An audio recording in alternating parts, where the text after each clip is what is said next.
Okay. Looks like everything's here, and let's adjust the view here just for a second. I look as pale as a sheet, which is par for the course. Let's just put it that way. Hey there, SD. How's it going? All right, I'm going to have to start this over here. So SD, you will be number 1 on the list. Well, here's that.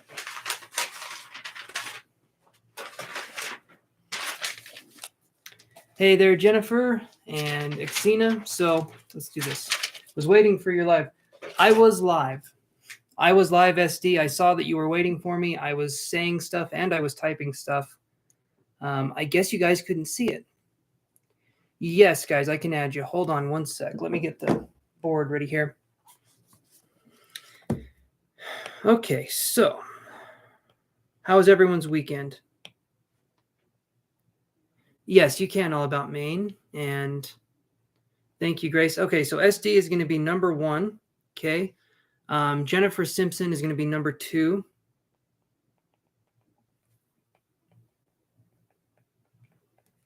All right. Xena Maldonado is going to be number 3.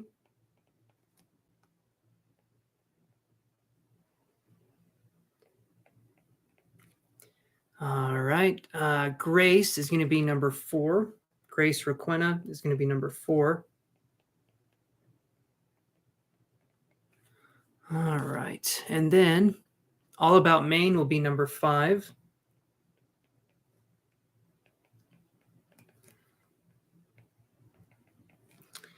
Okay, and Padma will be number... Hey there, Kev Mac. Did you like and subscribe? And Andrea Hall, did you like and subscribe? You guys, you get added to the free list if you like and subscribe. So, Padma, you'll be number 6. And you guys tell me if you have liked and subscribed, and I can give you a number. Hey there, Rhubarb. Rhubarb, you will be number 7. And Zaria's Tarot will be number 8. Rhubarb, Zaria's Tarot.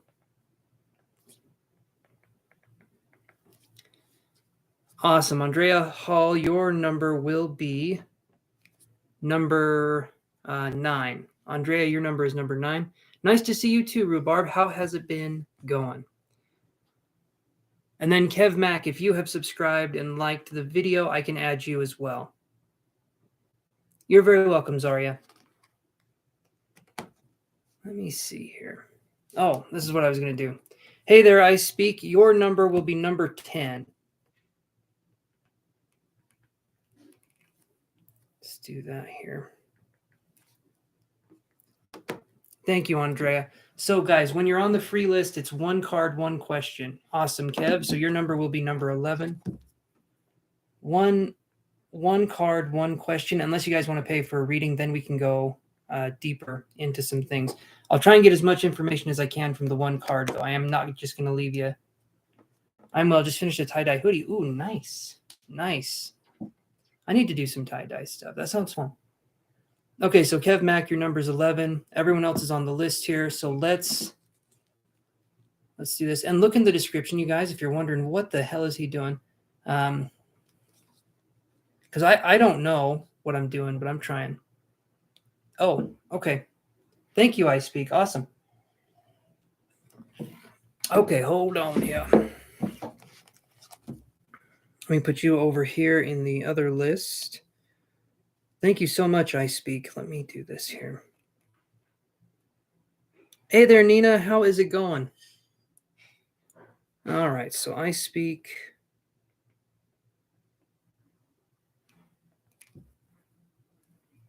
And here we go.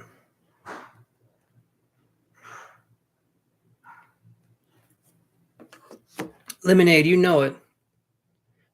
Oh, you got your shirts and you love them. Awesome, Nina. Awesome. Do they fit okay? Do they... So the grandma situation, she did pass. So she passed not the night I did the live, but the very next night. No, I'm fine. I'm fine. So she's not. I wasn't super close with her. I wasn't super close with my grandma, so it's okay. It's okay. My mom though. Can't remember if I told you guys the story. So she had. Thank you guys. I appreciate that. She had. Thank you, Jennifer. You'll be after I speak. Thank you so much for the donation.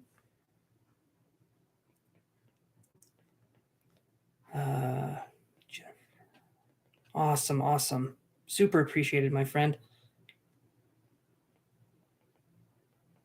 Okay. Yeah, so she passed. Yeah, she passed. And then my mom also is dealing with her brother. He has stage 4 cancer and it's spread to his bones. And so he doesn't have a lot longer left to live either. And then she had 2 other family members die within 2 years of each other. So she's kind of going through it right now. So, but my grandma, I mean, I think she needed to go. And no, I know that sounds horrible if I say it that way, but she was in a care home, a care center for 5 or 6 years, if I can remember right. And she couldn't do anything. You know, she was just kind of strapped to the bed and that was it. And so her going is kind of a release for her, you know? So, yeah. Hmm.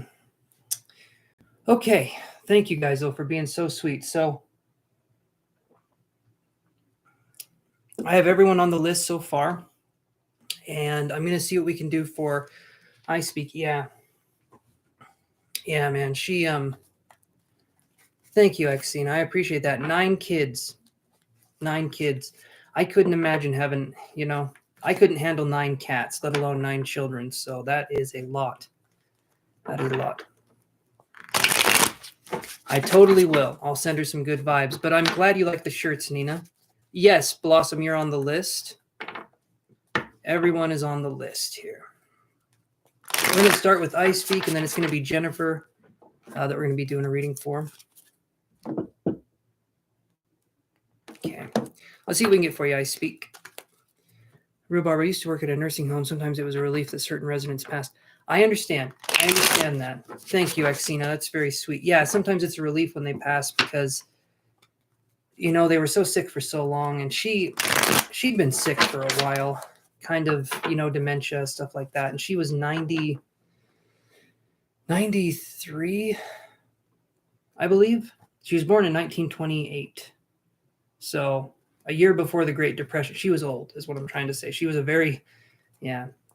No, you don't want to see him suffer. You definitely don't. Okay. Here's what we got for you, I Speak. Give me a second here. I'm going to shuffle some cards.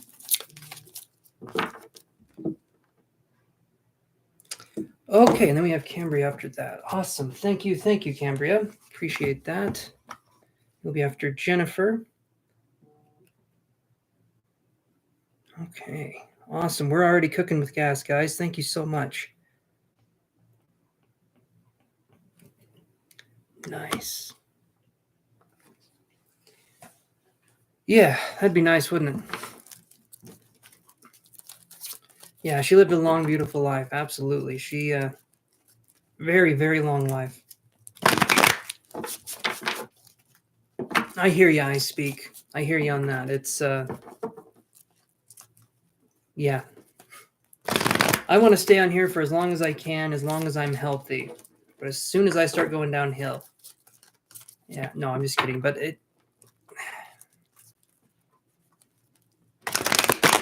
hopefully I'm taken care of when I get older. Let me just put it that way.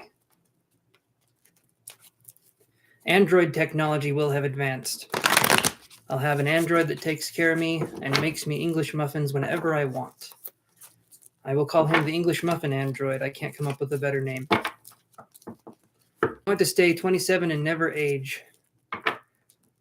I do too, but I'd have to go back 5 years.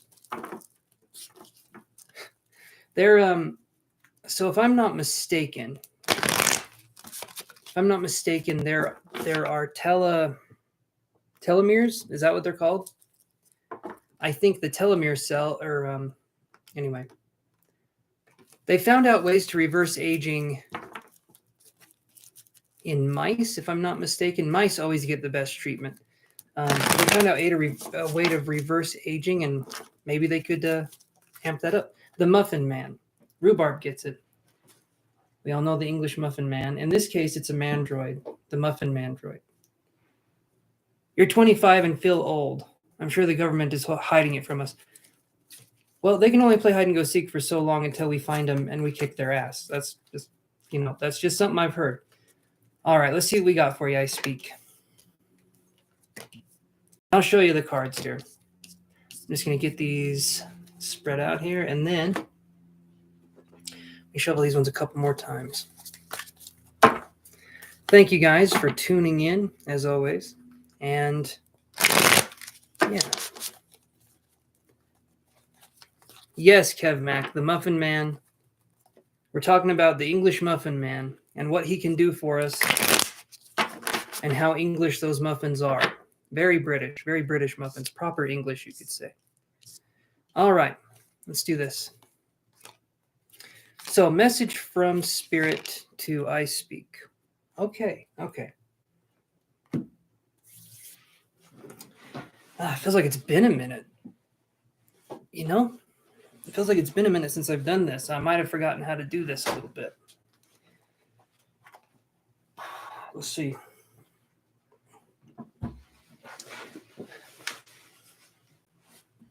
I think these are the tarot cards, if I'm not mistaken.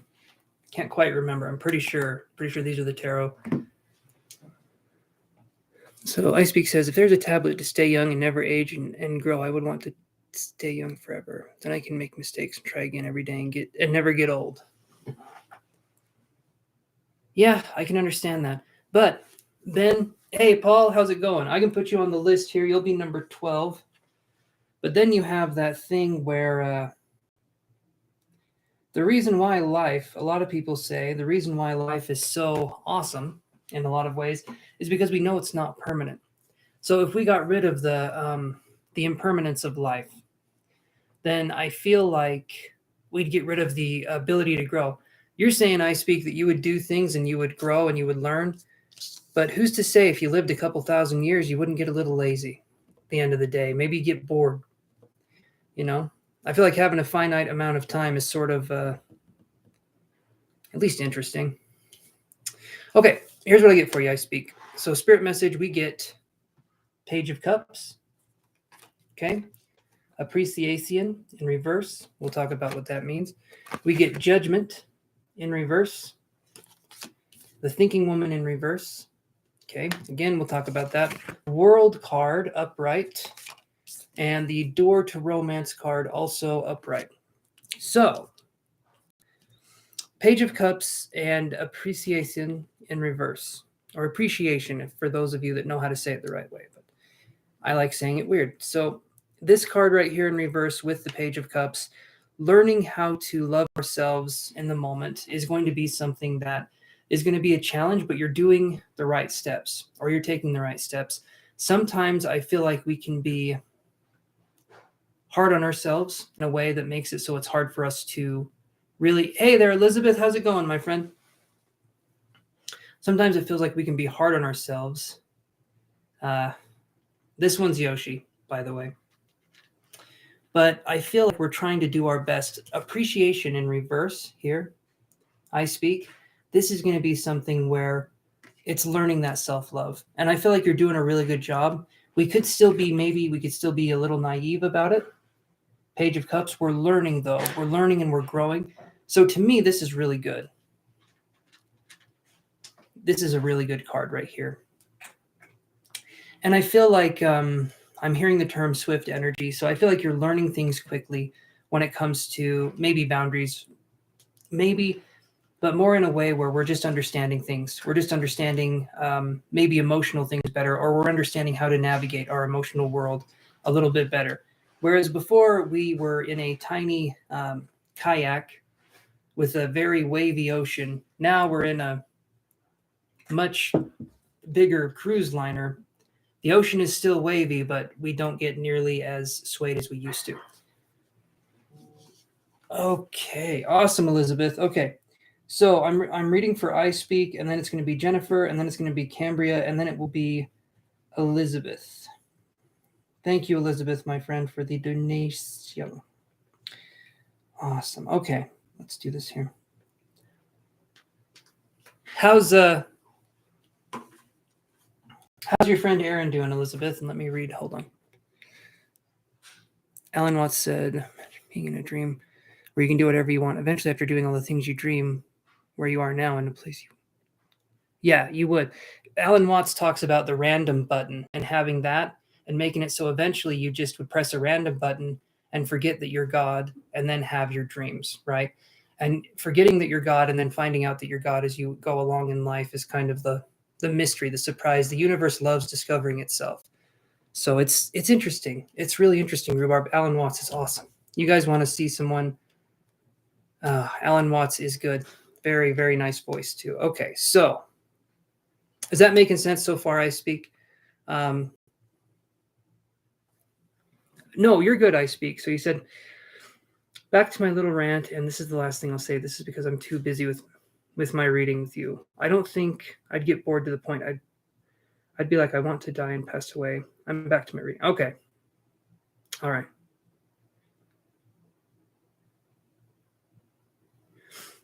That's one of those things. Living forever is, I don't know, at least in my opinion, I feel like living forever would be a blessing and a curse, right? Because there's a lot of Mondays. There's a lot of Mondays out there. And I don't know if I can handle an infinite amount of Mondays. Maybe I'm just old-fashioned. Hey there, Solani Galati.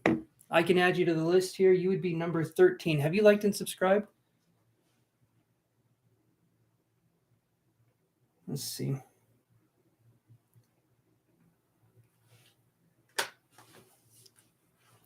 You guys understand the case of the Mondays. For me, it's a case of the Mondays, Tuesdays, the Wednesdays, Thursdays, Fridays. Okay, Fridays fine. Saturdays. So there's just not enough Fridays out there, if you know what I mean. Aaron as well. I think he decided developing his gifts maybe isn't for him or what he wants, but he isn't for sure writing them off as earthly comforts. Nothing wrong with that. No, nothing wrong with that. Nothing wrong with that. Thank you, Solani. And when I give you guys advice on developing, by no means am I saying do it now. I'm just giving you advice. But you can save your money and become rich because you'll never die. True, you never see a vampire with a job, like you never see a vampire working at McDonald's, because they made some good investments when they were younger. Or, yeah, younger, okay. If you're immortal, I suppose being young doesn't mean anything. So then we get this, I Speak. We get Judgment in reverse, and we get the Thinking Woman in reverse. So here's what I'm seeing here. Hold on one second.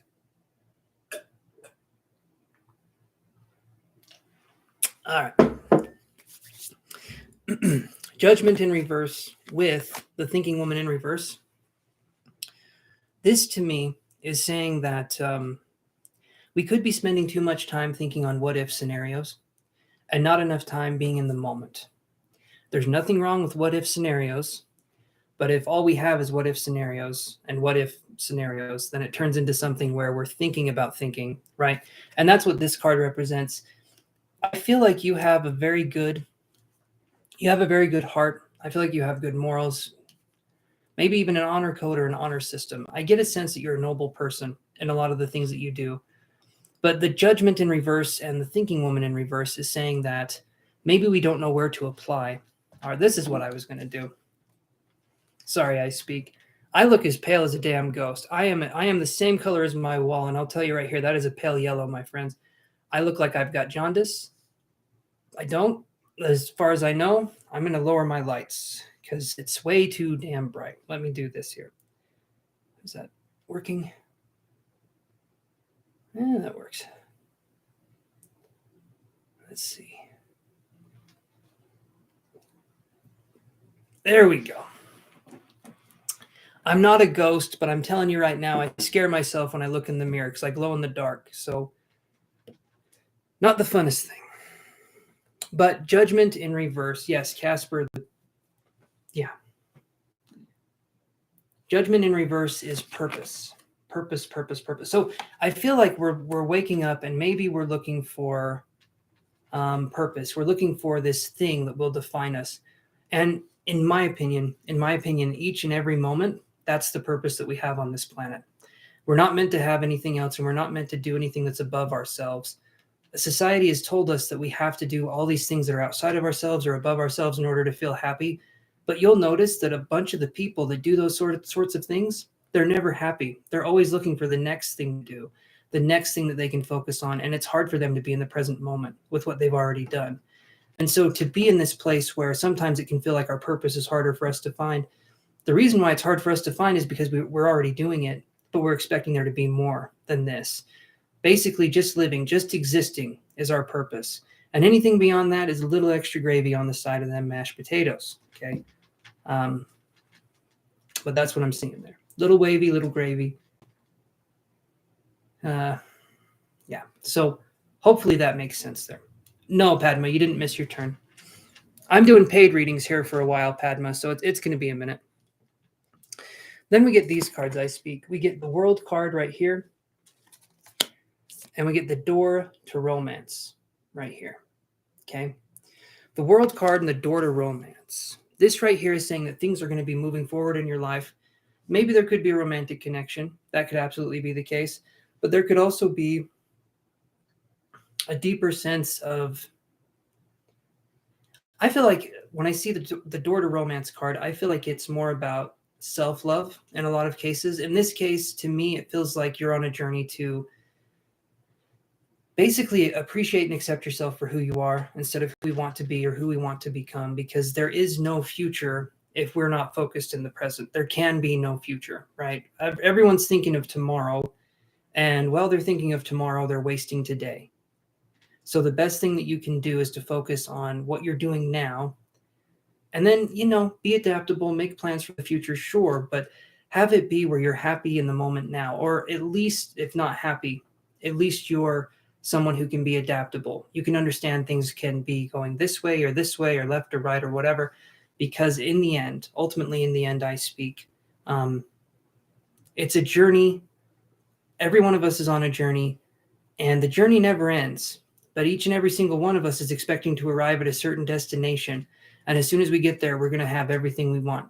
And I'm here to tell you right now, when you take that pressure off of yourself, trying to find Wonderland, so to speak, things get a lot easier.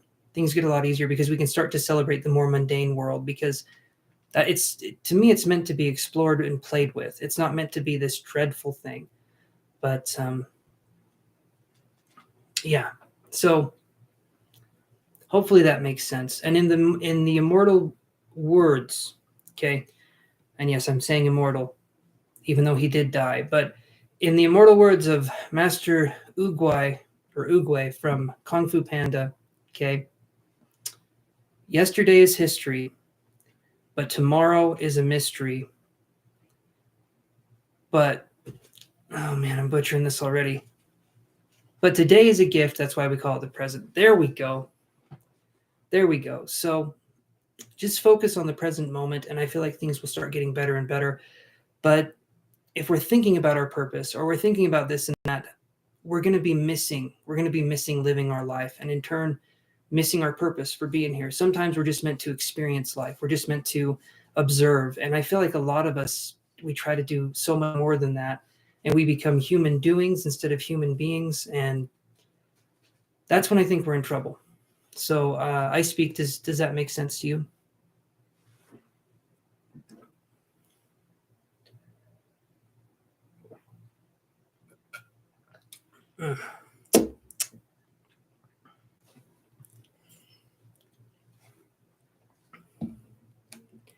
Awesome.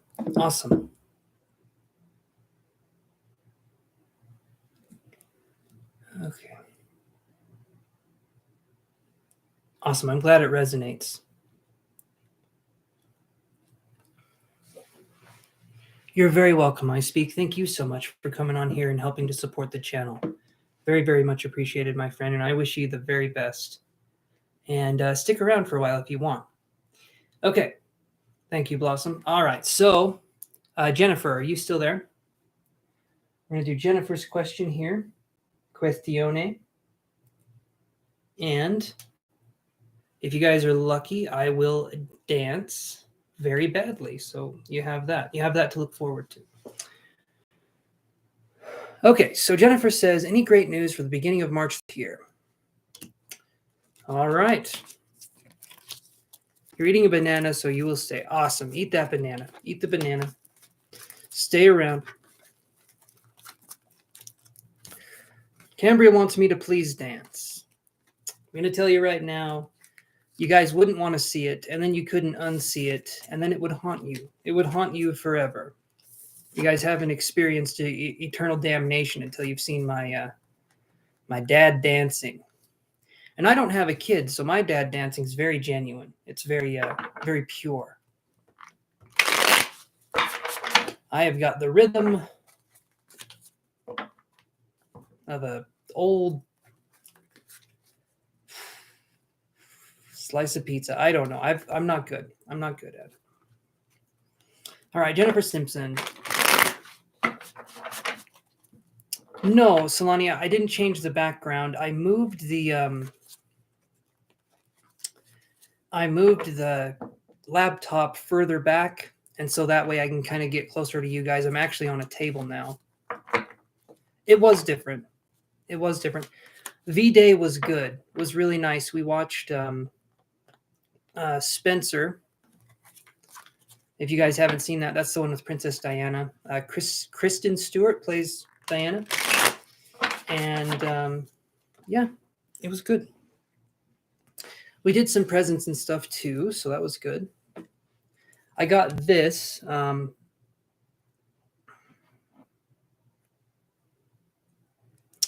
This is Celestite. You guys probably know what this one's about. This is connecting to angels and higher vibrational spirit beings. It's really pretty. You can kind of see it shining and shimmering in that light.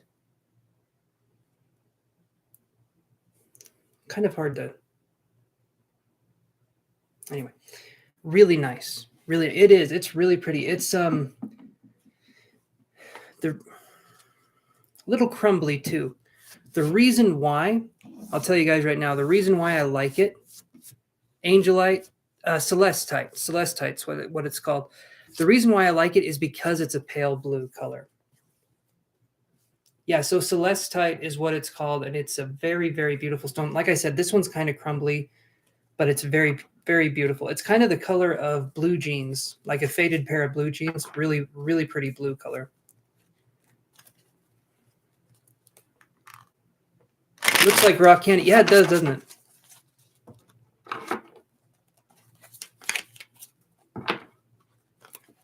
Thank you.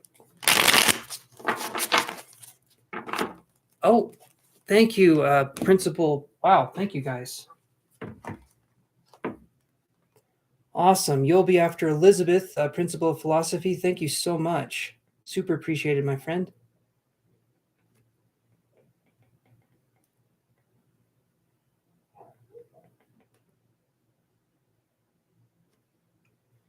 One second here. So we have Jennifer, and then we have, I'm doing Jennifer's reading now, and then we have Cambria, and then we have Elizabeth, and then we have Principal of Philosophy. Thank you, thank you.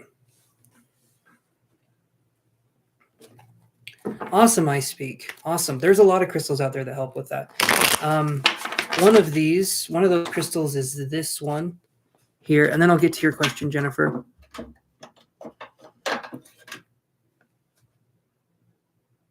That sounds awesome. That sounds awesome, I speak. I had a bunch of donuts too.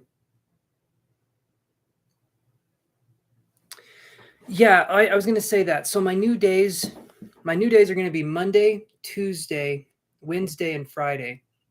I have a remote viewing class on Thursday, and then I have another class on Saturday. This one right here, this is labradorite. And this is a very, very pretty crystal. I use this for heart and throat chakras. So it's a very, very pretty crystal. And rhodocross, I've heard of that one. I do not have any. Oh, moonstone is gorgeous. Moonstone's really gorgeous, and opal is beautiful. Guys, look it up. Okay, I'm going to tell you guys right now. Look up fire opal. Type in fire opal on Google and look at the images. It's a gorgeous stone. Also, watermelon tourmaline is my absolute favorite stone. Oh, the way the colors go together. Look up watermelon tourmaline too. Gorgeous, gorgeous stone. Anyway, I love crystals and gemstones. They are one of my favorite. I used to have a crystal gemstone store like 10 years ago, and I loved it. I sold bracelets and necklaces and stuff like that. I'd charge them up with energy and then send them off to people to help them with astral projection, and it worked. It did help.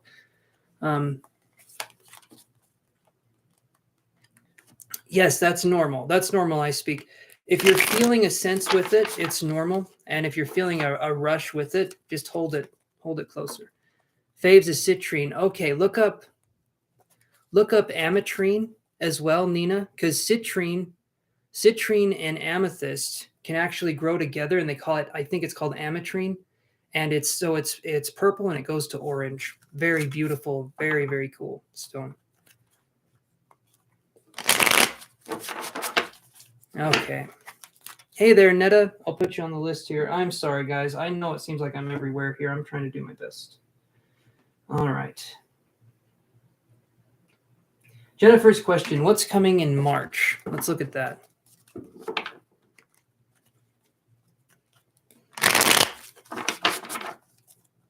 Honey calcite. I've heard of honey calcite. I don't have any myself. I do have fossilized dinosaur poo, though. Nobody was wondering that, but little fact about me, I accidentally collect petrified dinosaur poo. Yeah, Netta, your number is 14. Okay, Jennifer, let's do her reading here. Petrified cat poo is the only way to go. That is the only way to go. Okay, so here's what I got. Actually, let me do this. Let me do one more card here. You're good. You're good, I speak. Wow, there's Miss Me. Awesome. Thank you, Miss Me. Super appreciated. Okay. Wow, thank you so much. Okay.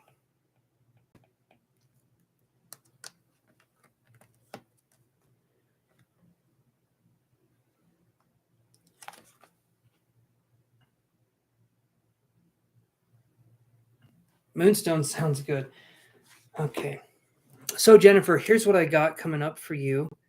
So in March, first week of March, I get this card. So it's the Empress in reverse. And I'll explain this. Well, actually, I'll explain it now. I'll explain each card as we go through. The Empress in reverse, Jennifer, I feel like the first week of March, we're going to be learning kind of about the divine feminine, but in a way that's going to be sort of through contrast, if that makes any sense. And Miss Me, I'll just say this really quick. Your turn will come up right after we do, right after we do.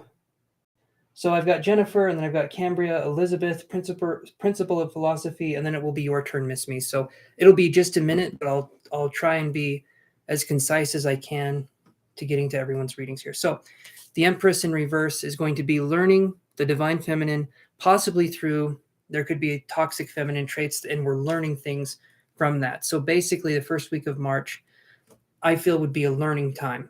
I don't know if we're doing a job. I don't know if we're doing something that's going to be more taxing in the first week of March.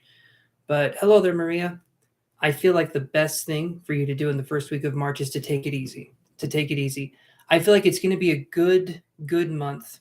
And the reason why I say it's going to be a good month is because the Empress in reverse, that card wants to be upright. But there could be people that are kind of throwing you off your game towards the start of March. It doesn't mean that you will be thrown off your game. Just be looking out for people that are trying to take or pull on your energy. Because when they try to pull on your energy, they're going to pull really hard. But you have an option to say if you want to go along with the game or not. each and every one of you, if someone is trying to get a reaction out of you, you have an option to be like, no, I'm good, thanks. And then, yank them into a mud pit. Take that cord that they're trying to pull you on, yank them into a mud pit, swing them around, and smash them on some rocks. Okay, they don't deserve your time. All right. Second week of March. Okay, Jennifer Simpson says, that makes some sense. Yeah, Maria, your number will be number 15. So Maria Celentine, you'll be number 15. I'm doing the paid list here for a while, so. Okay, second week. Nina's saying, preach it. I got my first preach it of the night. That's when you know it's going good. So we got the High Priestess in reverse. All right. High Priestess in reverse. Jennifer, we need to listen to our intuition more. I feel like you do. But sometimes I feel like your intuition, that you had more of an intuition. Okay. Into wishing, but anyway. So when I see this, you need to listen to that still small voice that people are talking about, because I feel like you have a good intuition. I feel like you have a good psychic sense, or a good feeling that you need to follow. But sometimes we ignore that and we just kind of go for it anyway. And I feel like if you would just listen to it instead of going for it, I feel like you'd have some luck. I do feel like you would definitely have some luck here. And not that you're doing anything wrong, because you're not. I'm not feeling like you're doing anything wrong. But I do feel like we need to just listen more to what's going on. We just need to listen more. And like I said, I do feel like you have a strong psychic sense, but you're not tuned into it as much as you could be. Maybe because you feel like it can lead you astray, or it can do this or that, but then not listening to it has shown you that the exact opposite is true. Okay, so listen. These two cards are in reverse. They don't need to be in reverse, though. You can change it. And yes, Moldavite is incredible. You can absolutely change these two cards and make them upright. But you have to listen. You have to listen to what is going on. And if someone shows you, I'm going to say this right now, guys, this is for everybody. If someone shows you their true colors, do not paint them differently. Do not paint them red when they've shown you blue. You know what I mean? Take their word for it. Take their actions for it. If people are showing you that they don't care, they're not interested, believe them and move on from that situation. Okay? Now, here's something here. Hold on.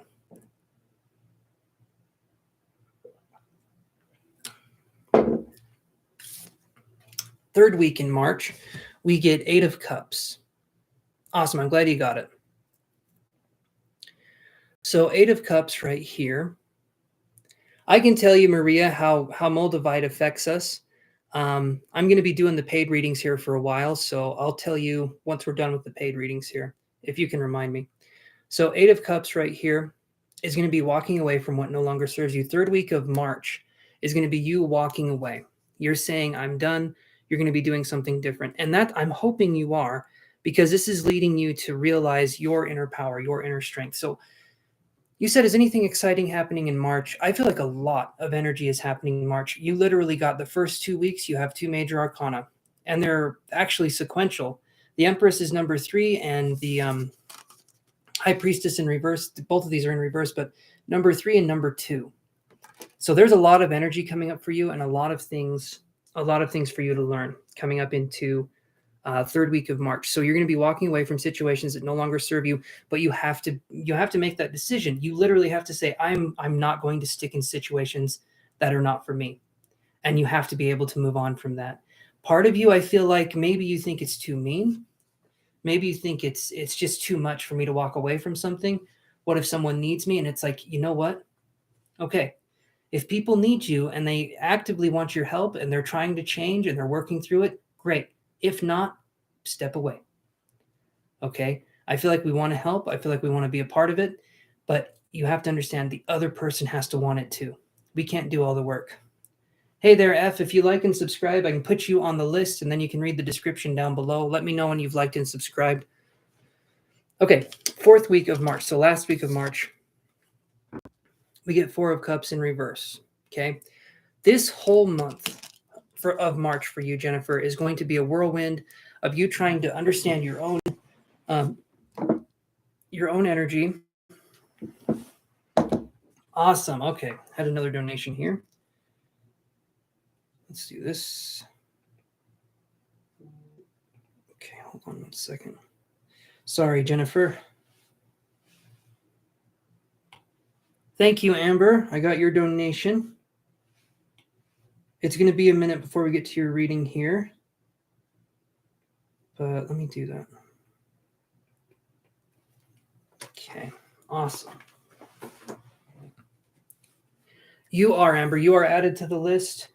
I'm reading Jennifer right now, and then it's Cambria, then it's Elizabeth, then it's Principle of Philosophy, then it's Miss Me, and then it will be your turn, Amber. So the paid list is getting there. It's getting up there. So you'll have to be patient, my friend. But thank you for the donation, Amber. Super appreciate it. 4 of Cups in reverse. You're going to feel emotionally like you're clearing out a lot of things. Okay, and then Jennifer says, I will be making that decision. I already been shown a lot, so I'm manifesting. Perfect. Awesome. And F, your number will be number 16. So thank you for liking and subscribing. Okay. So 4 of Cups in reverse. Okay. 4 of Cups in reverse right here. This is going to be you walking away, you taking a step back. But also, I feel like you're still going to be attaching yourself to things that you cannot change. And you're going to be putting energy in a way that doesn't serve you. I feel like towards the end of March, you're going to be understanding a lot more. You're going to have a lot more of a clear picture on what's going on. And you're going to find out what's actually limiting you. So I feel like by the end of March, you're going to find out in areas where you can improve your life and where you can move quicker through the areas of your life where there could have been pain or mistrust. But we have to start listening to ourselves.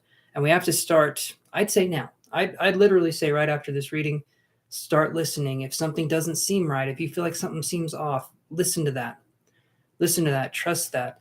And then see if someone promises you something, okay, do not take their word for them actually doing anything. Instead, if someone says something, say, okay. And then when they actually do the thing that they said, then you can make a judgment on that. But if someone says something just to say it, and a lot of people do because you're shit talkers out there, don't listen to that. Focus on action more than anything. Hey, Ellen, I'm doing good. Your number will be number 17. We're doing the paid readings, though, for a little while, so sit back. So does that help you, Jennifer? Just like I said, guys, listen to your own guidance. And people love to tell you things. They love to tell you things, but they don't like to follow up. So do not congratulate the person before they've ever done the thing that they said they were going to do. Wait until they've done it, and they keep doing it, and then you can know. Thanks very much. That's fine. Okay. So, and Jennifer Simpson says, yes, it does. Awesome. Thank you, Jennifer. And I'm going to move on to, so Cambria, are you there? We can do a question for Cambria here. And thank you, everyone, for donating and being patient. I'm going to try and do this. Good. Okay, so Cambria says, what's to come toward me over the next 2 weeks? Do you see any good news or surprise?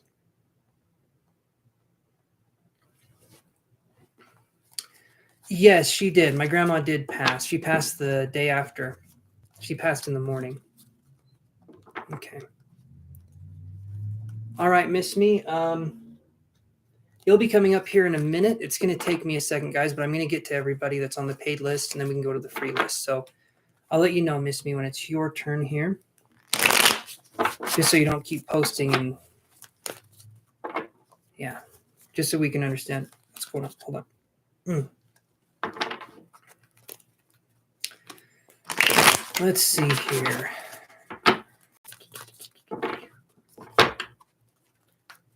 Alrighty.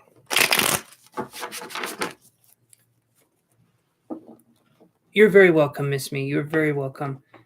Okay, so what's to come towards me over the next 2 weeks? Do you see any good news or surprises? Next 2 weeks, let's see.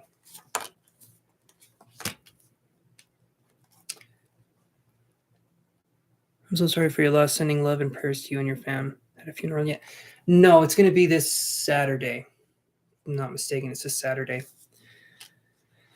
So no, not yet. But we, yeah, Saturday. So it's It's a whole thing, isn't it? We have Queen of Cups, but thank you, Ellen, for being sweet. Queen of Cups in reverse, and we have Judgment right here. So, Cambria, I feel like the next 2 weeks, I feel like we're really going to be emotional development would be one thing. Both of these cards are in reverse. They're not necessarily negative cards per se, but they're also cards that could be more obstacle driven. Maria, my grandma, was 93, if I'm not mistaken. She was born in 1928. So I wasn't close with her. So please, I just wasn't that close with her. So it's not like it affects me really deep. It's more my mom who it affects because she was close to her. But yeah, she just wasn't someone I vibed with. Hold on.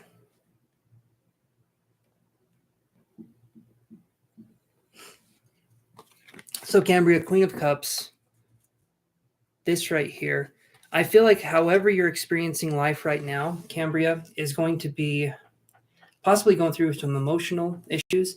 And the Queen of Cups is an interesting card too, because it can be relating to pregnancy. And where this one is in reverse here, it could be that maybe our mood or maybe things have been going on in our environment that's harder for us to manage. But the Queen of Cups, because she can be shown as being pregnant a lot of the times in the tarot.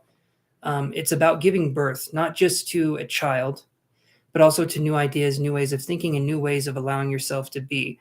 I feel like right here, because we have Judgment in reverse, I feel like you're holding on very tightly to who you used to be.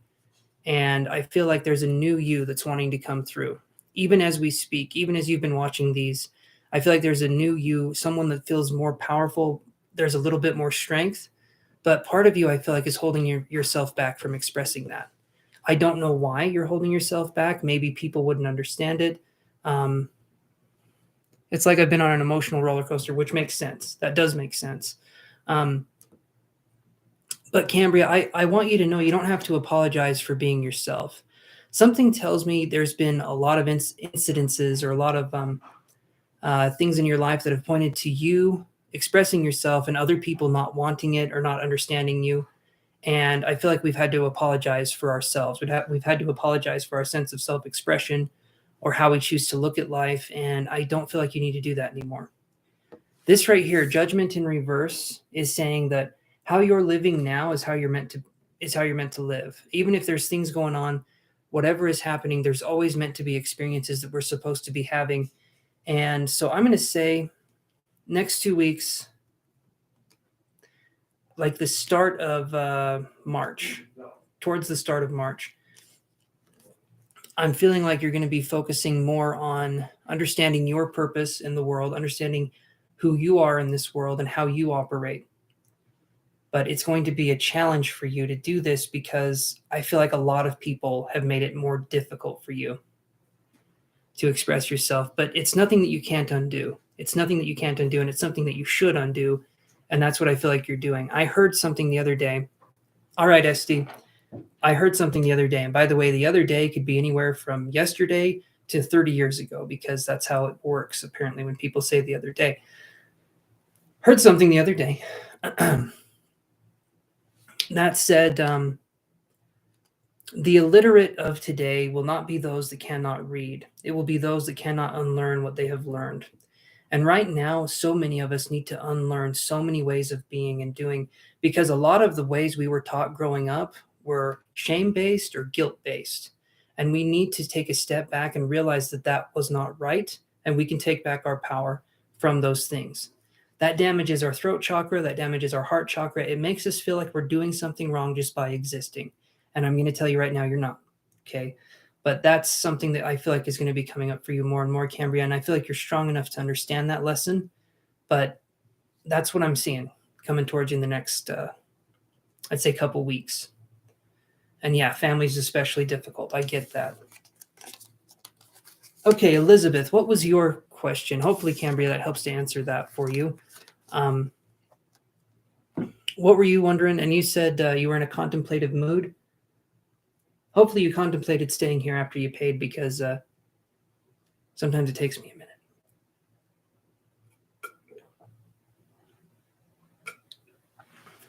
All right. I'll be right back. Elizabeth Maldonado, come on down. I'm coming right back. So hold on one second.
Okay, there's Elizabeth. Okay.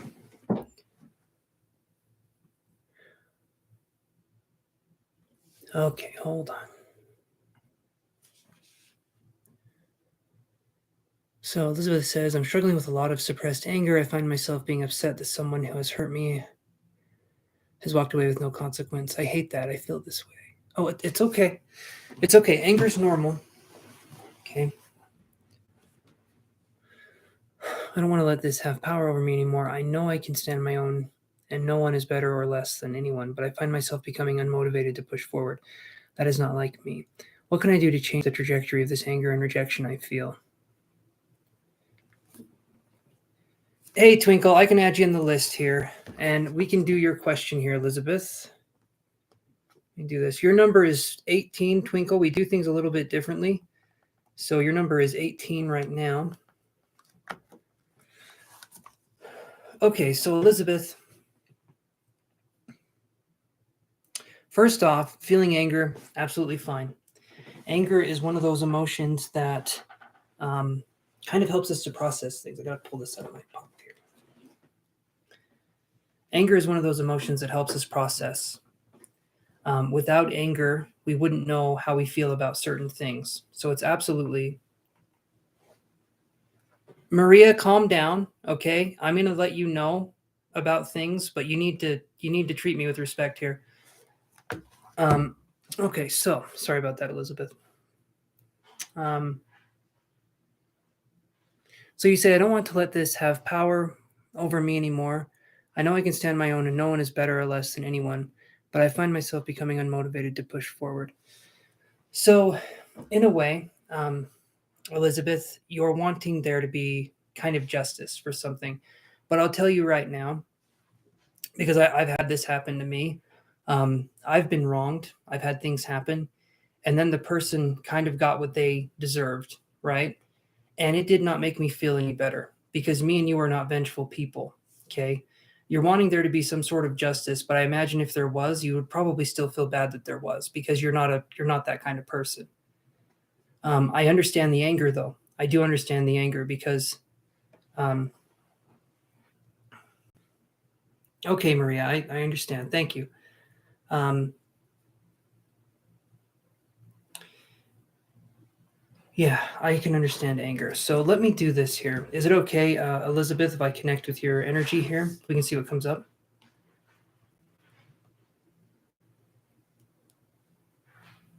When I'm done with paid readings, I can do some other questions. But right now, guys, I am just going to be doing the paid readings. Okay. Thank you, Elizabeth. All right. Let me do this here. So how long has this been going on, Elizabeth? This anger? Has it been something that's kind of been boiling under the surface for a while, or has this been something that's kind of more recently happened?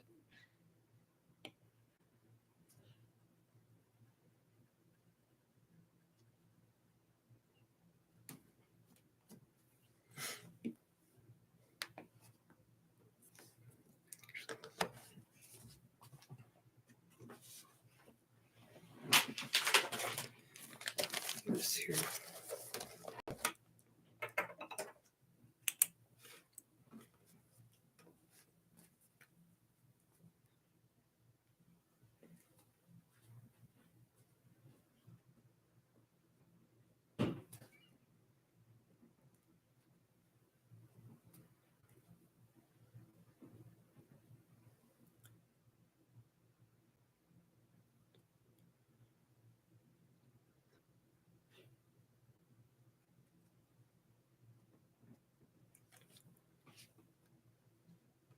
Yes, it has been boiling for a while since I am not prone to feeling my anger. When I do, it is a culmination of months worth of anger boiling. Okay, so you probably have gotten into a spot here, Elizabeth, where, because I myself, I understand the anger thing. I get that. Um, I feel like I grew up in a way that didn't allow me to express myself, especially anger. Anger was a dangerous emotion, right? And it's not. Anger is completely normal. Anger is completely rational, especially if we've been wronged or we feel like we've been hurt. That's a normal way to do it. But there is some part of us that holds on to shame. It holds on to shame and guilt about us feeling angry. And so you're not able to express your anger in a way because you feel like one, you're not supposed to, or two, you're going to blow up, right? So there's no way to let the anger out in little instances or little bursts. Is that kind of what we're talking about, Elizabeth?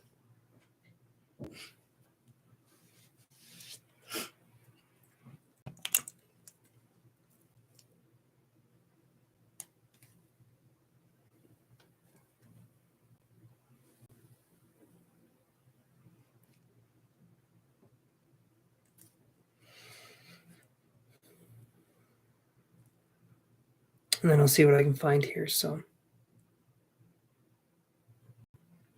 shame my anger because it is rooted in ego. Why does the person get to have the nice things? I don't. I don't when they don't have. It's exactly like okay. So I can understand that. I can understand that. And I want you to know though, Elizabeth, and I want you to understand this in the best way I can say this. When people wrong us, especially narcissistic people, okay, these are not people that are happy. These are not people that have everything. These are people that are sick and demented and will never understand um, a lot about what life is. So they maybe they have things, or maybe they have situations, or a great job, or whatever. But these are people that are never happy. Happy people don't hurt other people. Okay. Happy people don't put other people down or try to manipulate other people. These are miserable people. And that's kind of why they do what they do. Their karma is that they have to live with themselves every damn day of their lives. Okay, they don't get a break. At least you get a break from them. They don't. They have to live with themselves. They have to wake up, look in the mirror, and be like, damn, shit. You know, that's kind of the place where they're living. Imagine being in a cage, okay? And I mean, you can walk around in the cage, you can move around in the cage, but you're always in a cage wherever you go. And that's what these people do. They've built themselves up in this anger, narcissistic cage, and they're not able to do anything else. They're not able to grow or evolve. And a lot of them are emotionally stunted in a lot of ways. But I can understand. I can understand why there's anger there, but you have to understand that these people don't have it good. They don't. It's not a good life for them. Hurt people. How does it go? Hurt people hurt people. Healed people heal people. All right? And these are hurt people, but they're beyond the point of help because you tried to be there for them and they weren't able to take your friendship. And that's on them. But is that making sense so far, what I'm saying, Elizabeth? I've dealt with that.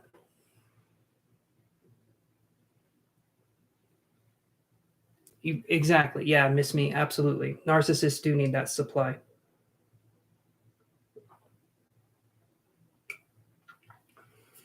Okay. So you're entering a place, Elizabeth. All right. You're someone who you get to change. You get to change who you are, how you react to life, and how you live your life. You get to do that because you're adaptable and because you haven't rooted yourself into this core identity wound that these other people have. You get to change, and eventually this anger that you're talking about, it will subside, it will get better, but you need to allow yourself to feel it. And again, writing, doing stuff like that is very helpful in these instances. Meditation is really good too. Having your guides help you with the anger, with feeling. I've had my guides help me to cry and release a lot of things when I've needed to, because sometimes that filter, the mind, becomes a filter for ourselves to not express fully how we're feeling. But you get to change and you get to move on. You get to grow in so many ways. These people will forever stay stunted. They don't get the opportunity to grow because they've already said that they're good enough where they are, and they're going to stay stubborn, and they're going to not really move on in any direction. So, and I've seen that with a lot of people. Okay, we're talking about 70-year-olds that have the mentality of a 3-year-old. So, yeah, depending on how wounded these people are, they're going to act very differently. But let's see here.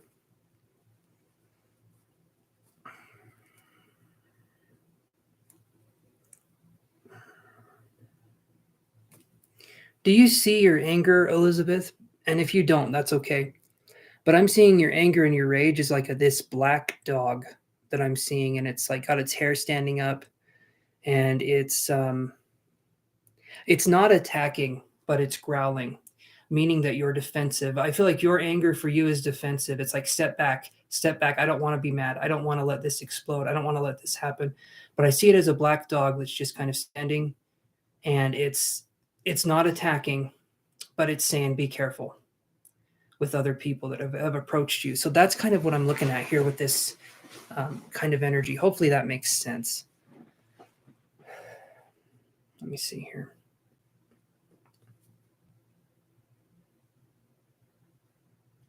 You had a dream recently where you gave that dog a hug. Okay.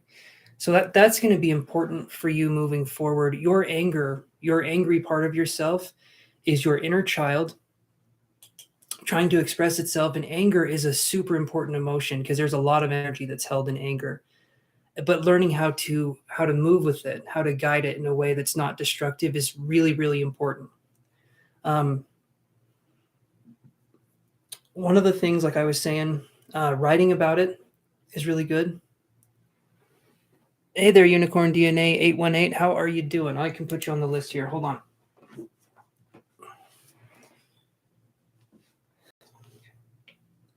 Your number will be number 19, Unicorn 188. Let me do this here.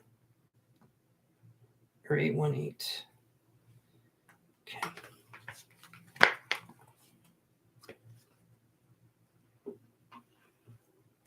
Yeah, Ellen has a point too. Exercise can help too.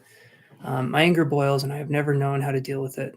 So I turn it on myself because I'm so scared of hurting others. Counterintuitive, I know. So there's two ways that anger presents itself. You can either, with anger, right? You can either explode, which means you hurt other people, or you implode, which means you hurt yourself. But there's a middle road where we can let go of the anger bit by bit. But yeah, that right there, that's a really good thing to have. What Ellen was suggesting, boxing is really good. Having spirit help when we're feeling angry, and yeah, Blossom, your number. Hold on one second, Elizabeth.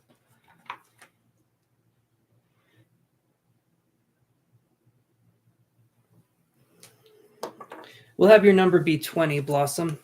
I had you earlier on the list. I didn't have you this time, but it's random anyway. So your number will be 20, but I'm doing paid readings for a while, so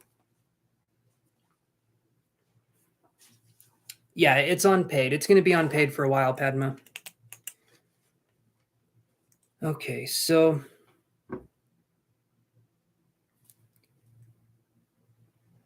you hugging the dog like you were talking about, Elizabeth, that's really good. That's really good, but you need to know that it's okay for you to express your anger. It's okay for you to be upset.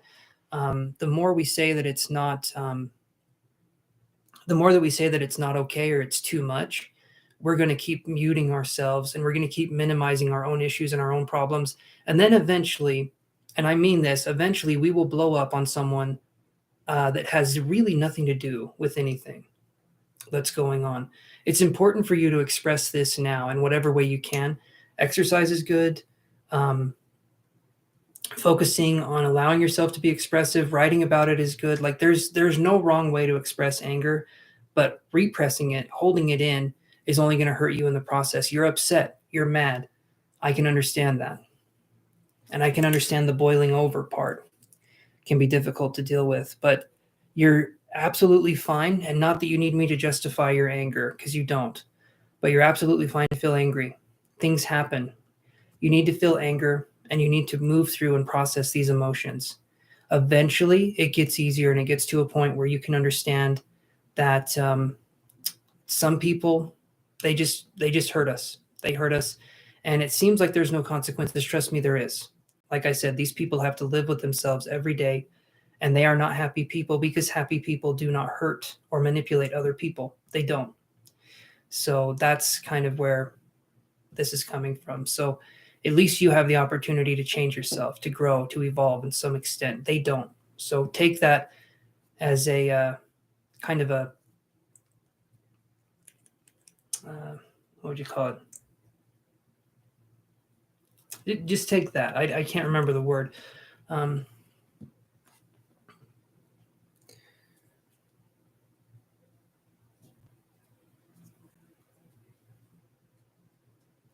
okay, let me. And you're okay, Ellen. I understand. If you're wanting to help people and do that, who am I to stop you, right? I feel like I'm doing the exact same thing. I'm just trying my best.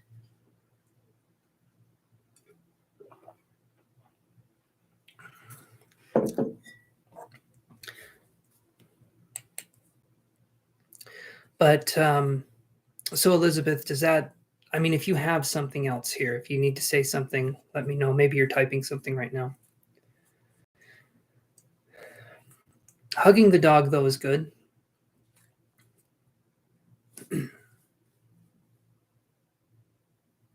You're right, though. Even if I did see them get justice, it wouldn't make me happy. I think the anger comes from wanting the person who hurt me to understand hurting others never fixes anything. And that's where Elizabeth, I can understand that. That's where we're not going to get that.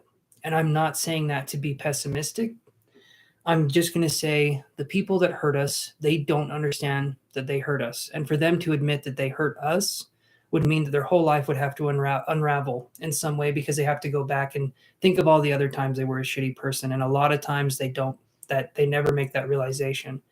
And so us healing and moving on is really a good thing to do. And the way I would describe it is like this. So healing is going to be like this when it comes to something that made you very angry. Eventually, I want you to let this go. I want you to let the transgressions go. Now, what does that mean? even if we forgave this person for hurting us, now hear me out here, because I can understand we're angry right now. And so forgiveness doesn't sound like something we want to do. I want to explain what I mean by forgiveness, because it means something different from what other people have said. So if we get into a place where we want to forgive this person, we would do so in a way where we're absolving ourselves from feeling anger and hatred towards another person, because we know that's not us at the end of the day. Even if someone treated us like shit, even if someone treated us like garbage, us treating anyone else like garbage or shit, that's not what we would want to do. We either get better or we get bitter as we get older with how life is and what's happening in life. Forgiveness to me, though, in this kind of situation is going to be you saying, okay, I want to move on for my own mental health. I want to move on eventually, cut the cord here, and I wish you the best. It does not mean, though, that what they did was okay.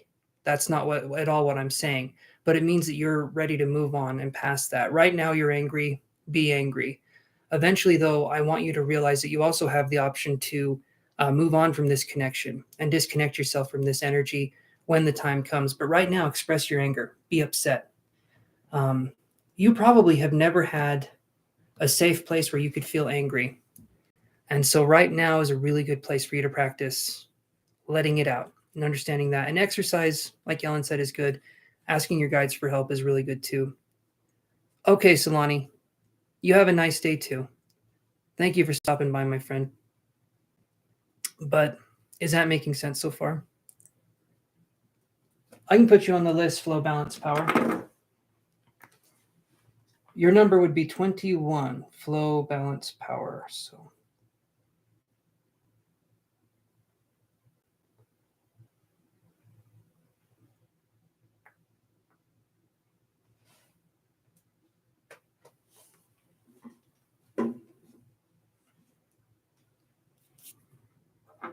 you're welcome, Flo. Hey there, SD.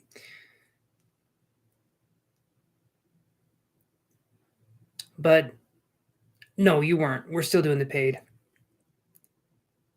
I'm just spending a little extra time here with Elizabeth because I understand anger. I understand dealing with that.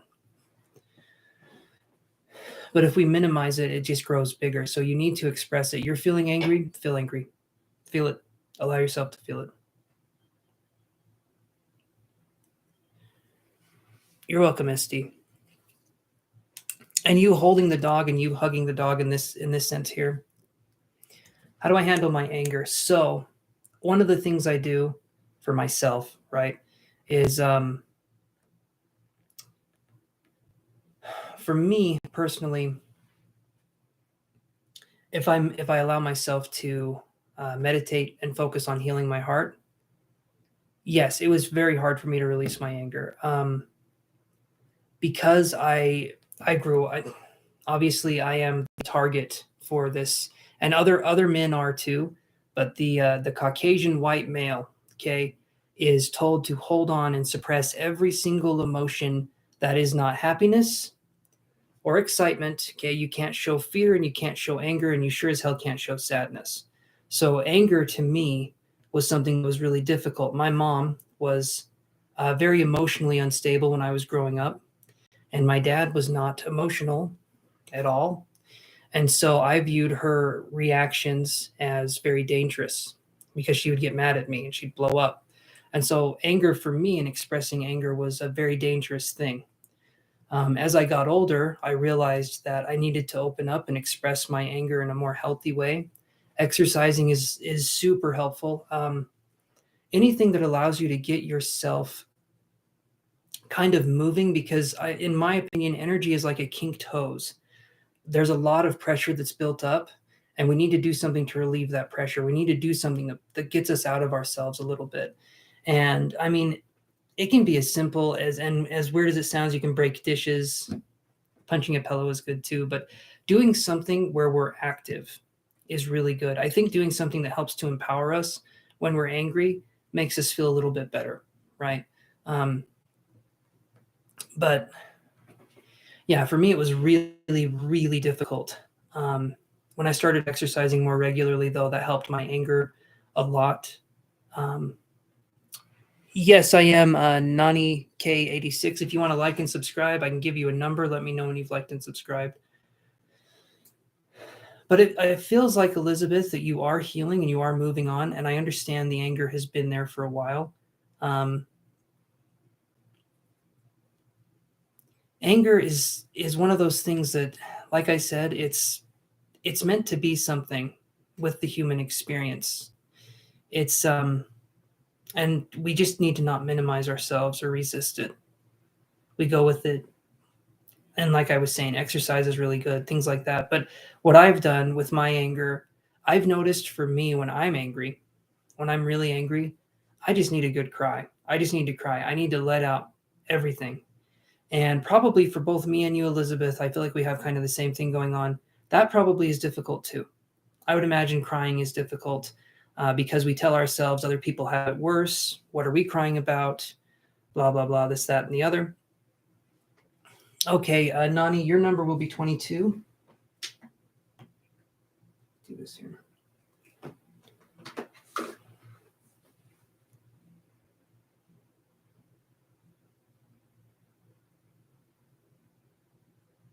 Yes, crying is so hard. Okay, so the crying for me, Elizabeth, take your hand. When you're feeling more like you can let this out, and trust me, crying helps with anger too, because a lot of the times when I cry, it's releasing so much frustration. That's kind of the whole thing. But if you can focus some energy in your hand and you put your hand over your heart, and as weird as it sounds, and you say that you want your guides to help you with this, I've had a lot of really good cries by just focusing on my heart space, because I can tell that it's hurting. I can tell that anger for me is a defense mechanism, because I don't want to show people how vulnerable I actually am.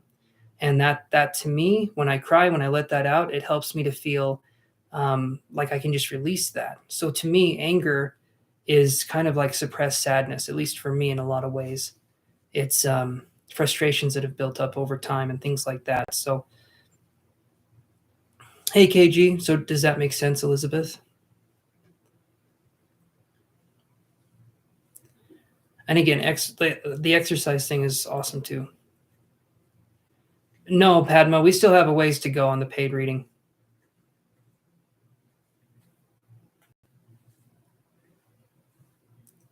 Hey there, Tyra Rose. If you can like and subscribe, I can put you on the list. Let me know when you have liked and subscribed. You're welcome, Elizabeth. You're very welcome.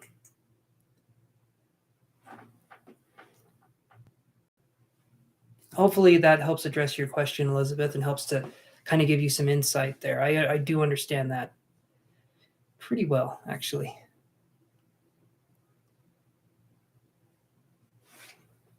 Okay. I think I'm gonna go to the other reading here because we still have a couple more here to do. So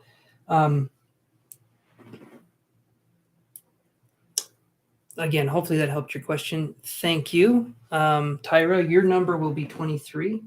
Tyra Rose. All right.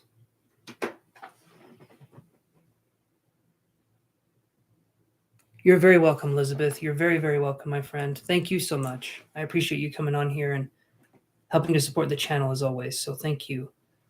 Okay. Principle of philosophy. Are you there?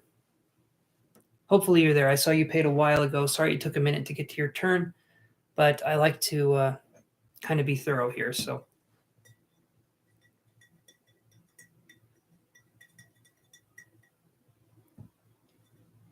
awesome. What was your question, my friend?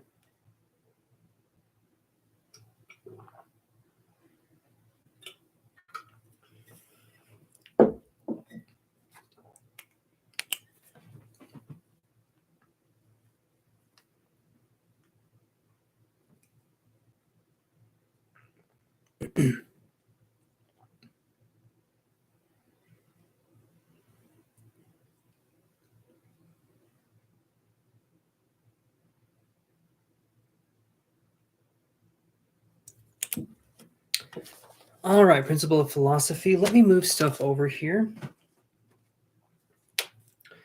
So let's look at that. What's coming up for the year? So I'm going to do, let's see here.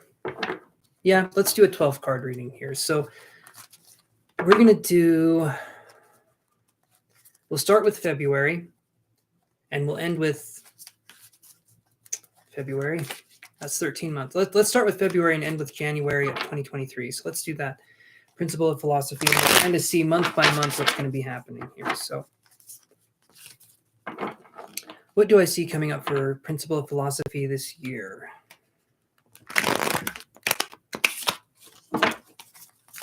All right.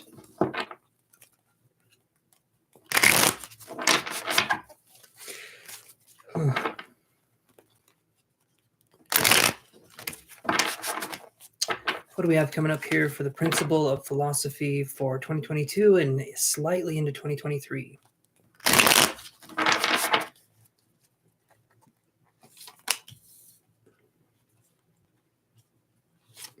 Okay, we have February, and I'll show you these cards. March, April, May.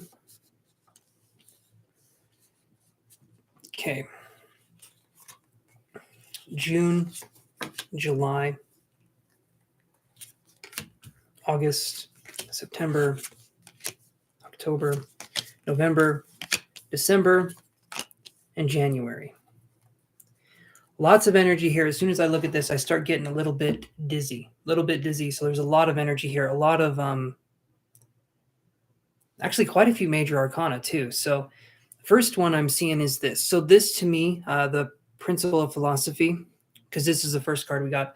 This to me can either be maybe we're dealing with financial situations, or we could be dealing with a health issue or a security issue, possibly with housing or with something along those lines. So Ace of Coins in reverse for February. It could feel like we're trying to get things going, but there could be things blocking our way in February. So there could be situations or things beyond our control blocking our way. Hey there, Chanchel. Your number will be number 24. Let me do this here. We're doing paid readings right now, so I'll let you know when we start doing the free ones again. But that's what I'm getting for February. There could be some missed opportunities, possibly with health or wealth. Missed opportunities would be maybe we get sick, or maybe something happens, or we could be missing an investment opportunity or something along those lines. Ace of Pentacles in reverse. It's not the worst card, but it's like it feels like we're missing something. We're missing a piece. So that's what I'm feeling is kind of going on there. So there could also be an earth sign that we're having difficulties dealing with, or someone that has earth sign tendencies. We could be dealing with someone who's really stubborn or obstinate. That's kind of what I'm seeing there. Let's look at this one, though. So this is going to be March. So we get the Lover's card. This one is upright. So the Lover's card right here, this could mean a couple things. This could mean a new relationship coming in February, or an existing relationship getting better, but it would probably be more romantically inclined. This could also, though, mean that a Gemini could be coming your way, a positive figure or someone that has Gemini-like traits. So that's what I'm seeing here. So the Lovers in March, I'm feeling is a really good card to have, because this to me is like we're focusing more on the flow of what's to come, what's coming in. And in March, I feel like we're flowing more. I feel like we're in a state where we feel more abundant and we feel more hopeful. Versus in February, it feels like there can be some ups and downs in February. But in March, it feels like it's going to be kind of a steady upward climb. And it doesn't feel like we're regressing. It feels like we're kind of going up. It may be slow, but it feels like we're going up and not having a lot of challenges in March. Now, then we have this. So April, we get Four of Wands. Okay, Four of Wands. I'll show you that again. Okay, you'll see people dancing. They're having a good time. Okay. So as we're looking at this here, this to me is saying that in April, we could be looking at establishing a sense of security for ourselves. And we could be looking at establishing a foundation for something. So we could be working with other people. We could be getting along with other people, maybe that we didn't get along with before. But it's kind of a community card. I view the Four of Wands as like coming together, working on a project, working on something. We don't feel like we're alone. There's a sense of community in in April. So that to me is a really good card. Maybe something's going on there. Also, the Four of Wands is a card of there can be passion. Like when I said passion projects could be something that we're talking about in April. So working through something that you're passionate about, or working with people that are passionate about whatever it is that you could be working on, if that makes any sense. Okay, so then we have this. So we have February, March, April, May. I know my months. Philosophy. I do. I have to take off my shoes to count them all, but I got it. So we got the Magician right here. This is going to be for May. And so we could call this one the Magician, right? Because the Magician here is telling us kind of what's going on. When I see this card, it's a manifesting card, okay? This is going to be in May. I feel like you could have a lot of energy coming into you. And I feel like if you've really been wanting something, no matter what it is, and then I'm going to say to an extent, because we have to dial it back a little bit, because we're not going to get that rocket ship trip to the moon, but we got this one. This to me is manifesting. This is focusing on having things coming our way, and we're in that flow-like state even more so than we were in March. Okay, the flow that I'm talking about, it's that state where I feel like musicians talk about it, artists talk about it, and they mention it in a way that's kind of like they're having an affair with it, right? They're having this kind of connection with this muse, with this kind of inner source for life. And I'm feeling like this card here, to me, this is saying that as long as you're in a flow-like state, you're in a place where there's not a lot of stress, but there's this feeling of like abundant energy. I feel like this is going to be a good month, and you're going to have that abundant energy. And you'll see the Magician here for May. We have an infinity symbol, and then we have all the elements here. So we have the pentacles, we have the wands, we have the swords, and we have the cups. So the Magician can make whatever they want. They're an alchemist. They can make whatever it is they want to happen. So I feel like in May, you're going to have a lot of luck doing whatever it is you would want to do, and there's going to be good energy for you to. It could be love, it could be career, it could be anything in between, but I feel like May is going to be a really good time to do something. So then in June, we get Six of Cups in reverse. Okay. Six of Cups in reverse, to me, this is saying that we could be looking at or healing from an emotional childhood connection.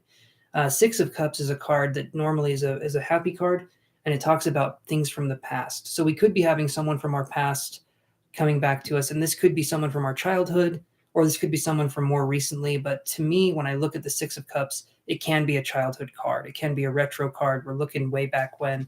And so there could be someone maybe trying to reach out, or we could be finding ourselves stuck in the past when it comes to June, which isn't a bad thing, but it could make it harder for us to move on.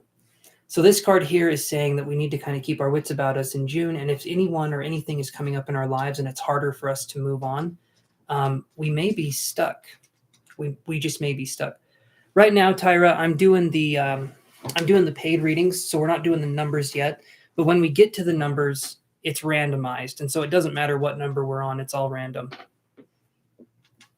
But I'm just doing the paid ones right now. So hold on one second as I do this here.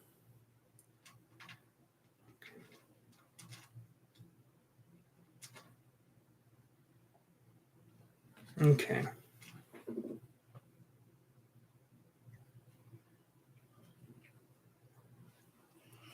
All right.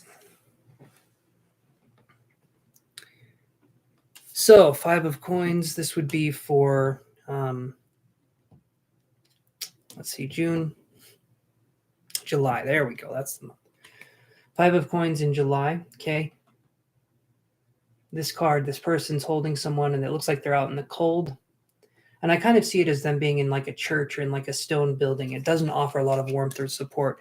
So in July, we could be feeling like things could be difficult for us. Possibly financially, maybe we get sick in March, or maybe someone we know gets sick and we could be wanting to care for that person.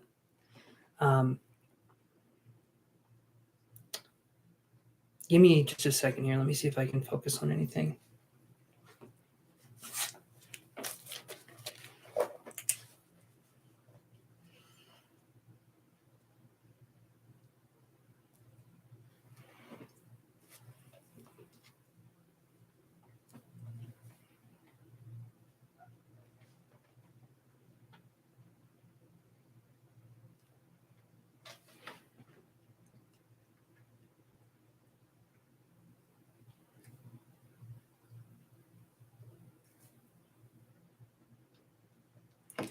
First thing I'm getting is the word, when we're looking at the Five of Coins, something's going to happen, I feel like, in July where we're going to be, I got the word hard pains. So I feel like July is going to be a month where we're really focused, and then my heart is starting to hurt a little bit. There could be something happens in July where someone could be sick. It feels like a month of recovery. It feels like a month of emotional recovery more than anything. So be extra gentle with yourself in July. That feels to me, or maybe it's a hard month for you in general in July, but it just feels like this feels like a hard month. July feels like a hard month. Let's see here. The only thing I can get here is that it's going to be possibly you caring for yourself or you caring for other people. So just be very gentle in the month of July moving forward. Okay. So that's what I'm seeing here. August, we get Two of Cups in reverse. Two of Cups in reverse could be a missed connection or relationship. Okay. This could be something where we're dealing with, just kind of, I view it like two ships in the night. I've said that before. And it's what I mean is, you could meet someone and it could be wrong place, wrong time. Doesn't mean this person wouldn't be with you, but it could possibly mean that you're moving on from something and it's just not the right place or the right time for you to maintain a connection or to have a connection. It feels like something happens. The way I would describe this, if you're not already in a relationship, is like someone comes into your life and they're just kind of out of the blue, but then also out of the blue, they have to leave or they have to go somewhere. So it just feels like they have to move or something happens where they're not able to be with you. That could be something that we're looking at possibly in August here. Hey there, hi man, Shu. How you doing, bud? And then we have the Sun card. This is going to be in September. Okay. This is a really, really good card. Okay. You look at that card, the Sun card in September, and then my fingers are starting to get tingly. There could be a lot happening here, but it's going to be a very good month. Maybe you like the fall time too. I'm not sure. I think fall starts in September though, if I'm not mistaken, at least in the United States and the UK, Australia, everything's upside down there. Anyway, but the Sun card here, and then I smelled a pretty strong smell of roses. I'm feeling like the Sun card is going to be September is going to be a month where we feel tranquil. We feel like things are moving, things are working for us.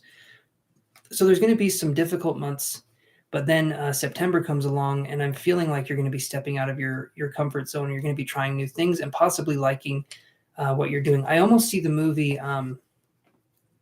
when I look at the Sun card here, I see the movie Yes Man with Jim Carrey, if you've ever seen that. And he just says yes to life. He just kind of does things. So I feel like you could be taking on a bunch of new projects, a bunch of new hobbies, interests, but it feels like September is where you start coming alive, right? The rest of this feels really good too. There's a couple months here and there that feel like there's more obstacles, but that's what I'm feeling. So when I see this, that's what I'm getting here. So September, I feel like is going to be a very, very good month. Passions, things coming to fruition, maybe hearing from people we never thought we'd hear from, just good things happening. It feels like September is going to be a lot of good things happening. Okay. Then in October, we get the Hermit in reverse, and this could be you coming out of your shell. Okay. This could be you coming out of your shell and literally the Hermit. I view the hermit crab, right?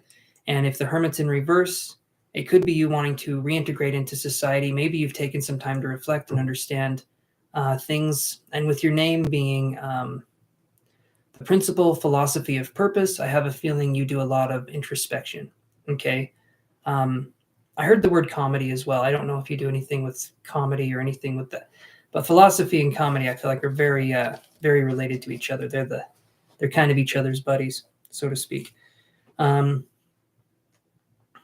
I'm feeling like, let's see, yeah, October, the Hermit in reverse.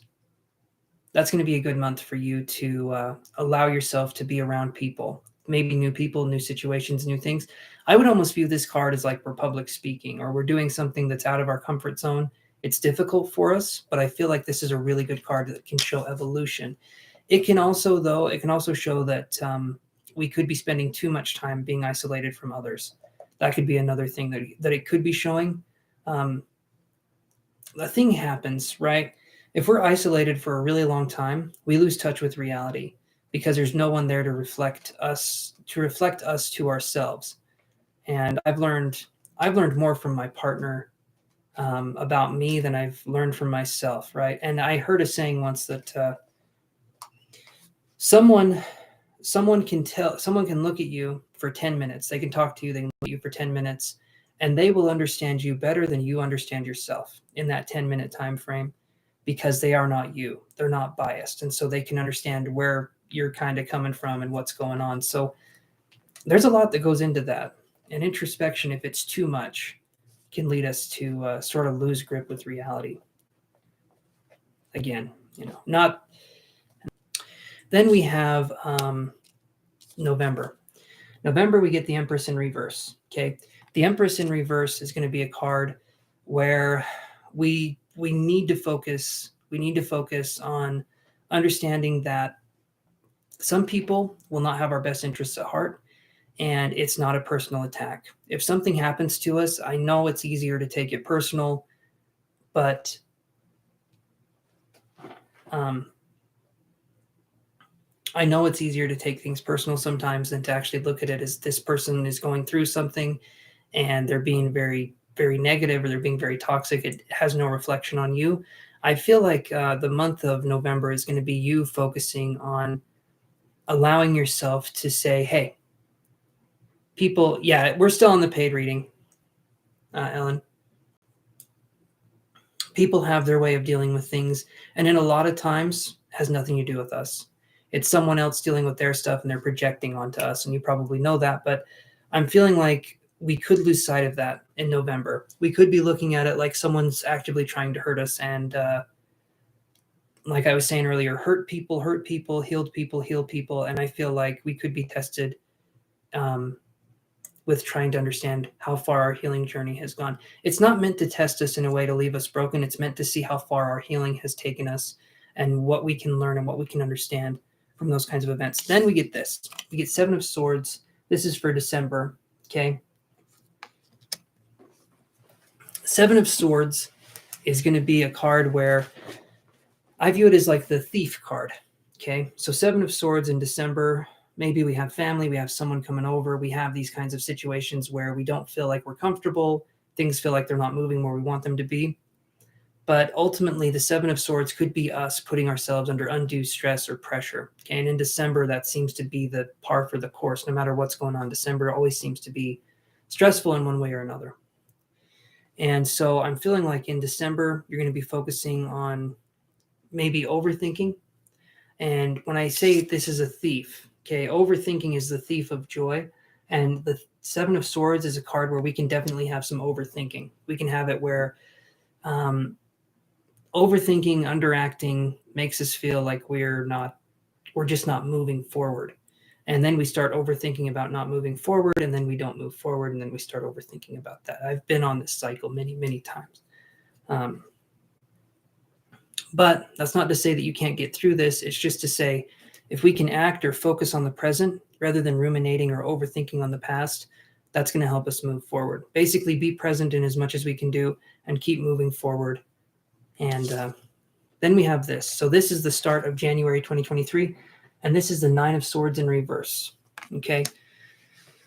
Now, Nine of Swords in reverse is a card where I feel like you're coming through. This whole year is going to be a year of a lot of healing, a lot of dealing with a lot of emotional things coming up, a lot of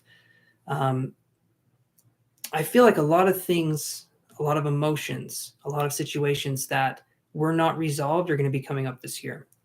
And not in a way to like rub it in our face or to say you should have worked on this, but in a way where we can see where it is that we need to grow and that we need to learn. Yes, Blossom, we're unpaid. This, though, January 2023, Nine of Swords in reverse, is showing that you're going to start the year off good. Because if you look at this card upright, they're gripping themselves, and there's all this Nine of Swords, and it's slowly going up and grabbing them. Nine of Swords can be a card of anxiety, insomnia, and just way like it's an intense card. When it's in reverse, though, I see it as you starting off the year, moving past things and moving into a more healing perspective or direction. So honestly, I feel like it's going to be a good year. There's going to be some tribulations. There's going to be some challenges, some obstacles, but I think you got this, honestly. And does that help Principle of Philosophy?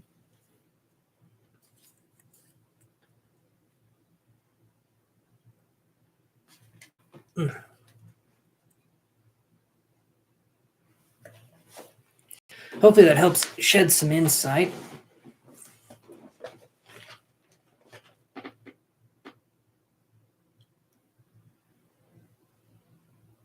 You're very welcome, Principle of Philosophy. Thank you so much for helping to support the channel. I appreciate you coming on here and helping to support. And welcome to the channel. Don't think I've seen you before. Hey there, Sia. Or maybe you went by a different name, or maybe I'm just oblivious. I can definitely be oblivious. Okay, let me move on here. Miss Me, are you still there?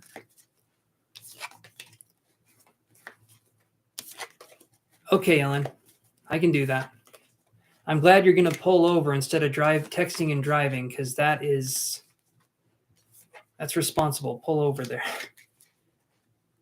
Absolutely, see you. Long time no see. How are you doing, my friend?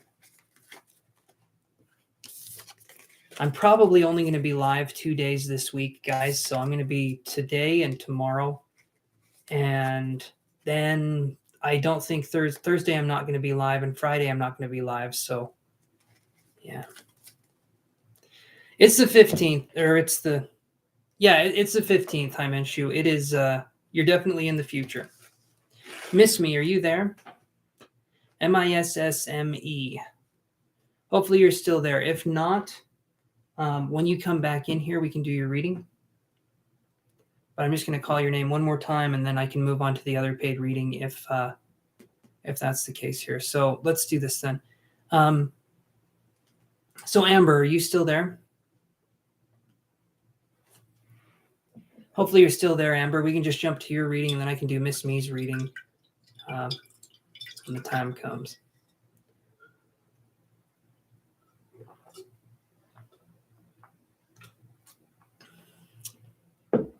Okay. Awesome. Amber's here. Perfect. I will, Himanshu. So, yeah, Amber, ask your question here, and we'll go on to that. And then, Miss Me, when you come back, you'll be after Amber here. So,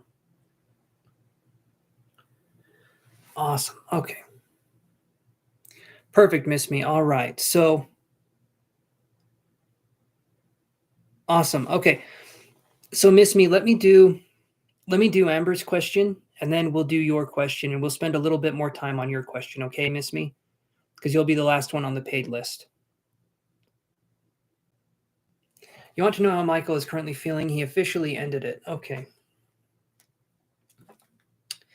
Let's look at that for you, Amber.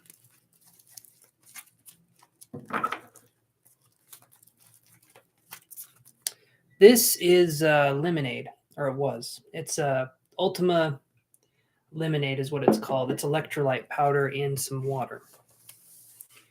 No, Padma, we're still doing some paid readings. All right, Amber, let's see what we got here. And then we can do Miss Me's reading after. So let's see. Awesome. Thank you, Miss Me. All right. Amber says, I want to know how Michael is currently feeling. He officially ended it. So let's do that. How is Michael feeling about Amber? Awesome. Okay. How is Michael feeling about Amber?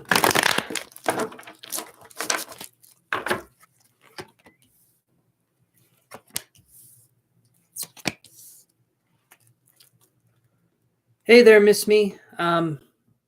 Maybe you're lagging. Guys, refresh your screens just to make sure. Because sometimes, let's see.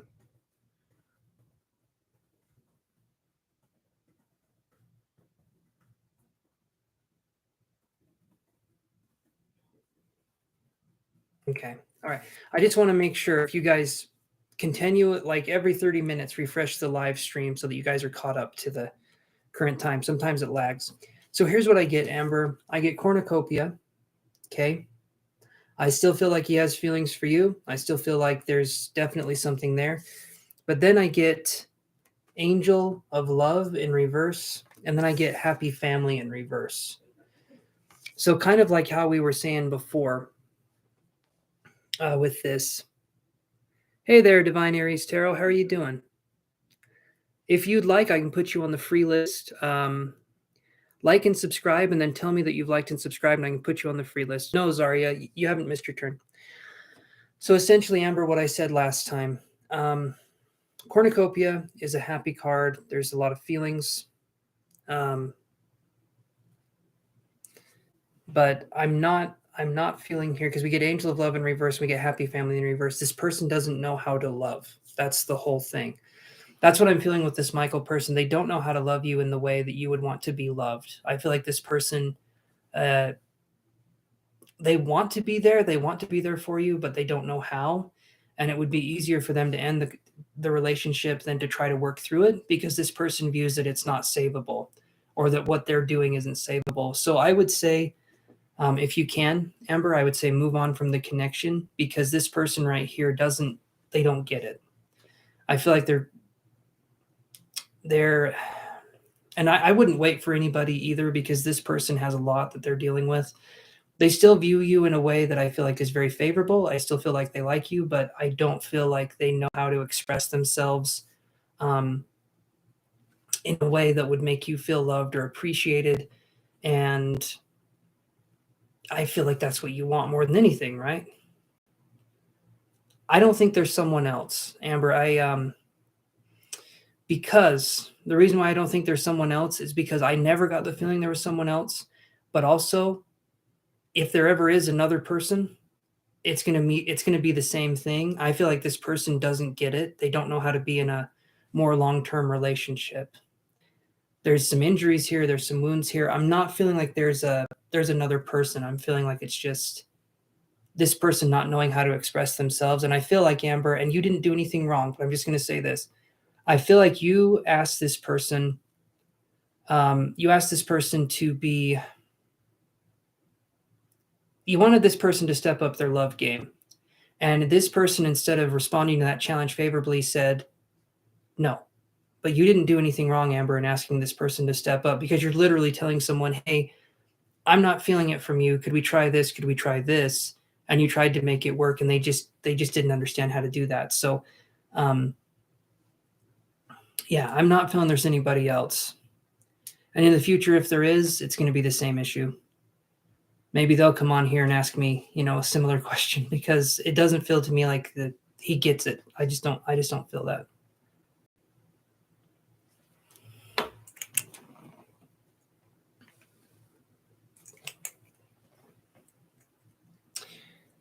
Okay. Does that help answer your question? Does he feel bad? I think so. Yeah. I've said it before. Look at these two cards. Angel of Love in reverse, Happy Family in reverse. Yes, I feel like he feels bad, but again, he doesn't know what to do. He doesn't know how to move on from how he is. And that's frustrating to deal with. I do feel like he feels bad, but he doesn't know how to make it better. He doesn't feel like he can make it better. Something in me feels like this person is like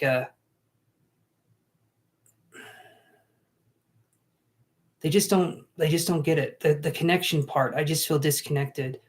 Again, don't feel like he's a bad person, but I don't feel like he's someone that can show you the kind of love that you'd want. I feel like they're more maybe more comfortable with being distant, if that makes sense. That's just what I feel from this person. But I feel they feel bad, but it doesn't mean you know, feeling bad is one thing, but this person trying to make it better is a completely different thing. And I don't feel like this person's going to try and make it better. I feel like he would rather just sit there and feel bad than try to work through it or fix it. At least that's what I'm feeling. So does that help answer your question, Amber?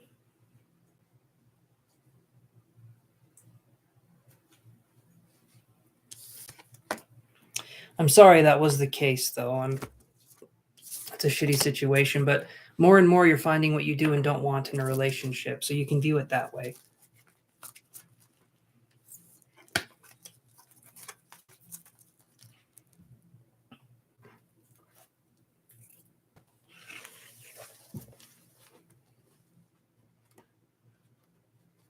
Hey there, Yellow. Can you like and subscribe for me and then tell me when you have and I can give you a number?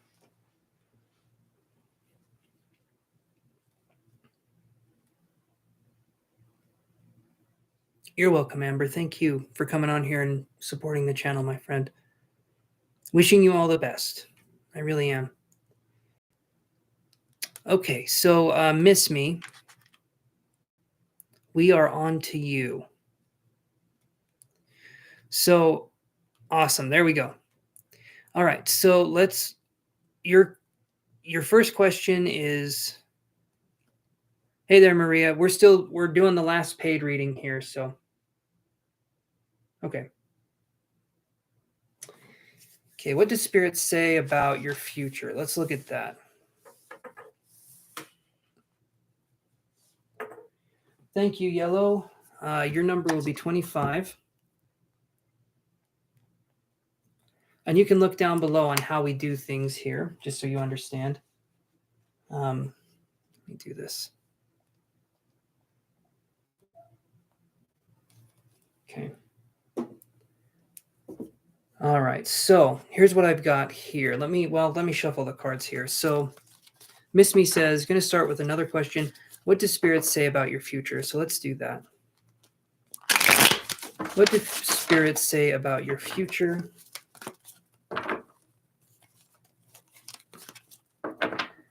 I understand, Maria. I understand. Thank you for apologizing. You're okay, you're okay. Don't worry about it. I understand there's issues and caps lock happens.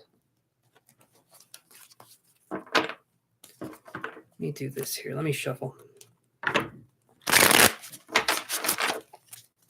So I'm going to start with, what does Spirit say about your future? So let's do 4 months. Actually, let's do 4 months. I'm going to lay a card down for each month, including February. So we'll do February, March, April, May. So let me do that right now. February, March, April, May. And then let's see what we get here. So what's going to happen in February for... Well, let me do this. Miss Me. Let me do one more thing here.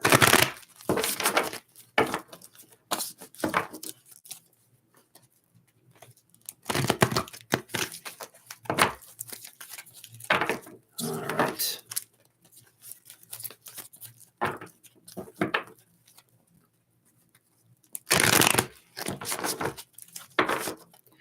Okay, Padma, you'll be the next one up. I had the number 6 come up on here, but we're still doing the paid. So after the paid readings, Padma, your question will be the next one up. So stick around. I think I accidentally shook the phone and it landed on 6. And so let's do that here.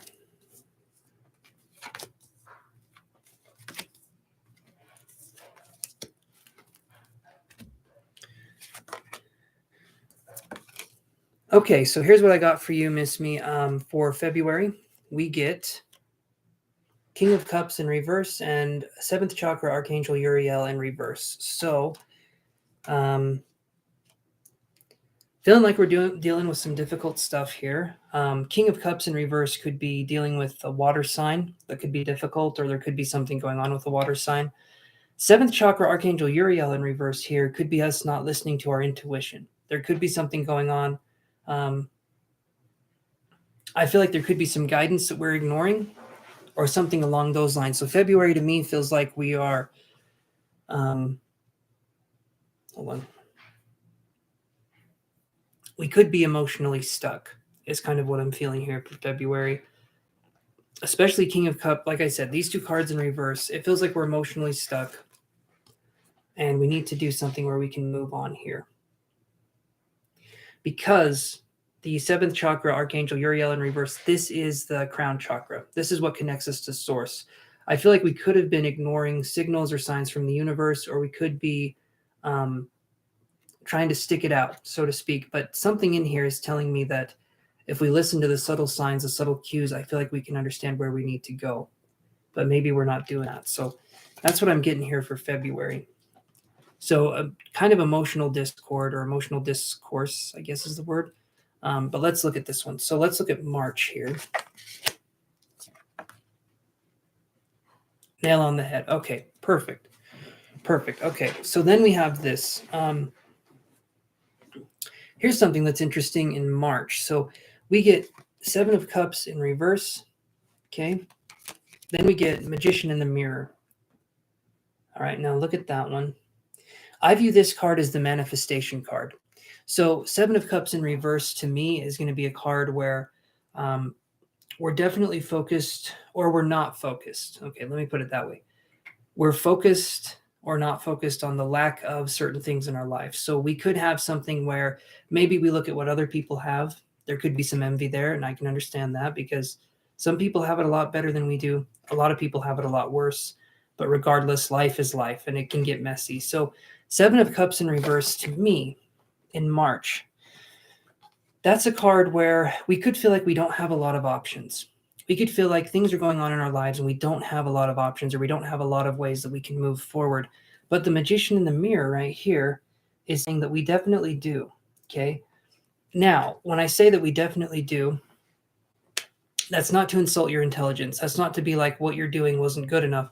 But sometimes the thing we were doing, if we keep doing it and we expect different results, okay, let's try approaching a problem or something different with a more unique situation or a more unique kind of answer. So, for instance, if you've been working through an issue or a problem and you've been doing the same approach for it over and over again and it's not working, try doing something else. You can look something up on YouTube or Google. You can go to somebody. There's certain things you can do to try to get things to move forward for you. A lot of times we like to think we've tried everything, but we haven't tried anything yet. And that to me is both a good thing and a bad thing because it means we've spent time struggling through something when we could have been finding a solution, but it also means that there's hope for solution. So in March, I feel like you're going to have an opportunity to get a solution for something you've been wanting to get a solution for, but you have to be willing to look at what that could possibly mean. Taking the pad off Einstein is one of the yes, yeah, I think Einstein said that. Yes, I am. This is the last paid reading, Nani K86, and then I'm going to the free list here. And on the free list, it's randomized, so yeah. Okay. So then here's something interesting here. So let's do, let's see. So we did February, March, February, March. Okay, so here's April. Okay, here's something in April. So in April, we have 10 of Coins. Really good card. Really, really good card. So 10 of Coins, and then we have this one right here. Contract. This one, when I'm looking at this one, it's, hold on.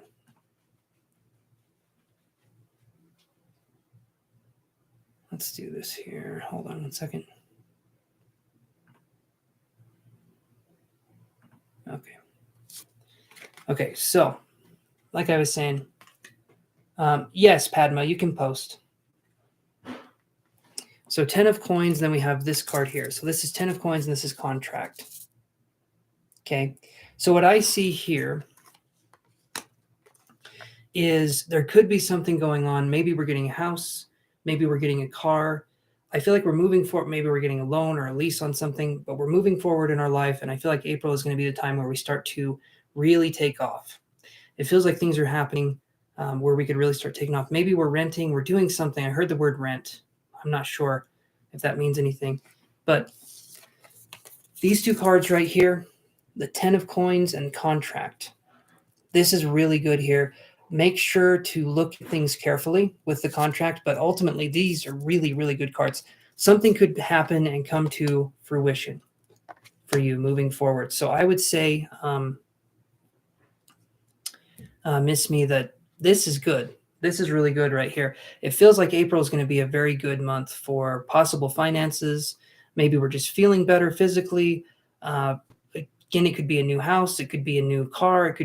It feels good. It feels like it's a lot of good positive energy, possibly more financially based, but it could also be more physical health oriented too. Like we're feeling better. And we could also have the financial part in there as well. So April seems like a really, really good month for you moving into this. But let's look at May here. So May is going to be, okay. All right, so then we have this. In May for you, there's a lot of energy here. In May, we have 10 of Swords in reverse. Okay, and I'll explain what that means. And then we have indecision. And Padma, you can post your question. Oh, well, thank you, Marshmallow Bunny. Awesome, okay. Then we have indecision right here. So 10 of Swords. I'm going to write down Marshmallow Bunny's question here, or contribution. All right. Hold on a second here.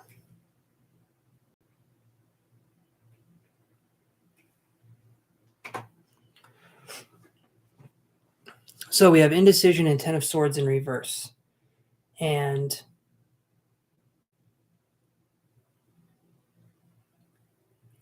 so 10 of Swords in reverse and indecision right here. These whole table stroke there. These cards right here are saying that you're going to be working through a difficult decision coming up. You will make the right choice, but it feels to me like in May, you're going to have an option of going either left or right. And I feel like either way you choose is going to be good, but you're going to be putting a lot of pressure on yourself to make the right decision. But I feel like either one is going to be something for you. So don't overstress yourself or overthink about things. A lot of people tend to overthink, and I am one of them people. Okay, so you're not alone in that. But I would say focus on allowing yourself to feel what feels right to you. Instead of what is right for other people or what other people have done, focus on what you could do and what feels the best for you. And that's what I'm feeling is going to be happening in May. So all of this is really good, but that's what I'm seeing there. So hold on one second. Hey, Twinkle Yadav, that kind of question, you'd have to pay for that one. That's a little too specific for me for a free reading. I can do like a yes or no question for you though. And hold on one second. I'm going to be right back, you guys. But feel free to type. Oh, there we go. Thank you, Marshmallow Bunny. I appreciate that. Thank you. Hold on. I'll be back.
Okay. Does let's see.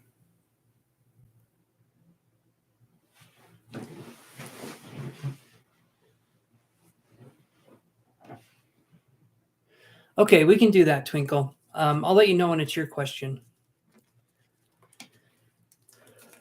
Okay.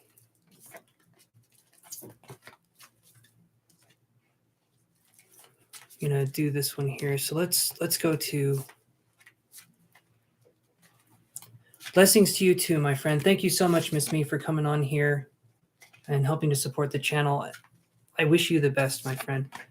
All right, Padma, let me look here. So any chance to get money in lottery in this time period, 16th of February to the 19th of February? Let's look. Let's see here.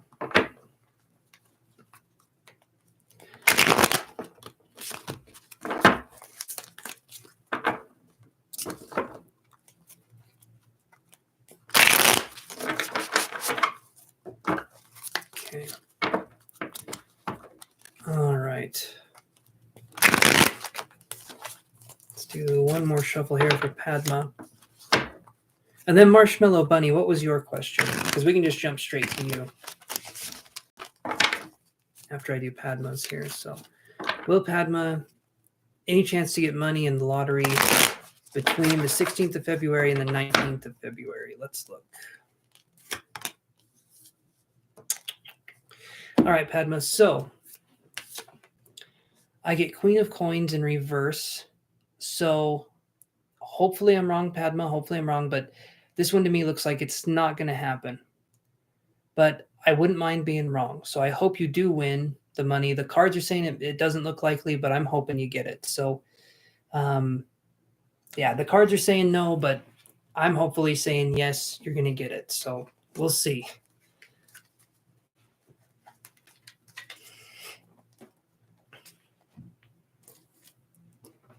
So hopefully that helps you, Padma. Like I said, cards are saying no, though, on that one. That's okay, Twinkle. It's not your turn anyway, so.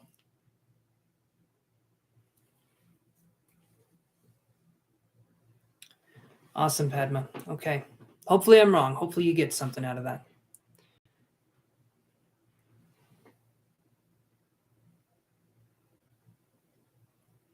Okay, first off, Marshmallow. Do they like you as a person? Absolutely. Absolutely. So I'd say, Padma, don't go for the lottery. I would say don't do it.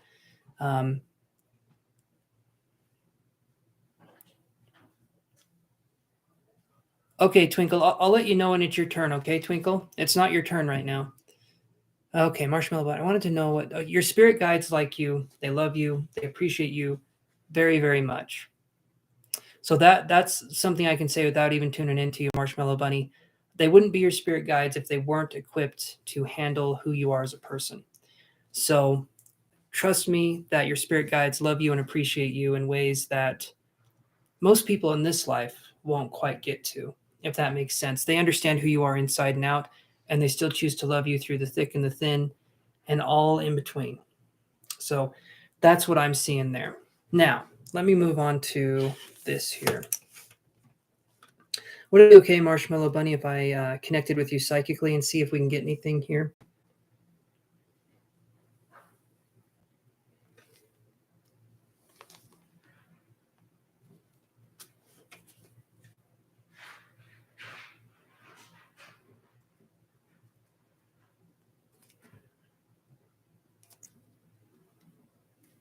Thank you. Thank you so much. Okay. So right now I'm writing her name down. Now, as I write someone's name down, for those of you guys, because I'm going to teach a little bit here as well. Thank you, Twinkle. I appreciate that. As I write someone's name down, I'm going to trace over the name. Okay, username, actual name, it doesn't matter.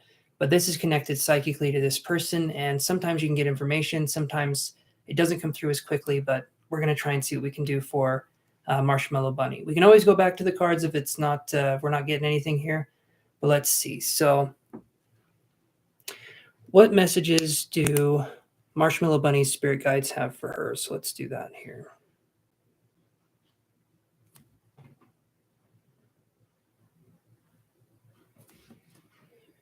Give me a second here. Okay.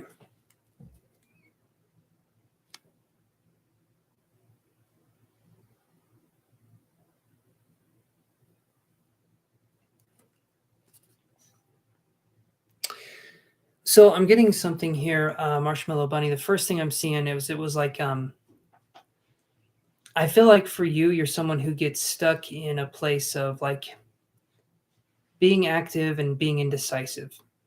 It's not a bad place to be, but the indecisive part of it feels to me like we're waiting, and then it feels like we're just waiting. I feel like we're waiting for our turn. We're standing in a line that I don't think anyone else is standing in, but we're waiting for our turn to come up. So I'm feeling like there's a sense of timidness here, and there's a sense of waiting for things to happen. And I feel like as long as we're waiting, we're putting our fate or our future in the hands of something that isn't quite there yet. If that makes any sense. I'm going to go into a little bit more detail here. I'm seeing that your spirit guides are wanting you to. Yeah, Shirley, your number will be 26. Okay. So I'm feeling like your spirit guides are telling you, because I saw a lion coming in, and to me that's saying to be strong and to be bold. I have a feeling you tend to mute yourself and your desires and what it is you want to do in favor of maybe what the crowd wants to do or maybe what society has told us to do. But I feel like deep down, maybe even not deep down anymore, you have your own desires and your own things that you're wanting to accomplish. You're welcome, Shirley. Is that making sense so far?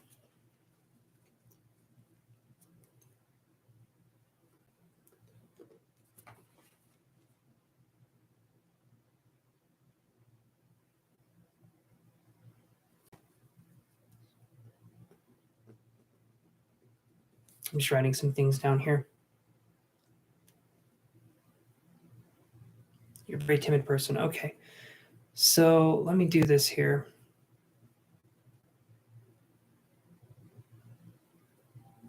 So I got this. You can see what they mean by that. Now, this doesn't mean Marshmallow Bunny. This doesn't mean that how you're living or what you're doing is wrong. Okay, your spirit guides are giving you encouragement to help you develop into who you could be, but it doesn't mean that right now in your life that you're doing anything wrong, because you're not. Your spirit guides are there to always be supportive and helpful on your journey. They're never there to tear you down or to make you feel lesser than. They're just showing you ways that we can sort of improve and ways that we can get better, right? And so in no way, shape, or form are they saying, do this or else we're done with your ass. Because right now, spirit guides do not work the same way that humans work in this life. Spirit guides are not just going to abandon you and leave you. You could have the life of anything you can possibly imagine. Your spirit guides are still going to be there. Okay, it doesn't matter what's going on. They're kind of locked in with you for this go around in the wheel of life, so to speak. So now, some spirit guides come in and they do stay your whole life. You'll have principal like spirit guides. You'll have stronger spirit guides that stay your whole life. This is what I believe. This doesn't have to be what anyone else believes. And then you'll have some spirit guides that come and they go at certain points in your life. And then you'll literally have some spirit guides that just help you for like 30 seconds once in your life, and then they're done. So certain guides come in our lives when we're going through different things that can help us understand different parts of ourselves and help kind of bring us lessons and things to learn and things to understand. But yeah, all of it is supposed to be for us to feel loved and appreciated. Okay, so I had the word flexible come in here, and that's a good word. That's a good word to describe this. I feel like you want to be someone who's accommodating to everybody. But when we're too flexible in our beliefs and there's no rigidity, there's no rooted system here, it makes it so that our own desires and expressions do not present themselves to us. So what will happen over time is that we can lose more and more of ourself in other people because we haven't developed a strong sense of self in ourselves, right? And so it can make it so that we're very confused.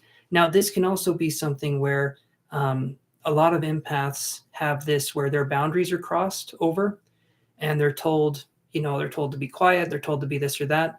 I get a sense, Marshmallow Bunny, I get a sense by nature, you say you're timid. I feel like there's a part of you that isn't timid. I feel like there's a pretty strong part of you that isn't timid. but something has muted you down. Something has muted you down, and you've taken that as being part of you. And I feel like is that making sense, Marshmallow Bunny? Hopefully that's making sense.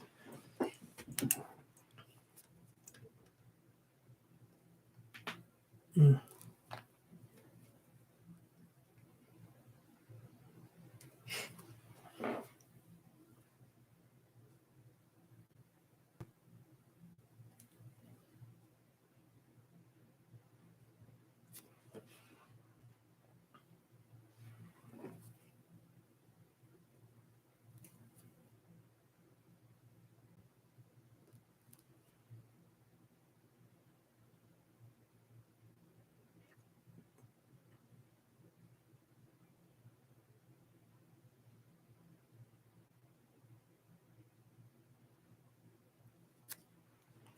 I'm getting a sense of you can stand your ground when you need to, and that's going to be important. That's going to be very important. So when you're standing your ground, I'm getting a sense that that's you being powerful and that's you tapping into your true self, even though it can be right. Overall, you're very shy. I can understand that. But I do feel like there's a part of you there's a strength. That's what I'm trying to say, and I'm trying to tap into here. You do not need to keep helping people and then denying yourself. That's something that I want to be abundantly clear. Um, Sometimes, and people may have a problem with me saying this, but I sure as hell don't. It's okay to be selfish, because a lot of times people like you feel like if you're focusing on yourself, that's being selfish, and it's not. That's being a person. Okay, focusing on yourself first and then others later should be how it is, because you can't possibly help other people if you yourself are lacking in some way, if that makes any sense. Yes, Amira, your number will be number 27. And again, we are doing the number system where it's a random draw, so your name and number could pop up at any time.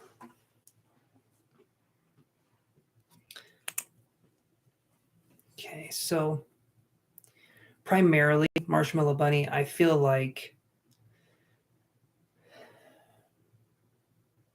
you say you can stand your ground when you need to, but I feel like that voice that says you need to do this only comes out in dire circumstances or in situations, and I feel like you need to start putting yourself first, not just when you feel like you need to, not when you've hit that point and then you more in a gradual way, not in a like a booming loud voice and being demanding, but I feel like you need to stand up for yourself more. And I understand you're shy.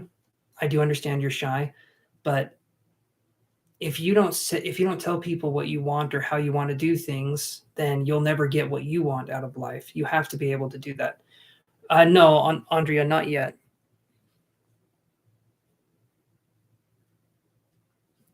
So I'm feeling like you need to bring that part out, Marshmallow Bunny. You need to bring out the marshmallow lion. Do you understand? Because I get this sense that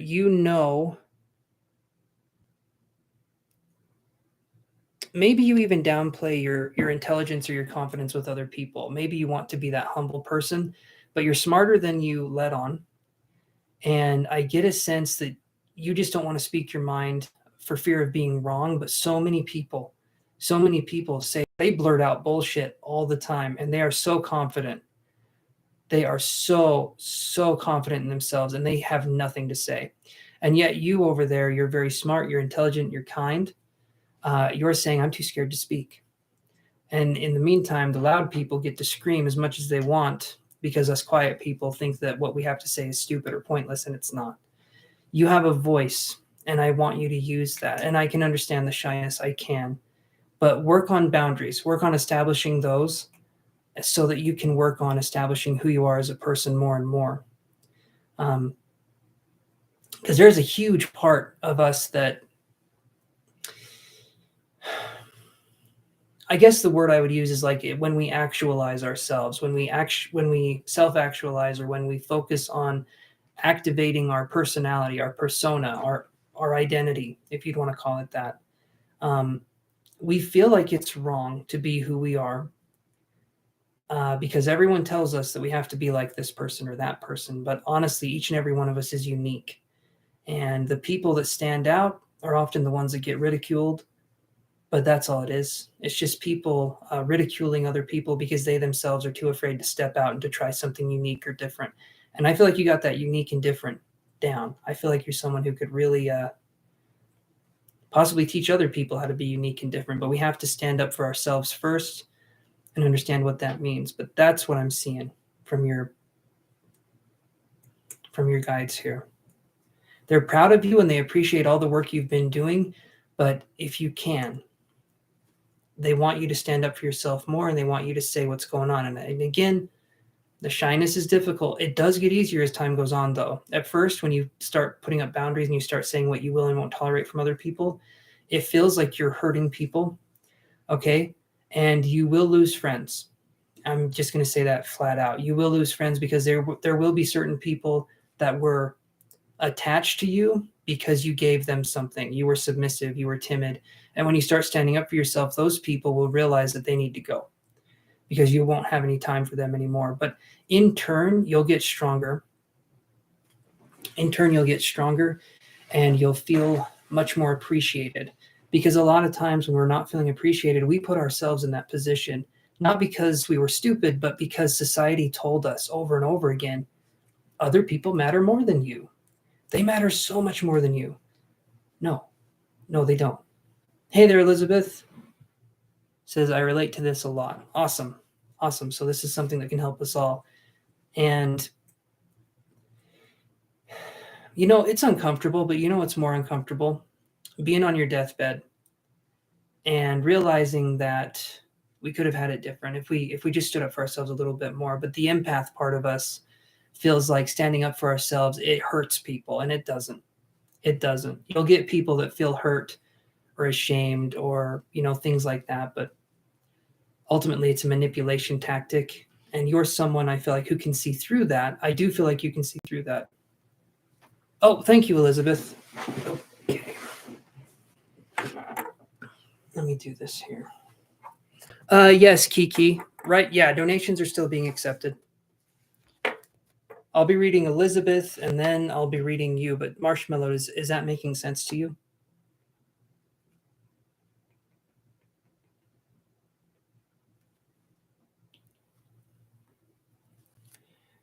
Let me do this here.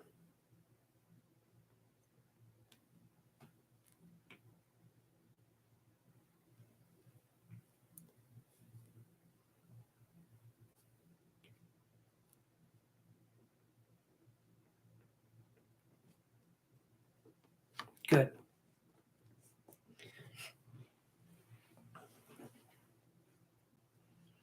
So, Marshmallow, I don't say this to everybody, but you need to grab life by the balls and you need to squeeze them. And you need to proclaim that this is you, this is who you are. I just need you to be strong. It's reassuring knowing that they understand. Absolutely. I feel like a lot of them have had those same similar experiences. The guides and things like that have had many lifetimes to figure things out. They're kind of an amalgamation of the higher conscious mind, if you want to think of it that way. And they've been through a lot. And we've been through a lot too, right? Motivational words. Thank you, Elizabeth. Thank you. But yeah, just know that no matter what we're doing, we're not alone in what we're doing. Sometimes it feels that way, but there's always something there, something supportive, something that cares about us even more than our parents ever could. It's that kind of love. It's very unconditional, and they're always there for us. And so tap into that and realize that it's okay. It's okay to be you. I'm still learning that too, by the way. I don't have it figured out. Awesome, Zarya. Hopefully we can get you some help here. I'm still doing some paid readings, though. So hopefully, Marshmallow Bunny, that does help answer your question. And again, you've got it. You've got this. Just focus on you. And if you need to, there's labradorite, which can help. That helps heal the heart, and that helps heal the throat. Okay, this is what I've got here, Marshmallow Bunny. This is labradorite, and it focuses on the blue and the green. Okay, because it's kind of a bluish green color, but it focuses on the throat and it focuses on the heart. The heart is about letting go of expectations and just letting things be. It's about loving people for who they are and not who they have the potential to be in the moment. That's the kind of love we're talking about. The throat is about expressing ourselves and letting ourselves be expressive. And then in turn, once we've built up that sense of self-expression, we also let other people express themselves. As long as it doesn't mute us or hurt other people, we let there be differing opinions, things going on. It's not just about speaking our views, it's also about listening to other people's views and focusing on that. So labradorite could be something, if you hold it close, that can be something that can help you speak your mind and to help you get things off your chest.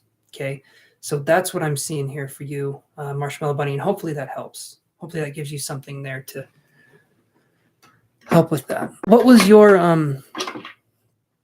what are we wondering, Elizabeth? What were we focused on here?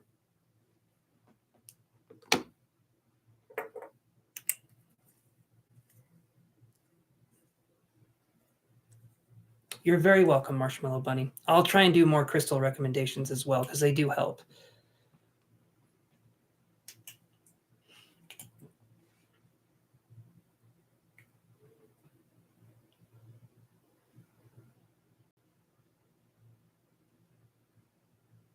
How you met them was cool. Awesome. Awesome. All right. So you'd like to know if the teacher you met in the astral realm is able to meet with you again. So with astral projection, it's a lot about vibration, and it's a lot about how we, I guess, allow ourselves to. Give me a second here. Is it okay if I, again, Elizabeth, if I connect with you psychically? I feel like that would help.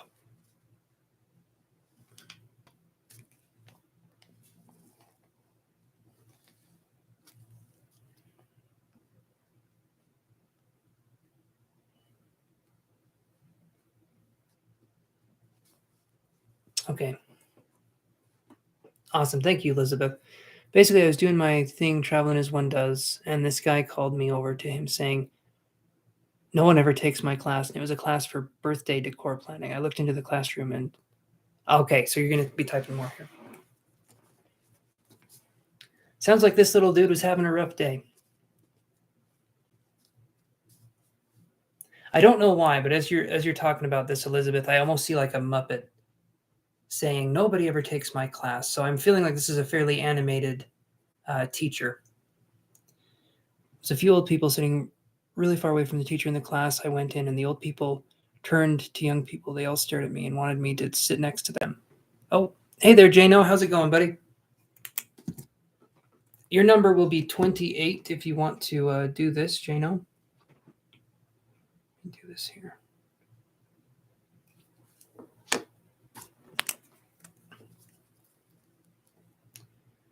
Okay. Let me see what I can get here.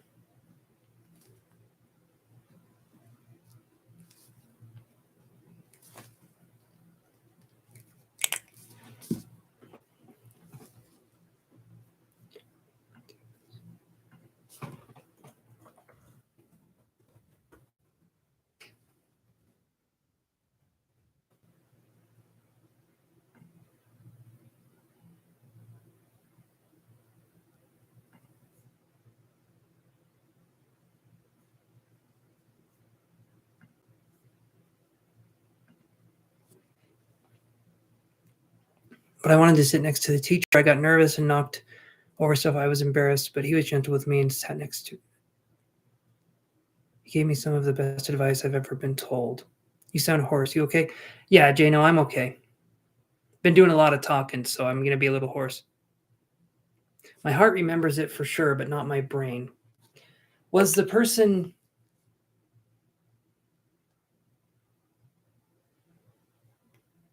His energy felt too overwhelming. Okay. So yeah, I'm still doing paid readings. After Elizabeth reading, I'm going back to the free readings here. Nani K86. Hey there, lovely T. He's on the far end of the table, the clingy dude. Sounds like one of those kind of sticky hands. You know, you slap them on a wooden surface and they kind of stick. I can just imagine him being clingy and kind of sticking to the table.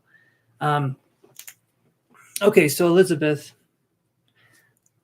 and if I'm wrong on this, I'm wrong. But for some reason, I'm being shown someone from Saigon or someone in that would have been Vietnamese. I don't know if that was any of these people that you were dealing with or if they presented themselves that way. But teacher looked like an old musical composer. That's cool. Okay. So let me see. Let me see what I can get here.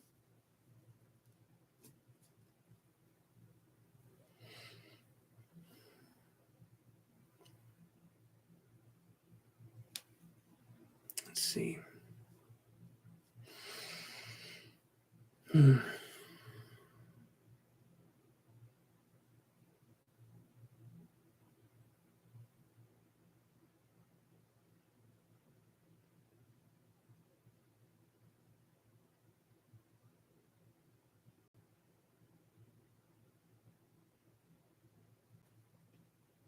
Let's see here. I'm feeling like Elizabeth. I do feel like you can meet this teacher again, but the desire to want to meet them is going to be something that blocks you from meeting them. You said this person reacted in a gentle way. And so, what I feel with this energy is I saw a hand and it was raising up very slowly, but it was like getting ready to ask a question. I feel like if you want to meet this person, we kind of have to be nonchalant about it because if we want it too badly, it's not going to happen. And if we don't want it enough, it's not going to happen. It's going to be something where I feel like if we ask for this person specifically, and all you have to do when we're asking, because also I briefly heard what you said about Vietnamese, but my internet buffered when you did. I was saying, I was wondering if any one of these people was Vietnamese. I heard the word Saigon. And so to me, that would have been someone who would be Vietnamese or identified themselves as that way. But if it doesn't make sense here or there, then it doesn't. Gotcha. I was super cheesed out by meeting them. Okay. So primarily, Elizabeth, what I feel is going to be that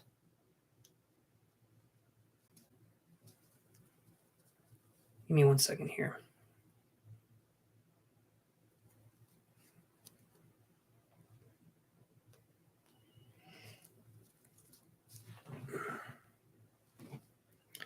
Let's see here.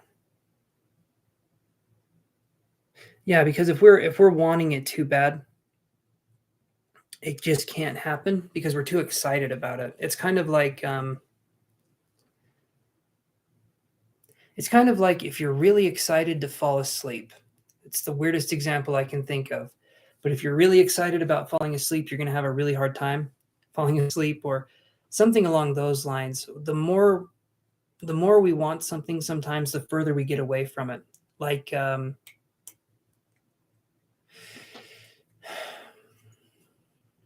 can usually come up with examples, but I'm kind of drawing a blank. Okay, here's an example. When we go fishing, for instance, when we put the line in the water and we just kind of wait for something to happen, we're going to catch a fish more than likely. It may take a long time, but we're going to catch a fish. But if we put the line in the water, we wait a minute, and then we pull the line back out because no fish bit on it, and then we put the line back in, then we pull the line back out. If we don't rest and allow something to hit the line, then we're not going to get anything in the process, and we're going to keep resetting ourselves over and over again. That makes so much sense. I did try to sleep to meet the teacher and couldn't. Okay, so you will be able to meet them again, Elizabeth. I'm feeling like it may be a little bit of time because this person doesn't feel like they're someone who's accessible to you all the time, but I feel like you're going to meet this person several times, and I feel like you have met this person several times in the past. I feel like you felt the energy somewhere before, and the person can change shape or form. They're a positive entity. They're someone that's there to help you, but they're going to present themselves in a lot of different ways because they're helping you to deal with things in the subconscious to bring them to the conscious mind. But when we're astral projecting, we go through a place called, it's like shadow memory, if that makes any sense. Shadow memory is the kind of place where you have a really vivid dream, everything's happening, and then you wake up, you don't remember anything. You remember it was vivid. You're like, oh man, things, stuff. Yes, that's it. That's all you remember. And there's the shadow memory. And once you can understand that, and you can incorporate your like, let's say you astral project, and before you come back to your body, you say, I wish to retain all the memories that I have had moving forward. And if you can do that and come back into the body, you'll be able to retain your memories more and more. It's kind of like a muscle that you have to exercise. They didn't feel like they were alive. And yes, that's correct. I can't place my finger on it, but I'm sure I felt their energy. So they're going to be coming to you several times in several different ways. I feel like they're going to come to you before your 30s. And then I feel like they're going to keep coming to you in your 30s. And I feel like that's going to be another time of transformation for you is in your 30s. It feels like mid 30s, like 33, 34, early mid 30s. But I have a feeling you're getting a sneak peek now. And no, they're not alive. I don't feel like they're alive. They're an entity. They're a disincarnate entity. They're not someone who is, yeah. I wonder if my emotional state before sleeping influenced me meeting them. I was very sad. It could definitely do that. And then woke up elated and healed. That's awesome. That's awesome. There's a lot of guides and a lot of different beings out there that are specifically made or specifically kind of given to us in times of need to do exactly what you said, to help heal, to help you to understand things, or to help you to feel healed, I guess would be the way I would describe it. So yeah, I think that's awesome. This sounds like a really good meeting that you had, and I do feel you'll meet them again. I just feel like it's going to take some time. Doesn't mean it won't happen sooner, but this person's energy comes to you when you need it, and they're always there. I do feel like they're always there, and they're seeing what's going on, but they only come in to sort of guide you when the time comes, if that makes sense. And I feel like they presented themselves as a woman more than a man. You said it was an old man, but something tells me I feel like I've seen this as a woman too. So it feels like it can just change shape into whatever you feel would be most comforting at the time. And maybe you find it easier to deal with male energy than to deal with, like, an older male energy to you would be non-threatening. So I feel like a younger feminine energy, depending on the circumstances, these guides can take different forms. But that's kind of what I'm seeing. Does that make sense?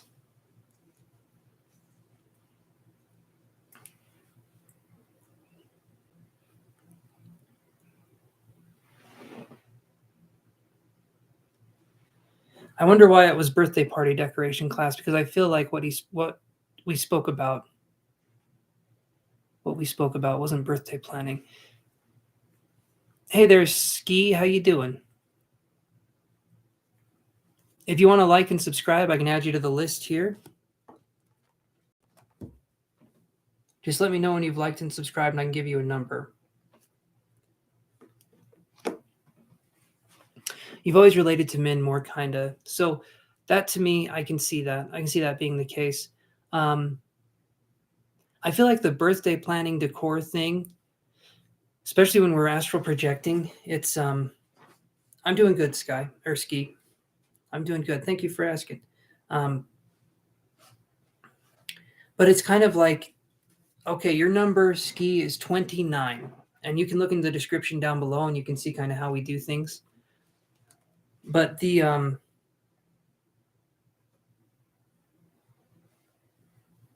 on.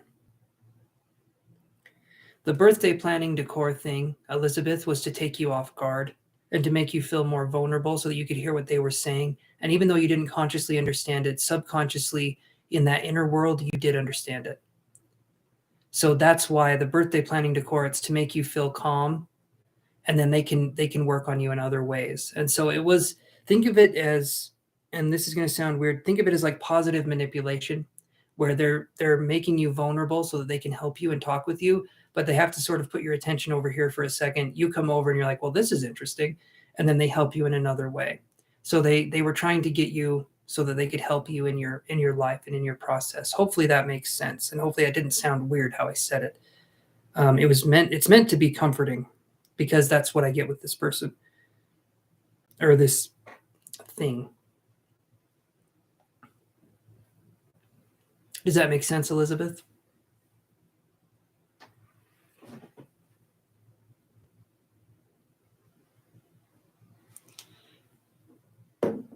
It was very comforting. I figured. Do I know why those people wanted to sit next to them?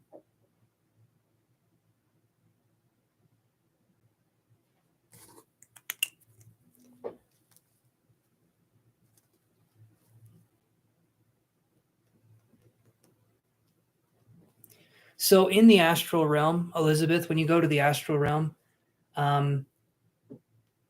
you do healing with people in the astral realm, people in the physical realm.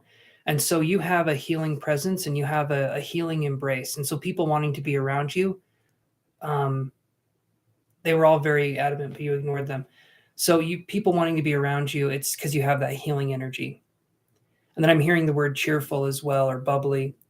So I get a sense of someone who, when you project, you're more open. You have a more harmonious kind of thing. Oh, Chantel, how are you doing? How are you doing? Awesome to see you. But that's what I'm seeing there. You have more of a healing and comforting energy. The clingy person, okay, that to me was someone that you're not able to help at this time. You said you felt overwhelmed by their energy because you weren't able to relate to it. Your own energy is still building up and you're still understanding what that means. This other person's energy feels like it would have taken you off course.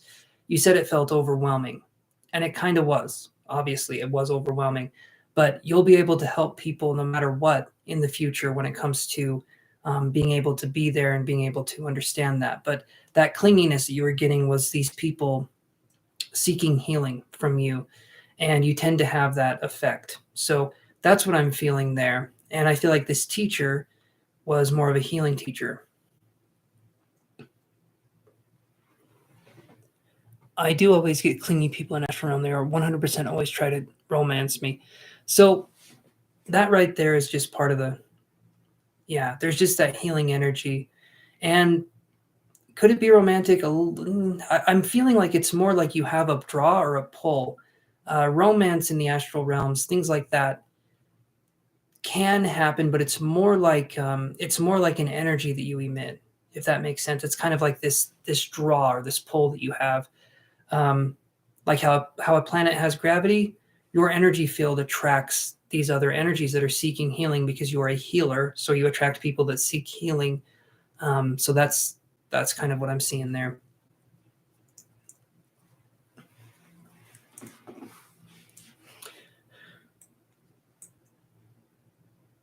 I'm glad that made sense. Sometimes when I'm talking about this stuff, it feels,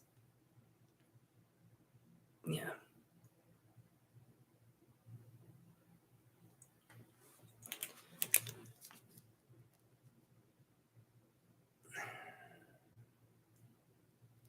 Awesome, Elizabeth. Awesome. Awesome. I'm glad that helped. I'm gonna go to the free list again, and thank you, Elizabeth. Can't wait to meet that teacher. I think you'll meet him again. I do. I feel like it's going to be a little bit of time, but yeah. Well, I can wait, but I can understand. Let me know if you meet him again. I'm curious too about this teacher. So thank you, Chantel. You're very sweet. Thank you. What'd you do this weekend, Chantel? Or well, it was a long weekend, wasn't it? It was for me anyway. It was I was off for like 4 days. I was accurate around your situation.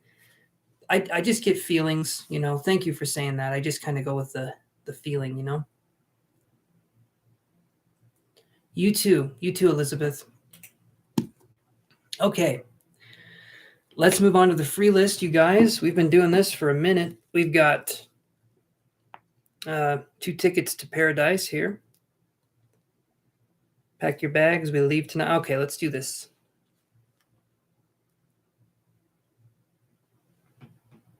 $27, Amira YT. Are you there? Now we can get to the free list, guys, and we're going to start breezing through this pretty damn quick. Oh, lots of pops and cracks. Nope, not on that one. Amira YT. Hopefully you're there. If not, that's okay. But, yeah. All right, I'm going to go to the next one here.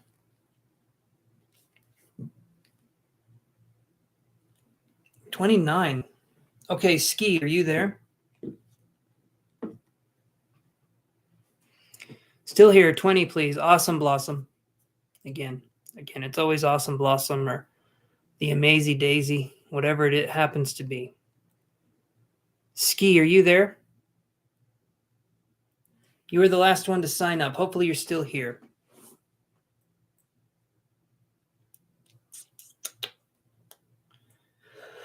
Oh.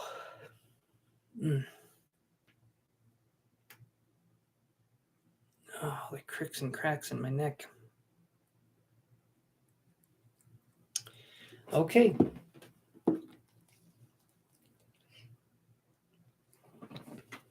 Chantel, I was doing self-healing more just because I don't need it, but I was happy. I put rose petals around me, had margaritas, Gatorade, cranberry juice, Heartbox chocolate. I eat with orange ice cream. Oh, that sounds good. That sounds really good, honestly. Orange ice cream sounds really tasty. Like a sherbet, right? Is that what it's called? Oh, there we go. 20. Blossom, you're up. Let's see. I watched let's see. What's it called? Spencer. Hey there, Tarama Crawford. How's it going with you? Yeah, I think you're 26, Shirley. Yeah, you're 26. Yeah, I watched the Spencer movie for Valentine's Day. That was an interesting movie. Kristen Stewart, is that what it was? It's going well. It's going well, Tarama. Are you wanting to get on the list here? If you like and subscribe, or have you already liked and subscribed? Hey there, SC. How is it going?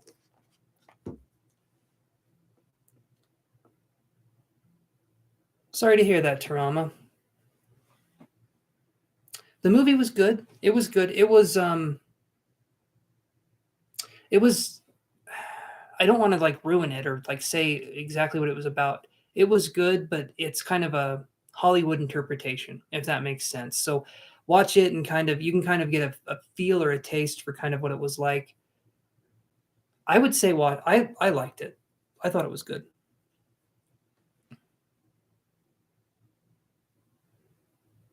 It is very mysterious, the movie. Have you seen it already, Chantel?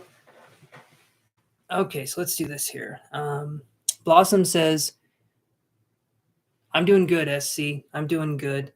I'm going to be live today, and then I'm going to be live tomorrow, and then probably going to be live again on Monday. But then Monday we have the new schedule, 6 p.m. Monday, Tuesday, Wednesday, and then Friday. So I'm not doing Thursdays anymore, but I am doing Fridays just because I got a class on Thursday that I have to take. So don't know why I said that SC at that point in time, but I figured it was a good a point as any to bring that up. Ah, okay. The visuals are nice. Yeah, the visuals are nice. The music is eerie, to say the least. Is it Spencer?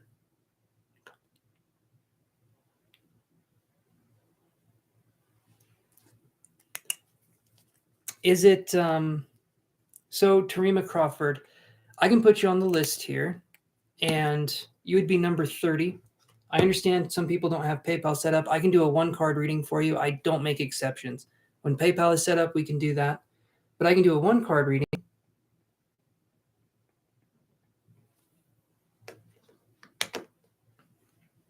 That's one rule I stay pretty firm with. Okay, awesome. Thank you, Tarama. No, it's not called. No, Ellen, you haven't. We're on the free readings now. You haven't been called. It's called just Spencer. From what I understand, it's just called Spencer, and that's it. I'm pretty sure. It's yeah. Okay, I'm gonna do Blossom's questions. So Blossom said, "Is Jay Cancer moving on with someone new already? We ended the relationship the day before V-Day.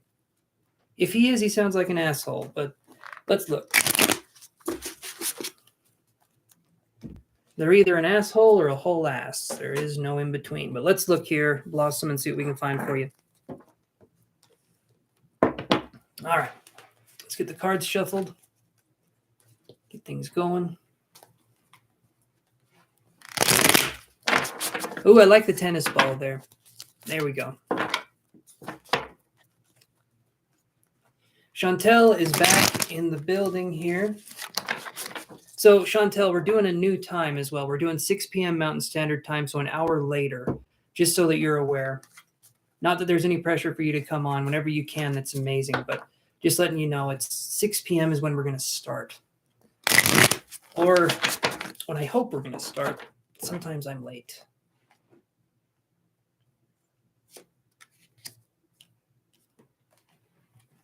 Let's see. So Blossom says,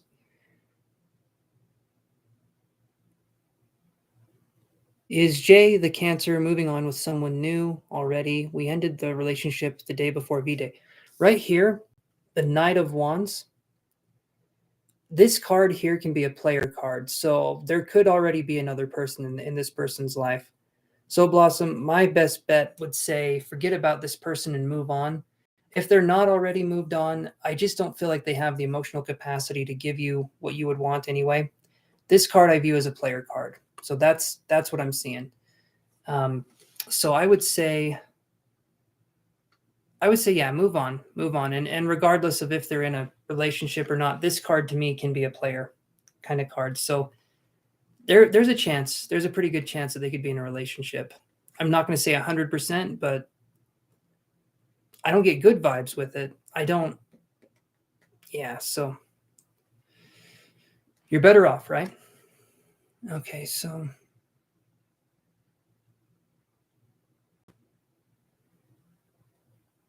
you're welcome, Blossom.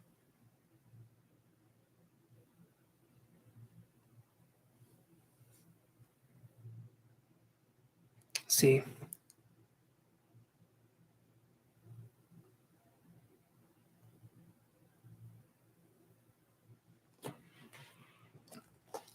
All right, Tarima, when your number comes up, we will look at your question, okay? I'll start getting through these questions so we can get everyone answered and ready to go. Okay. 18. Twinkle Yadav, are you there still? Twinkle Yadav. You're welcome, Tarima. We will totally look at everyone's questions. Just stay with me. Stay with me here, and we can look at your questions. How's the full moon been affecting everyone? Oh, that's what's been going on. Crazy shit. Crazy shit for me. I mean, my this right here, I'll show you. Got a little stream deck that I use with my OBS software. This almost deleted itself entirely. Got it back working. My program that I use to create thumbnails and that my girlfriend uses to create thumbnails crashed repeatedly. Never does that. Internet's been super slow. Instagram's been acting funny. Oh my God, I can keep going. There was more. What was it? Just being super clumsy, right? Maybe that's not the moon. I might take the fault on that one. Jeez.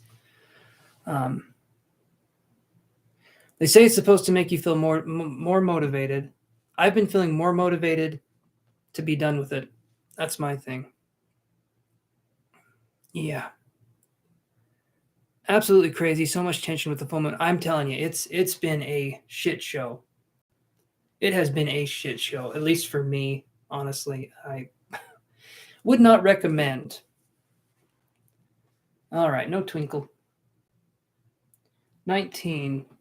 Unicorn 818 DNA, I think was the name. Unicorn 818 DNA.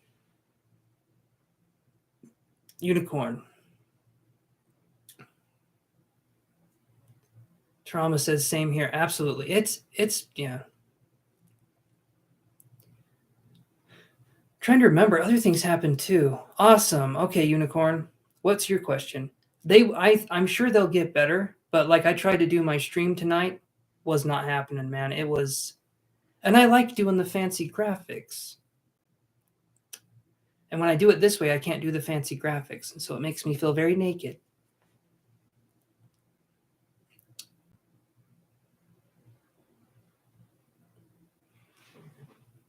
Okay. So the zone, if you would like and subscribe and tell me you liked and subscribed, I can put you on the list here. But you got to tell me that you liked and subscribed, and I can give you a number.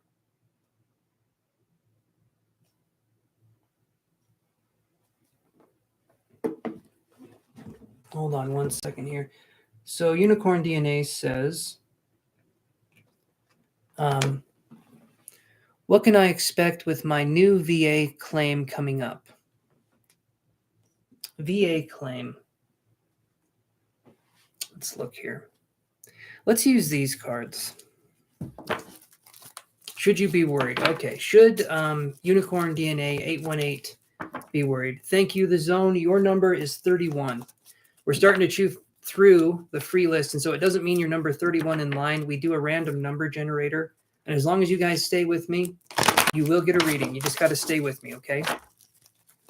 We do one question, one card. If you want more details, you can give me the green stuff, okay? That is not snot. That is money. That's what the green stuff is. Not to be confused. You guys keep mailing me boogers. I don't need that. So let's do this here. My website URL link is Thank you very much, SC. Let me look at that real quick.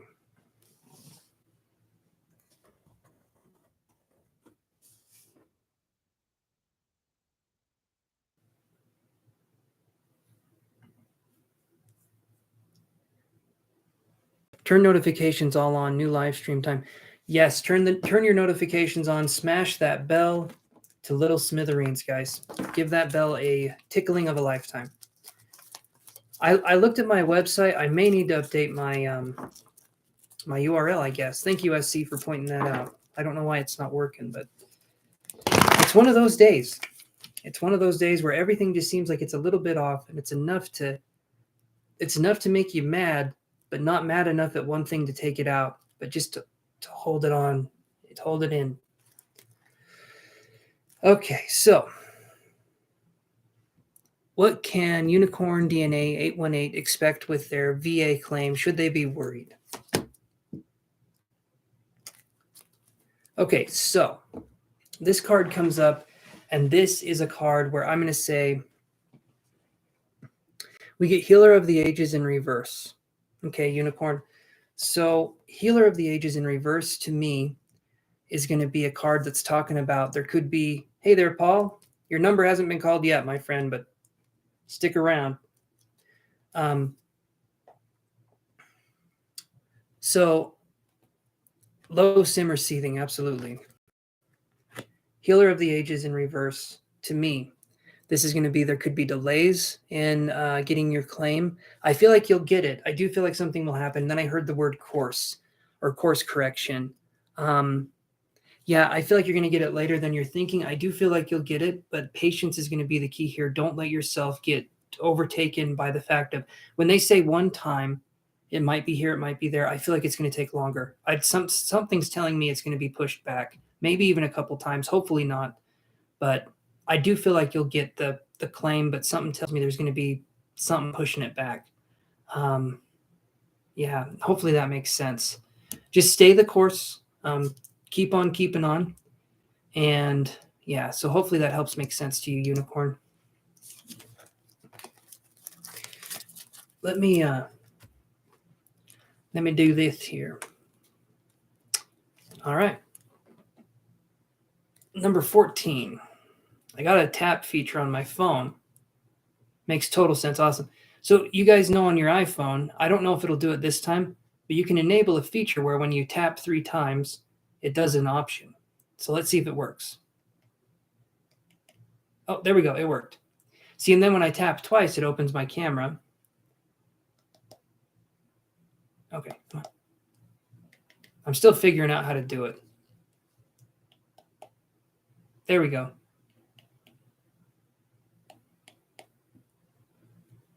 It's super specific. Come on. There it is. All right. You guys see what I'm talking about. Go to your settings and enable it if you want to. It's a huge waste of time, and it's an awesome headache to have. Okay, let's move on to the next one here. We had number 14, which is Neda Ivanova. Are you still there, Neda Ivanova? I like the name, Neda Ivanova. There's a lot of syllables. I like syllables. Neda Ivanova. All right, no Neda Ivanova.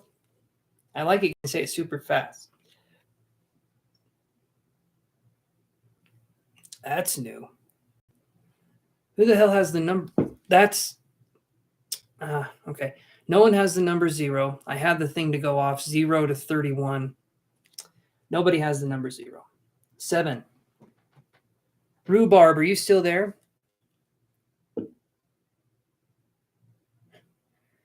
Yeah, number 0.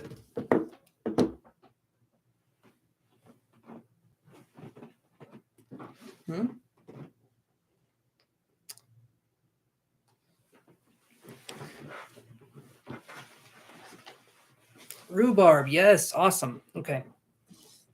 I would have okay, we got Rayquaza. Awesome. Awesome, Chantel. Hopefully everyone is, or Chantel, hopefully you're playing. I need to play Legends Arceus again. I've been playing Doom Eternal, and I'm not good at it. I am not good at that game. What was the other one I was playing?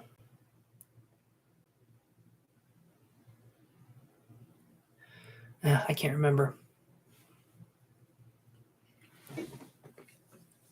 Okay, so Rhubarb says, I'd like to know what signs, symbols, numbers, objects my spirit guides are trying to get my attention with. That's a good question. Give me a second. Let me see what I can find here.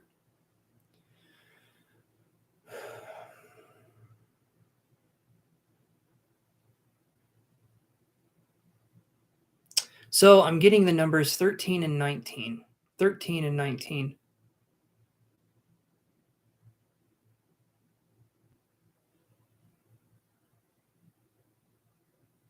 And then 74 for some reason was coming in my mind as well. 13, 19, 74. Hut. Go along. I don't know. I do feel like it's 13, 19, 74. 74 equals to 11 if we're doing numerology. 13 is 4. 19 equals to 10, which could be equal to 1. Yeah. That's what I feel, Rhubarb. I feel like it's more than one number, and I heard the word sampler. So to me, it feels like there's numbers that kind of cycle in and out for you, but it's not just one number. It's like 2 or 3 numbers. Maybe a month goes by, and then it's 2 or 3 numbers again. But that's what I'm feeling for you. And I don't know where you're going to see 74 that much, but to me, that seems like something that's coming up, or something that will be coming up. And then the color gold. And gold is a good color.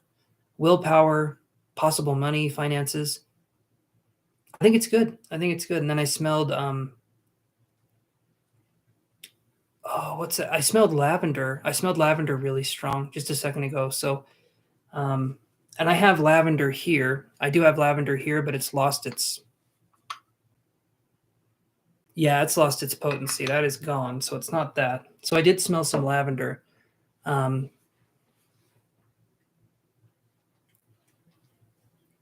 get a feeling, Rhubarb, that you get really weird numbers. And I don't mean weird as like you get connections with numbers, or you get these connections, these synchronicities. But anyway, hopefully that makes sense, Rhubarb. That's what I was getting for you. Let's go on to the next one. We're getting a little bit of a list, and so I want to go to this one. But hopefully, Rhubarb, that makes sense, or you can verify or not. But 26, Shirley, are you still there? And Shirley, I can be serious. So I have to do it every time. I have to do the joke, the airplane joke. Oh. Shirley, are you there? 26. 26.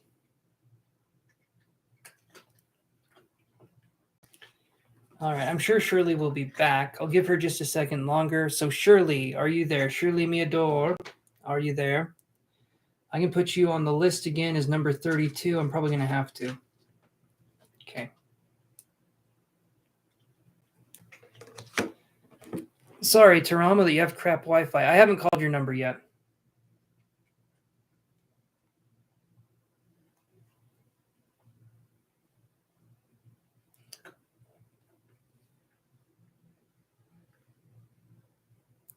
Lavender came up today. 32 is Shirley. Shirley's number 32. Yeah, she dipped out. Absolutely. So many synchronicities. Lavender came up today 3 times today. Just stuff that sticks out in my mind. Yeah, the lavender came up for me, and I was smelling that. I couldn't recognize it at first, though. The lavender smelled really, the way I can describe it is it smelled like a really milky, strong scent. It was a very thick, anyway. Okay, let's go to the next one here. Number 1. SD. Is SD still here? My voice does a little trembly thing every now and again. It makes it sound like I'm super nervous. And I am. Yes, Amira, I did pick you. 27 came up a little while ago. I can put you on the list again, though. You'd be number 33. So if you can stick around, you'd be number 33.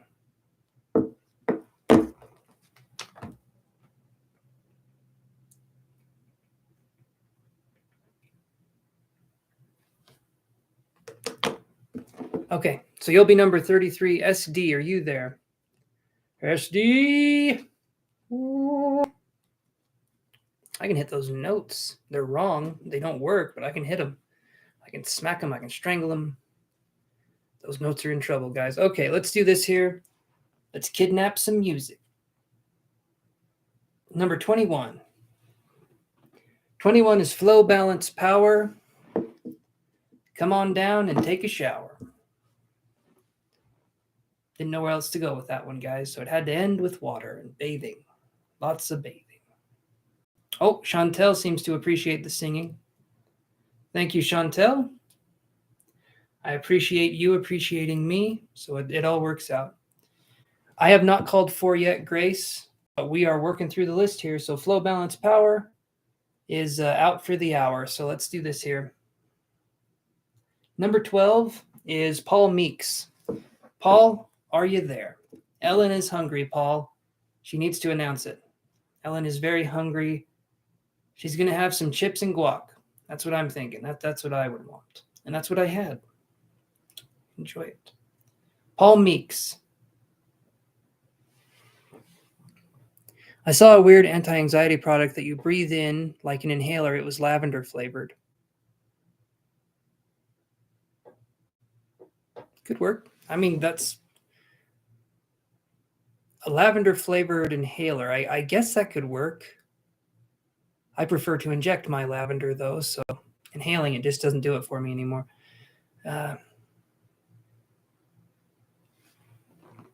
Okay, let's do this here. You don't want it. I wasn't saying you did, but I kind of want to see what it's about, though, Rhubarb. I'm curious. I don't want to spend money on it, but I'm curious about what the experience would be like. CBD oil helps with anxiety. I had a yeah.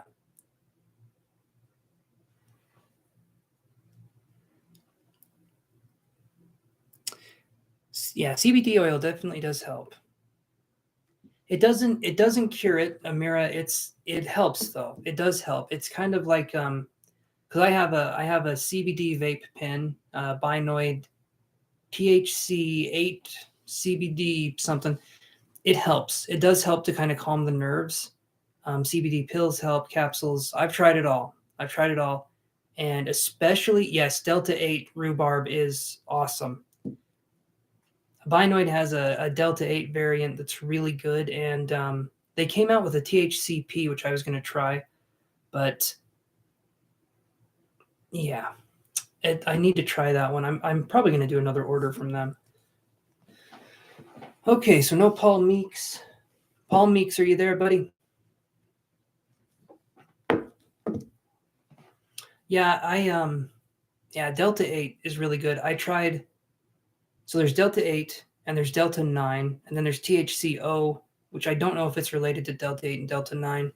THCO, though, super strong. If you guys are looking for something it will have you forget who you are as a person, THCO is going to be that for you.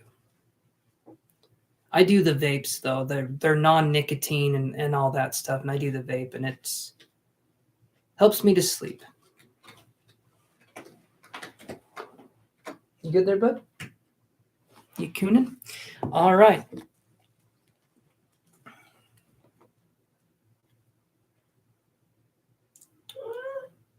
$31. The zone. Is the zone there? It is time for the zone.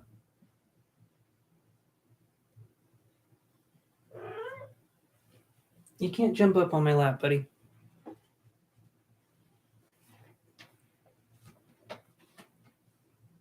Awesome, the zone. Perfect. I remember one time I had, I don't know if you guys have ever heard of Chiba Chews. Yeah, Shirley, I did 26. Your new number is 32.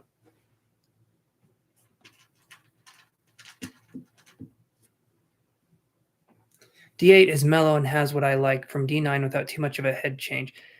Yeah, D8's good. D8 is really good. I've tried it. I've tried a little bit of D9. I do not remember it. That could actually be an effect from the D9, though.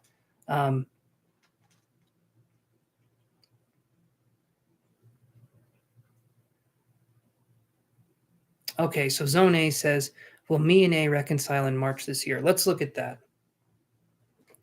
And Amara says, I think nature really cures it all. It can. It definitely helps. It definitely helps. There's a lot of good stuff that nature produces.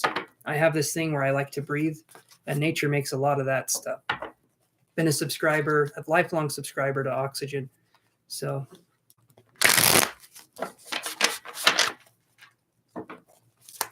Ellen says, I can't take Mary Jane. It sends me into the worst panic attacks. It can. If I take too much, yeah. Thank you, Mercy. I appreciate it. You'll be on the list. Your number is going to be 34, my friend. And we do things a little bit differently. You can look down and see in the description kind of how we do things. Delta 8's good. Okay, but let's look at the zones question. Will the zone and A reconcile in March this year? Very specific. I like it.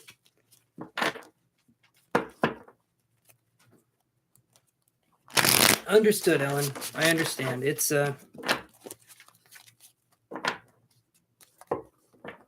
Oh, it will. I think it does, Amira. I think CBD oil and stuff like that, I do think it helps. I don't think it cures it, but I do think it helps. Again, that's how I feel about it. I have anxiety and stuff like that, and it doesn't get rid of it completely, but it does help me to feel more calm. So that's good.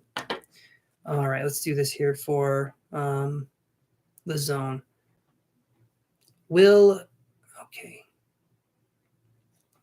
A and the zone reconcile in March this year? I get this card, the zone. I get the Fool in reverse. I'd say there's a possibility. It could happen, but when I see the Fool in reverse, it's making me think that 95% chance that it's not going to happen in March. I don't feel like there's going to be a reconciliation. Hopefully, though, I'm wrong and you do get it, but it's feeling like there's going to be a rough start or something's going to be blocking the connection here. The Fool in reverse is like a refusal for a new start or a start, if that makes any sense. So that's what I'm seeing there. Hopefully, though, that's not the case. Hopefully you get what you want in March, but that's what I was seeing there. Let's do this here.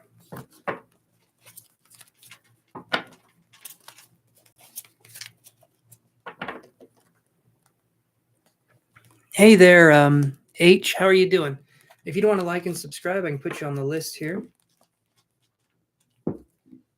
And I'll look into that, Amira. I can look into that. All right, so let's do this here.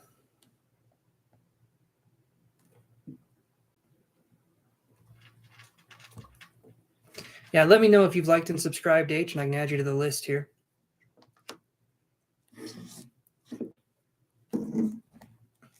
Let's move on to the next one. 24 is Chanchal. Are you there, Chanchal?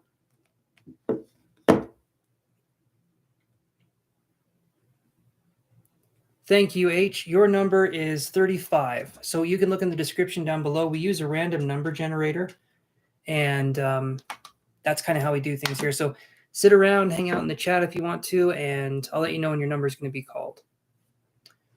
Chanchal, are you there? Oh,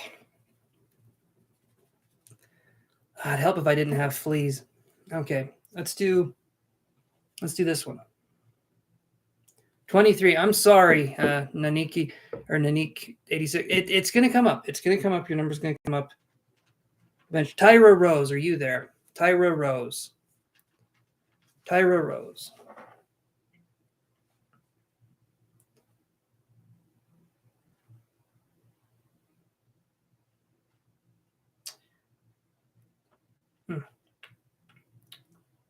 Tyra Rose. I try to give you guys a fair shake here before I move on to the next one. Sometimes there's a lag. All right.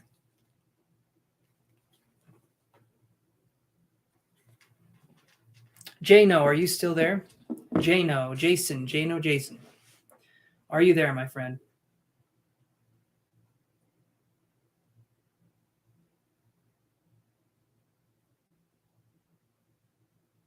Thank you, Tarama. I appreciate that. I try to keep it as chill as possible. That's why in this room it is 32 degrees. I am freezing cold. No, but thank you, Tarama, for saying you like the vibe. Okay, Jason, what's your question, my friend? I never know if you're there or not. I mean, I do now. I know you're here now, but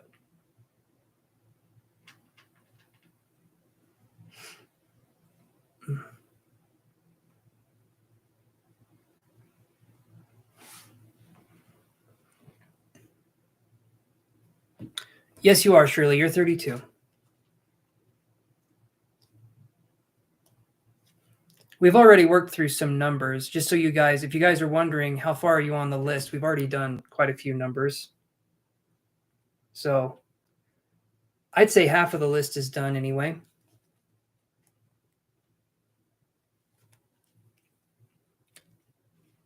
All right, let's look at that.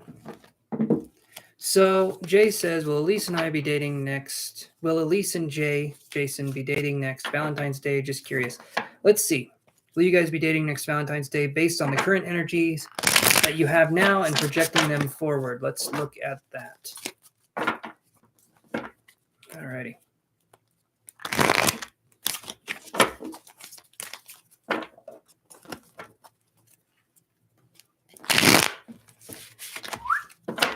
Let's do one more little shuffledy, guys. Let's make sure it's a good one.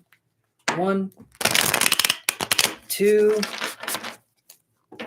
3,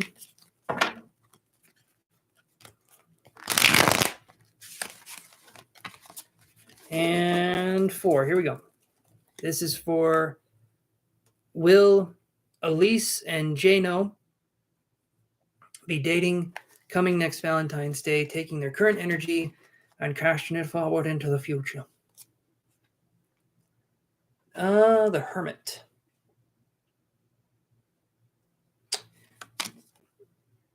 Maybe not next Valentine's Day. Maybe it could be a little. It's not the Hermit in reverse, so it could be maybe not next Valentine's Day. Maybe it will be after Valentine's Day next year. I don't know. The Hermit card to me is definitely a card of solitude. So I would say, hopefully I'm wrong, but the energy casting it forward now, it doesn't feel like you guys are in the future dating, but I could be wrong. That's a year in advance that things could change. So that's what I'm feeling there, though.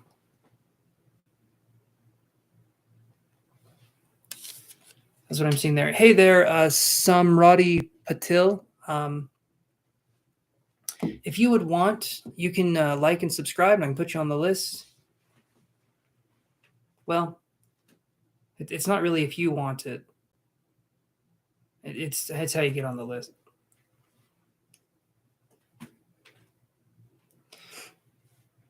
So things can change. Things can change.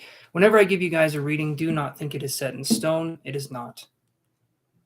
I've had a lot of readings that were very accurate, but then one thing didn't come true. But they were still accurate, if that makes any sense. Things can just change. Quantum reality can just kind of shift. All right.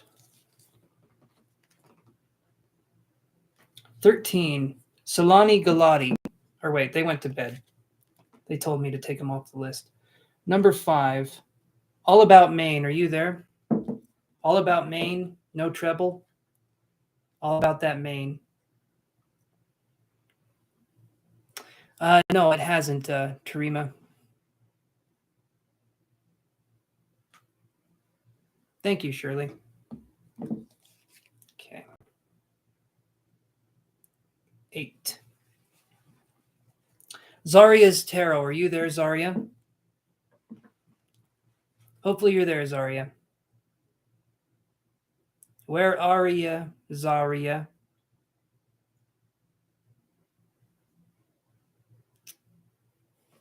Number 8, Zaria's Tarot. I'm just going to wait a little bit longer. Sometimes she arrives a little bit later for the 8er. All right. It's a no-go for show. Here we go. Number 11 is going to be Kev Mack. Are you there, Kev Mack? She fell asleep again. That's okay. That's okay. Zaria is getting some well-needed Z's. Yes, Tyra, we passed 23 just a second ago. I can put you on the list again at number 36, though.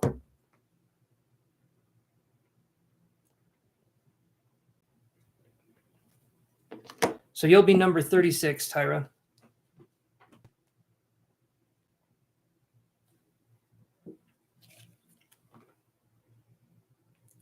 $33. Amira, are you there still? Hopefully you're there, Amira.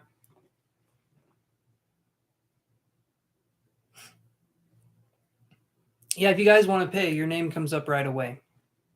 That rhymes. I ran out of rhymes. 33. Amira, are you there? And Amira missed her number as well. Double number is great stuff, but not great enough to get Amira back. One more time, Amira YT, are you there? Step up to the plate before it's too late, my friend.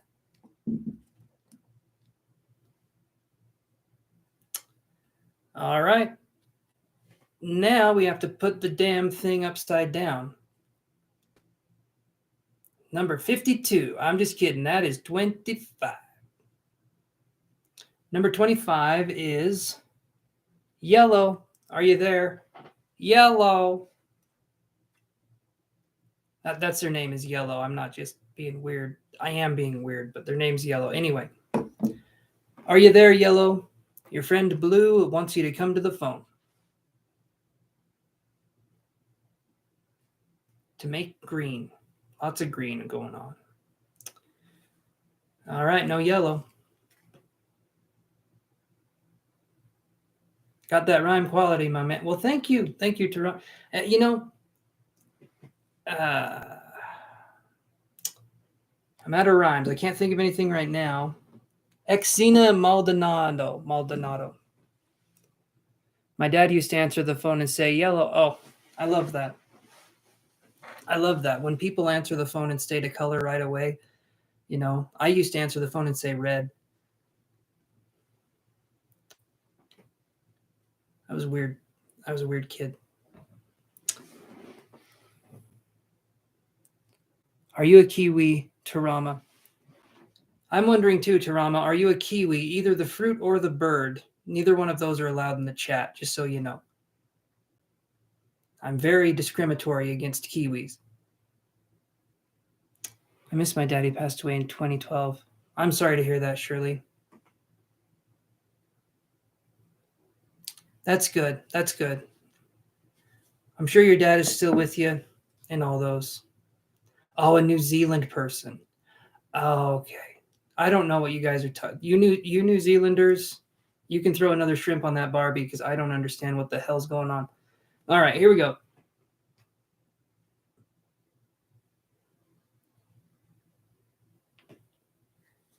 Number 15. Maria Celentine, are you still there?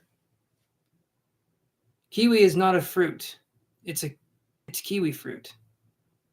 Ah.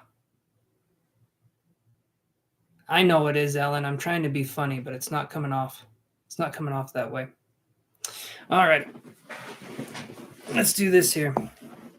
So 15, Maria Celentine. Are you there? I know it's Australia, guys. I was doing the Dumb and Dumber thing. Remember? Well, he was doing Austria and doing the whole thing. All right, Maria Celentine, I don't think is there. We're buzzing through this list. Number 30. Ah, there we go. Tarama. Close enough. Awesome. Okay, so Tarama, what was your question again? It's your turn. Oh. Man.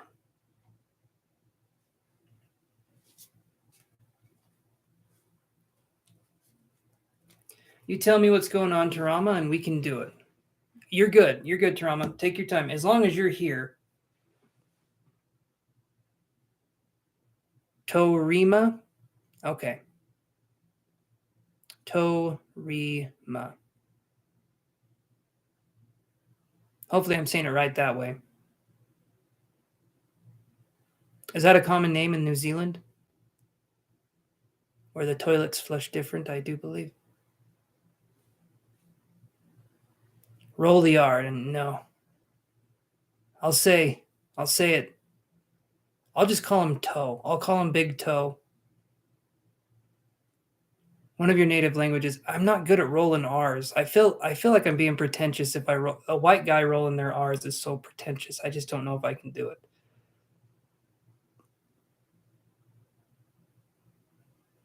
It's a beautiful name. I'm sure it's a beautiful name. You don't want to hear me. Okay. I've been in separation with children's mother. Love her so much, but stuffed it up. Much distance, real bad. I wonder if we will reconcile. I can spin the R, rhubarb. I can definitely spin the R, but I can't roll it. When you roll an R, bad things happen. But when you spin an R, good things are coming your way. All right, let's look for you, my friend.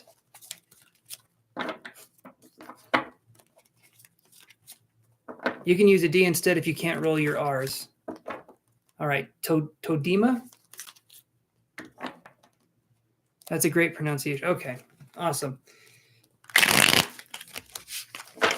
Let's look here. So will you reconcile? Let's do 4 months. Let's do 4 months and cast that forward and see if you can reconcile there.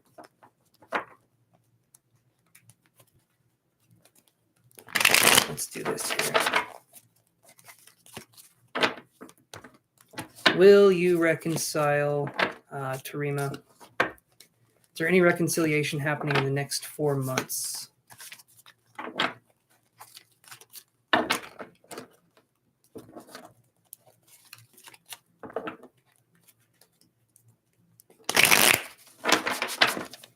Let's do it here.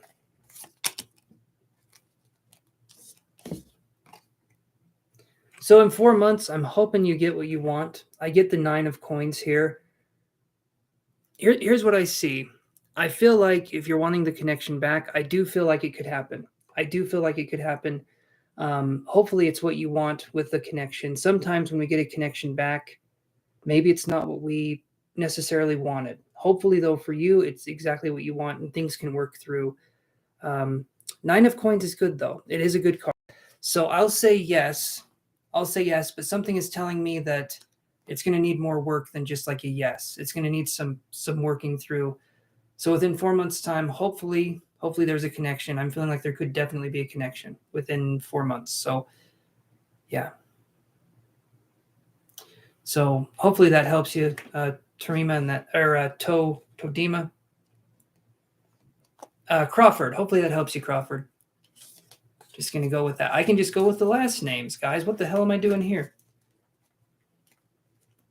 It's a funny situation at the moment. Hopefully something comes up. Hopefully something comes up. I do feel like it could be more of a subtle reunion, which means to me that it's not going to be this big grand thing. I heard the word whispers, so maybe things kind of come together slowly over time. You're very welcome. You're very welcome, my friend. All right, let's do this here. I swear to God, if I'm saying Crawford wrong, I don't know. Maybe in New Zealand, maybe it's a completely different pronunciation. I don't know.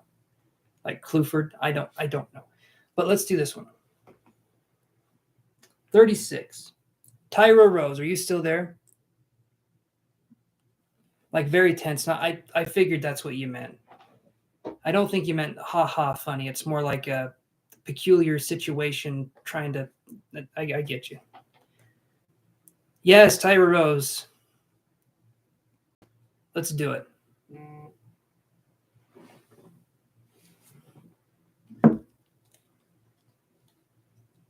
You're good, Ellen. You're good.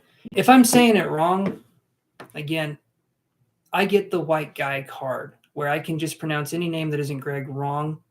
You guys can graciously correct me. I will still pronounce it wrong. Not because I hate you, but because I forget. I forget constantly how to pronounce names. It's awful. It makes it seem like I'm an asshole, and I am on the weekends. But with you guys, I try to be as upright as I can. You're good, Tyra. Type your question.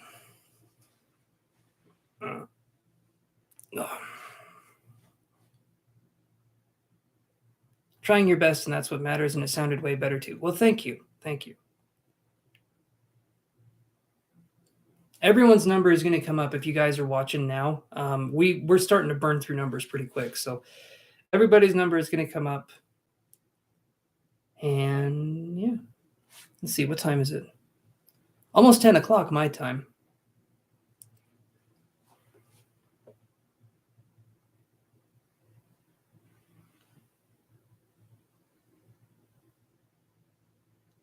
Awesome. I like your vibe. I like your vibe, Crawford.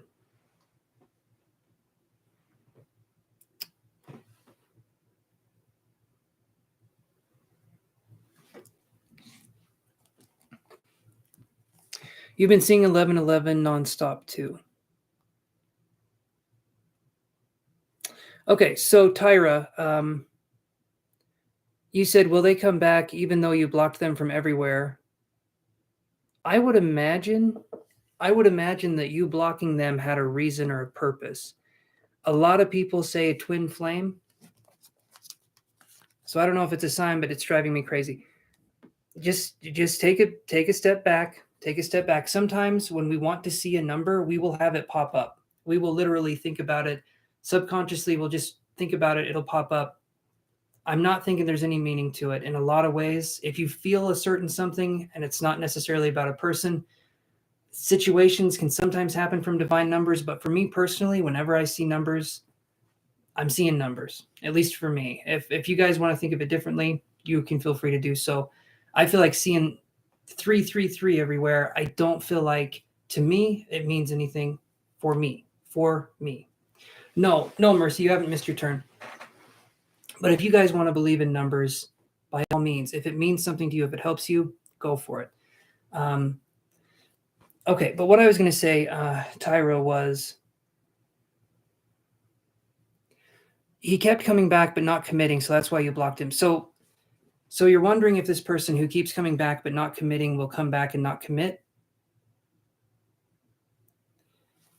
I'm just trying to get this straight. You blocked them on everything. They're not committing. It sounds to me like you could do better, but you're waiting for someone to make up their mind for you. But he keeps popping up in my life sooner or later, and you're tired. Then block him and get rid of him. Make it. I'm just going to say, Tyra, I think you deserve better than someone who's not going to commit to you. And I feel like you're thinking of this person because you haven't healed what this person brought in. This person must have something, because if they keep popping in and they keep doing their thing and then they keep going, they must have something that they're pressing in your life. And I understand that. I can understand that it's a situation here, but I'm going to say this, and I'm going to say this so that you guys can understand this.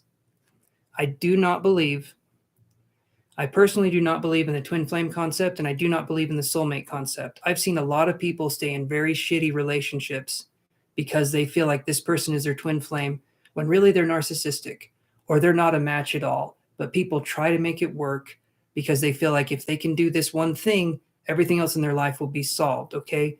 A lot of this stuff, we can learn something from everybody. I don't believe in these non-committal people being twin flames for us, because it's like, what are you supposed to do with that? Not have a life together? Let me do this here.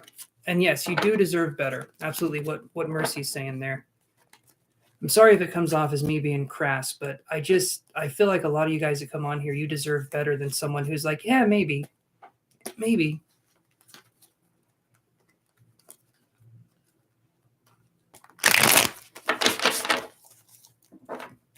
And again,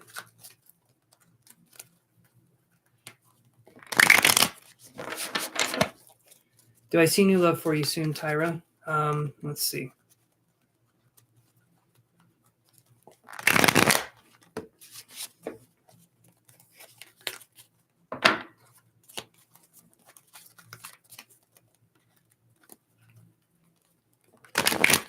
Thank you, Tyra, for saying that. Some of you guys come on here, and I want you to know that you're worth whatever you think you're worth, and then some, okay? But other people don't necessarily see your worth because reasons. It has nothing to do with you. It's generally unresolved shit they haven't dealt with. But then we fall for those people because we also have unresolved shit that we haven't dealt with. And so there's like this thing here. Sometimes the reason why we keep going back to a person, or we keep allowing a person in our lives, is because they can make us feel like we need them. They can make us feel like we need them, and they almost become like a drug to us. And that happens for a lot of women and a lot of men. But yeah. Good for you, Mercy. Good for you. I think there can be really good matches for people. I do. The twin flame and the soulmate thing, I've seen people stay in horrible, horrible relationships for years and years, saying, oh, I can't leave them. They're my soulmate. It's like, no, they're horrible. They're an awful person. But you're using that to justify staying with somebody. Sorry if I get worked up about that. That's one thing that drives me nuts, because I want you guys to want better for yourselves, you know? Okay. Let me do this here. Still have feeling, but I don't deserve this shit. You know your worth. Perfect. Like I said, you guys are worth more. You guys are worth as much as you think you are, plus more, okay? Nobody should be able to do a 2-for-1 bargain deal for you. You guys are priceless, right? You don't go on sale. Your morals, your values do not go on sale. Here we go. So I get this card here, Tyra. This is the Devil card. So, and I'm spending a little extra time talking about this one because apparently, Tyra, you seem to appreciate what I'm saying here. So I want to help out as much as I can. So the Devil card is a card that can deal with addictions, addictive personalities.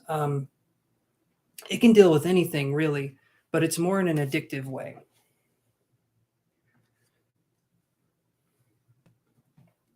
So you look at that card right there and you'll see the devil in the background and he's holding these two people. Okay.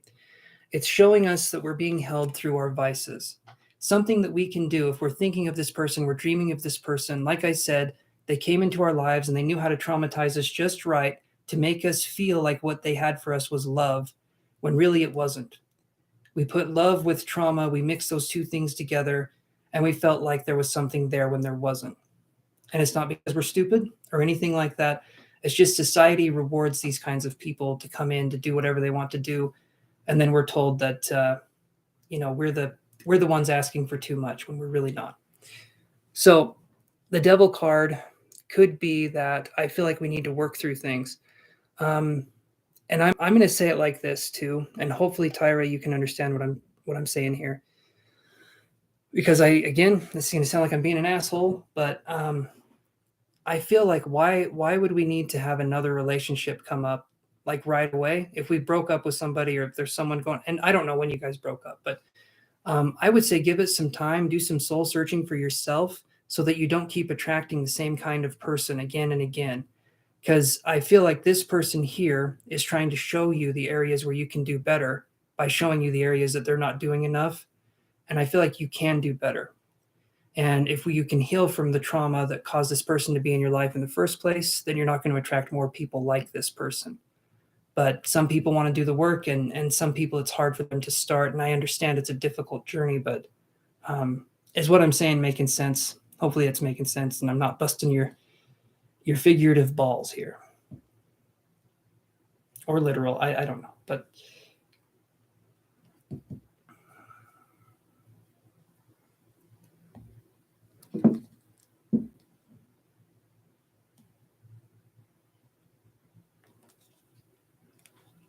ooh, Crawford here is going to be like Carmen Sandiego. We're going to find out where they live. All right. You're welcome, Tyra.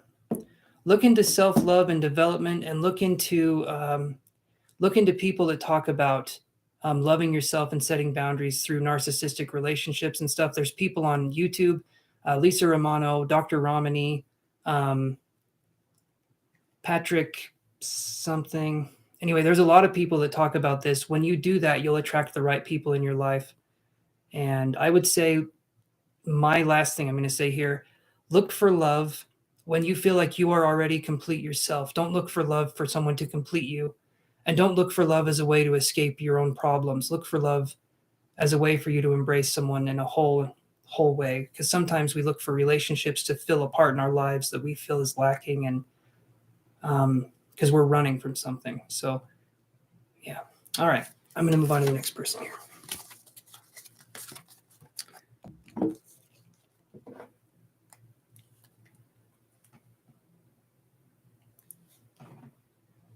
Okay, they already did theirs. Mercy. Ask your question. So, Mercy, ask your question and have mercy. As your name suggests, I feel like that's something you can do. No, seriously, ask your question. I will be right back. So, hold on tight.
Okay. Let's see here.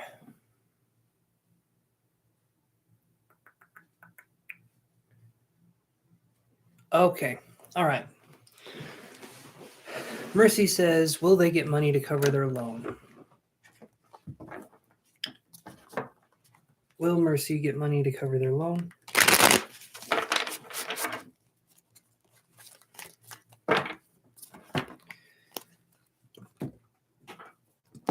Oh, okay. One card popped out. When a card pops out and it lands on the floor, I'm probably just going to read it. I'm going to do one more card pull. And it's funny because I feel like the reason the card popped out is because of the full moon here, but let's do one more pull.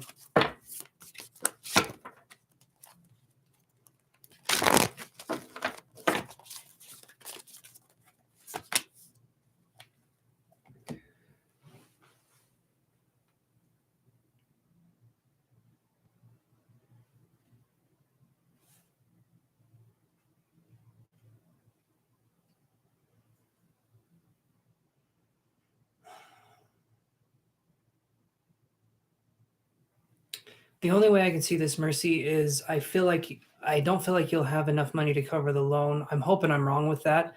I get the Four of Wands in reverse, and then I get the Moon card, feeling like something beyond your control is going to come in. Something beyond your control is going to come in, and I don't feel like you're going to be able to pay it. I'm hoping though that I'm wrong. I'm hoping that you do get something to pay it, but I feel like something maybe March 8th of next month. I don't know if that's when your loan is or if that's when you need to pay it, but March 8th was coming up. So maybe you'll get the money then. Maybe something will happen, but something feels like it's going to be off by a little bit. So yeah, does that make sense, Mercy?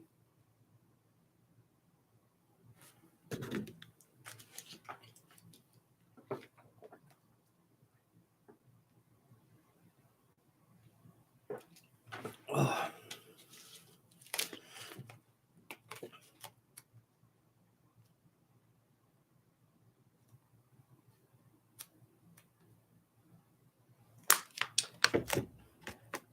Hopefully I'm wrong. I don't want to be right with these things. Yeah. Chanel has given me some, or Chantel, Chanel, damn it.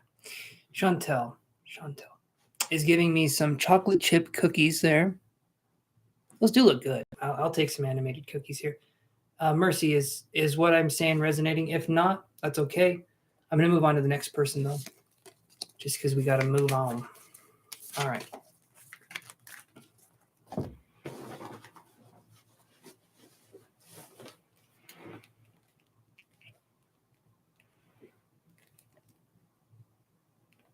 You'll get your questions answered right away, guys, if you pay me the monies here.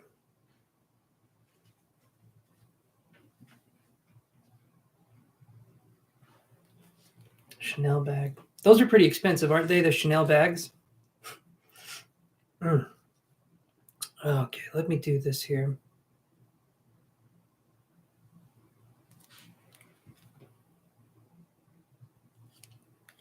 So 17. Oh, that's Ellen. Ellen, you are up.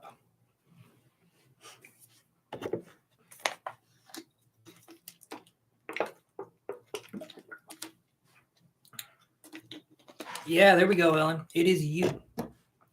After this, you can take a shower instead of being in your own stink. Hopefully you mentioned something about a shower, because if not, it's just, oh, hey. Oh, no, what are you doing? What, Trixie, come here, Trixie.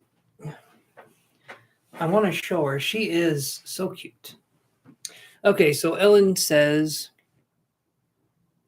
okay,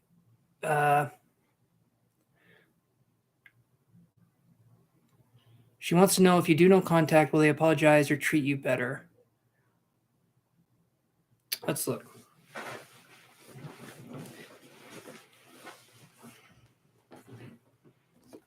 If Ellen does no contact, will they apologize or treat them better?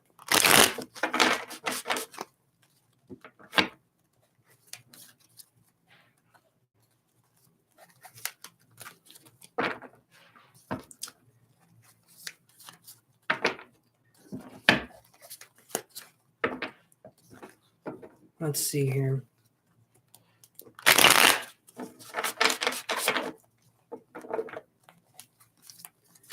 Hopefully, Mercy, you can get some money. Hopefully I'm hoping you get some.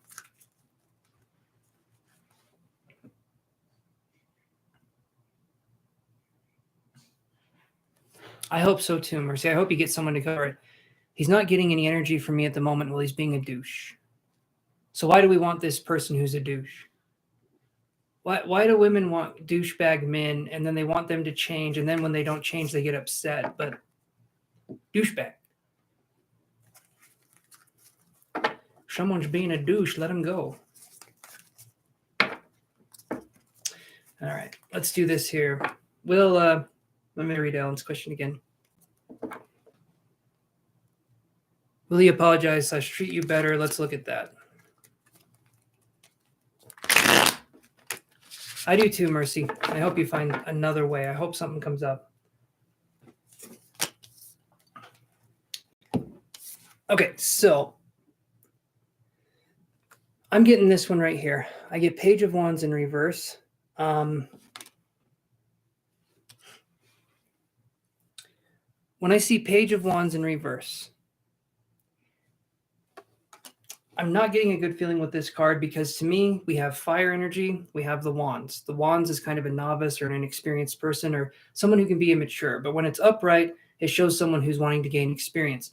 When it's reversed, it's showing someone who's closed off, someone who could be acting immaturely or childish. So if you pull away and you do your thing, I'm not feeling like they're going to be reaching out to apologize or to do better. I'm hoping I'm wrong. I really am. I don't feel like there's going to be a friendship or a love interest. I feel like the person's just going to take that as you being silent and they'll go off and do their own thing. That's what I'm feeling. I'm hoping I'm wrong with that, Ellen. If this is something that you want to have, but if you're playing games, you're doing the silent treatment with each other, doesn't sound like a solid connection to me, but Trixie, what are you doing? You deserve someone better, but again, that's neither here nor there, I suppose. But that's what I get for you, Ellen. So you're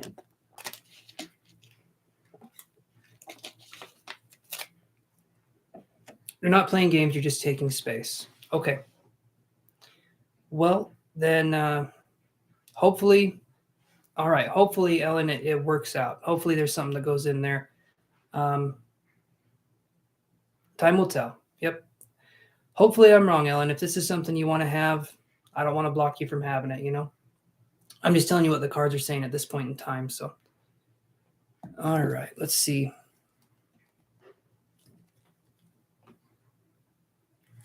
$32. Shirley. Oh, I hope you're there, Shirley.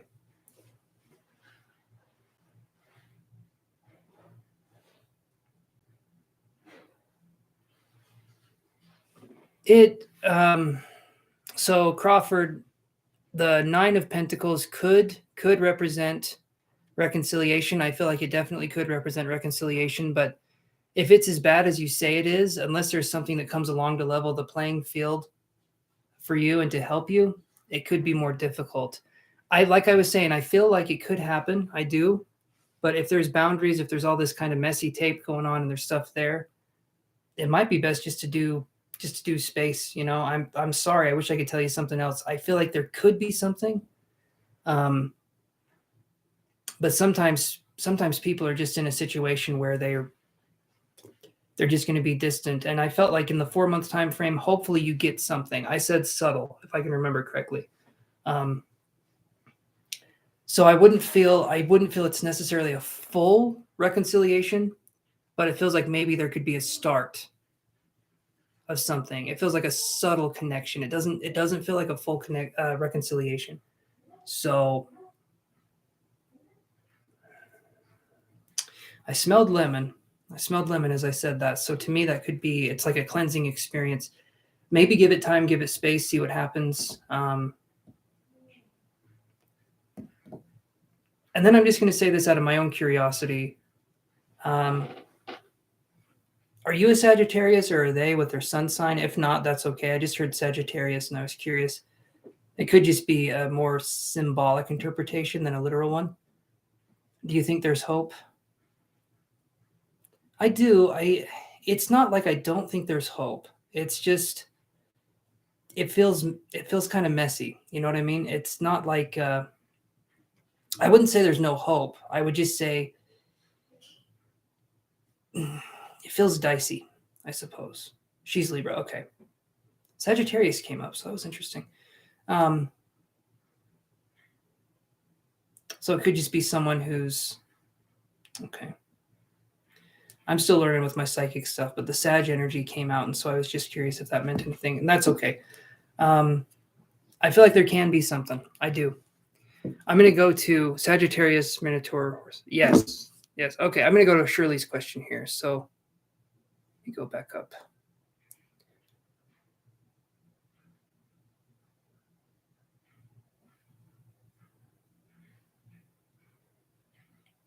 Okay. Shirley says, thanks for taking my question. And then she says, can you please tell me what Elle wants you to do in the connection?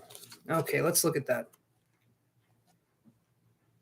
You're welcome. You're welcome, Crawford. I hope it works out. I do hope it works out.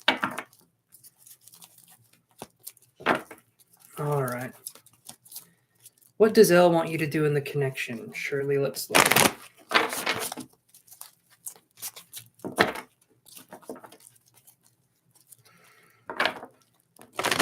What does Elle want you to do in the connection?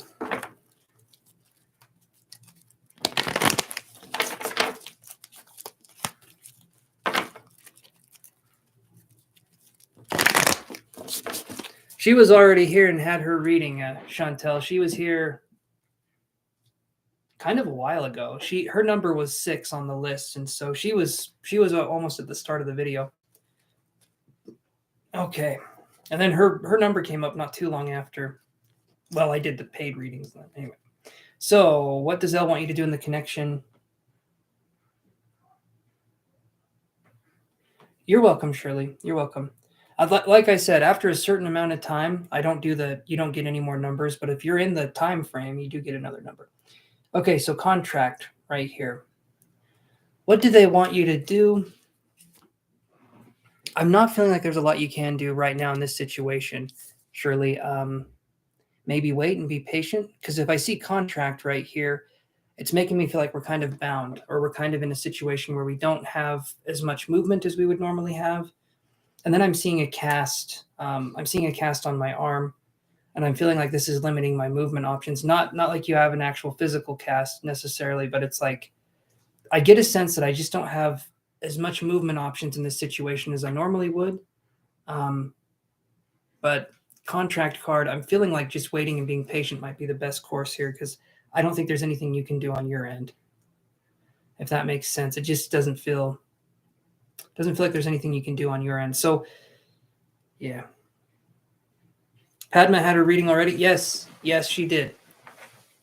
Yes, she did. So give it some more time, Shirley, and let's see kind of what happens here. But yeah, that's what I'm getting so far. He is under a contract. Well, there you go. So I guess it's, time will tell kind of a situation, but I would say only thing you can do is give it time. If this is something you want to stick through and be there for, then give it time. That's kind of the only thing you can do. So let's go to the next one.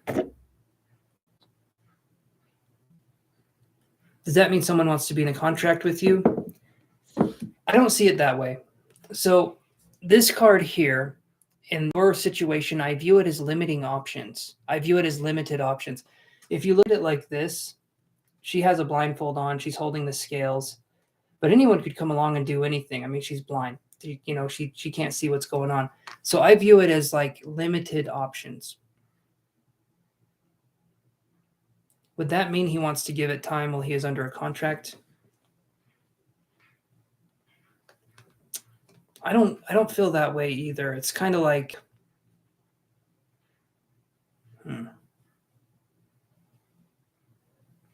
let's see what happens, Shirley. I don't feel like they want to. I'm not feeling a strong connection with this person. And the contract card makes me feel like there's limited options or there's limited movement that we can make. But I'm not seeing it as there being a connection happening necessarily anytime in the future. Hopefully I'm wrong with that, but I'm feeling like it feels more distant. So that's what I'm getting. Okay, yeah, give it time. Give it time and see what comes up. Okay, let's do this then. More cards, more details, spirits, messages. Yes, priority list is awesome. Okay. Thank you, Chantel. 9 is Andrea. Andrea, are you there? You were here a while ago, Andrea. So if you're still here, kudos to you. Kudos to me. I have to congratulate myself every now and again. I'm doing good. I'm living. I'm going. All right, let's look at this here. What's the real reason JD has been coming at me strong like she wants me? We have history. Awesome, Shirley. I'm glad that makes sense. So what's the real reason JD has been coming at you strong like she wants you?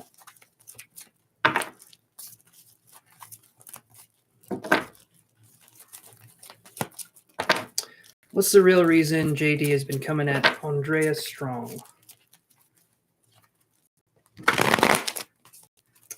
Alrighty.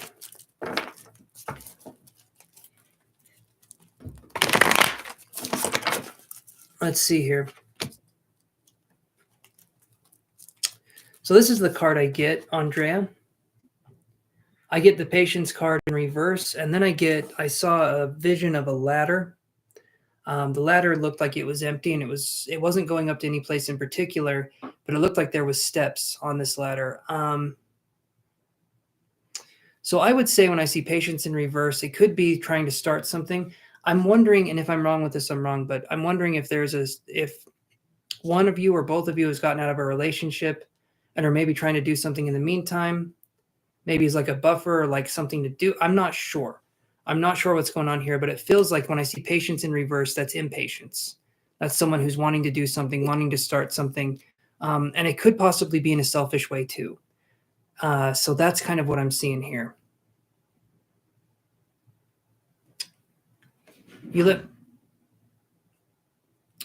Kitty's is doing something out there. There's Kitty Construction. If I'm wrong with that, I'm wrong, but the impatient card here, it's kind of like you said, they're coming on strong. It feels like a kind of a hurry up kind of energy. She's always around this guy though. Yeah, so that would make sense. That would make sense. Still in a situation here, always around a guy. Yeah, it feels to me when I saw the ladder and it wasn't leading up to anywhere in particular, I feel like this person, maybe you've had a history. I feel like it's kind of flirts and wastes time was what I was going to say. You said she confuses me sometimes. If you're feeling confused about the situation and you don't know where it's going, damn, Trixie. Okay. Step away from that connection. I would say step away from that connection. Don't put yourself in contact with this person. If they're confusing you, it's just going to lead to more and more misinterpretation as time goes on. I don't feel like you can get a direct answer from this person in terms of what's exactly going on. And this person's energy feels more sticky. Like this person's doing, I don't like this person's energy when it comes to this. You should be able to have more of an insight into how this person is thinking. And I'm not getting much of an insight there. So if you feel confused, take a step back and see if this is a connection you would possibly want to entertain in the future. But I would definitely say take a step back. It's not that she doesn't. Okay, let me say it this way. It's not that she doesn't want you. It's that this person has a weird way of dealing with things. I feel like this person could want you, but also one other person, another person. I feel like it wouldn't just be you that this person would be wanting. And you did say they were hanging around with another guy. When I saw that ladder, there was steps on the ladder. There's like things this person has to do. I don't get a feeling with this person being like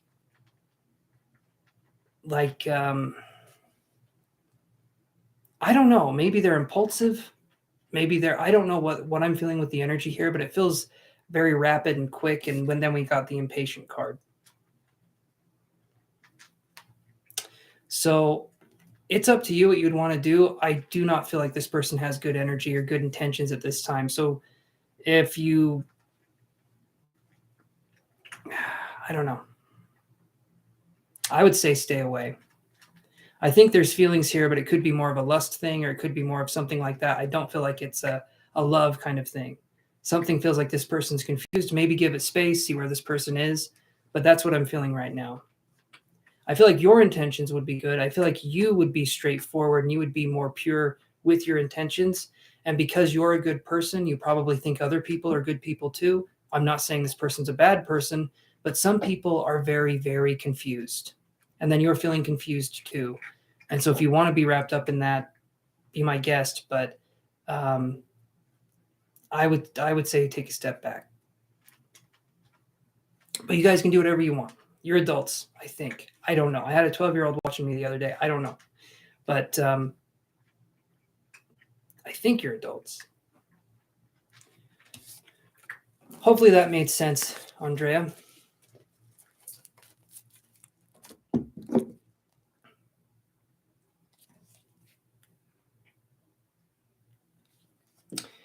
We're starting to run low on the list, and that's why I'm taking a little bit more time with these. So Nani, are you still there? Nani K86 or something like that. I can't remember. Hopefully you're still there. I know you were waiting for a very long time, and I appreciate your patience. But yeah.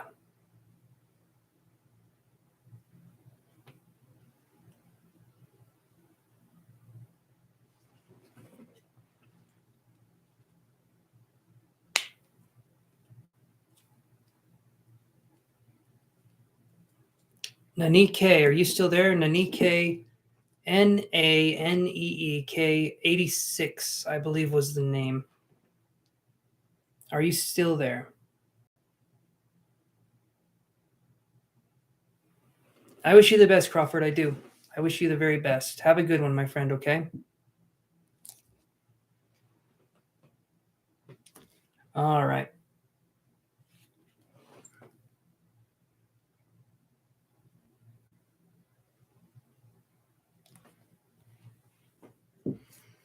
I understand, Andrea, but the thing is, in a,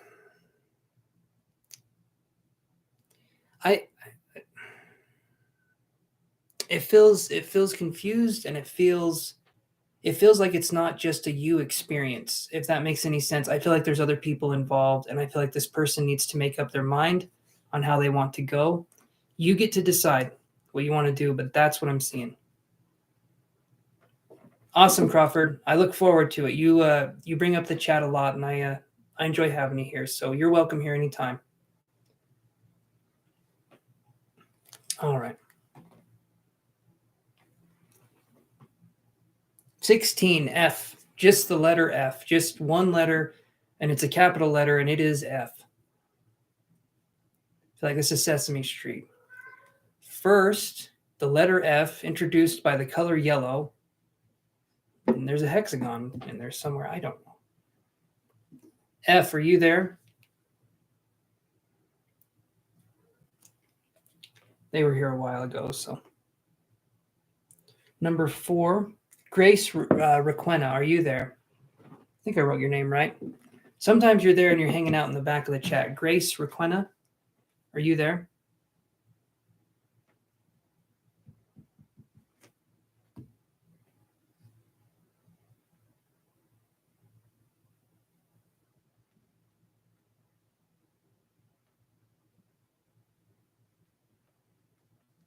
Awesome, Grace. Okay. What's your question?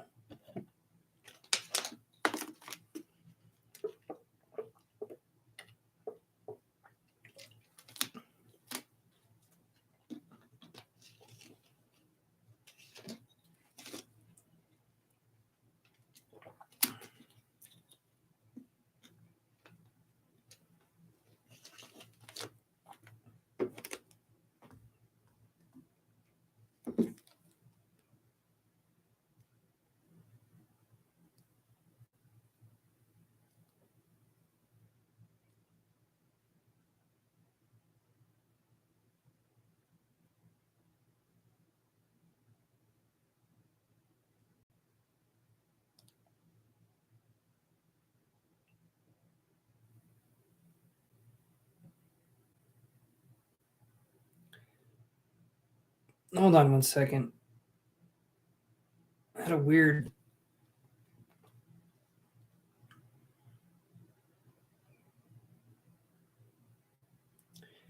message coming up. Hey, Creative Arts. Yeah, I can put you on the list. Your number will be 37. Okay. How are you doing, my friend? And we'll do Grace's question right here. So Grace says, no, you're good, Creative Arts. I got you on the list. You're number 37. All right, Grace says, is there anything Spirit wants you to focus on moving forward? Let's look at that. What can we focus on for Grace? Or what? Yes, you are, Creative Arts. You are a silly goose. Oh, you mean good. All right. Well, I'm a silly goose too, so we can be silly geese together.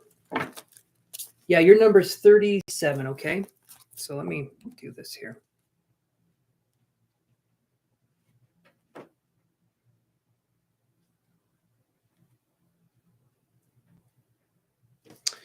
Okay.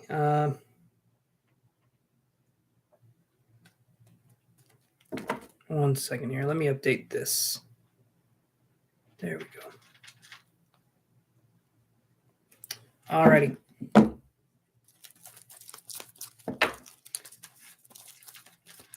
Is there anything Spirit wants Grace to focus on moving forward? That's a good question. That's actually a really good question. Let's see. Is there anything Spirit wants Grace to focus on moving forward?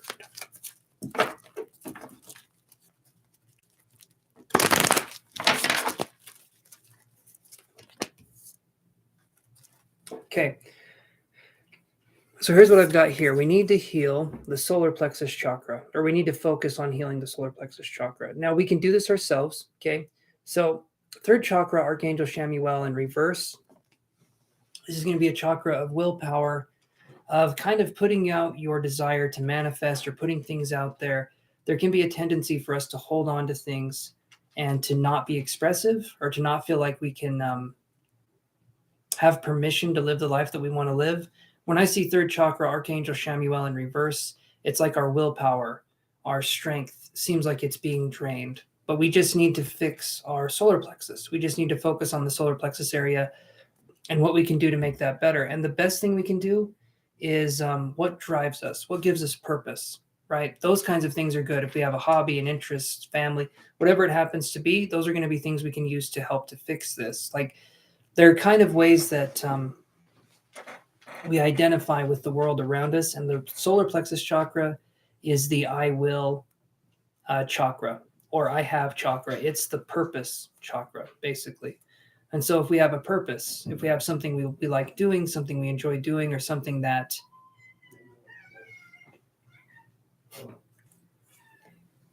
hold on.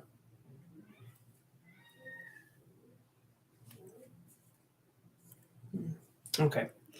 Something that gives us that purpose is going to help us. That's going to help us tremendously. So third chakra, Archangel Shamuel in reverse, we need to focus on making that better. And we can also use some crystals that can help us to sort of even out that vibration.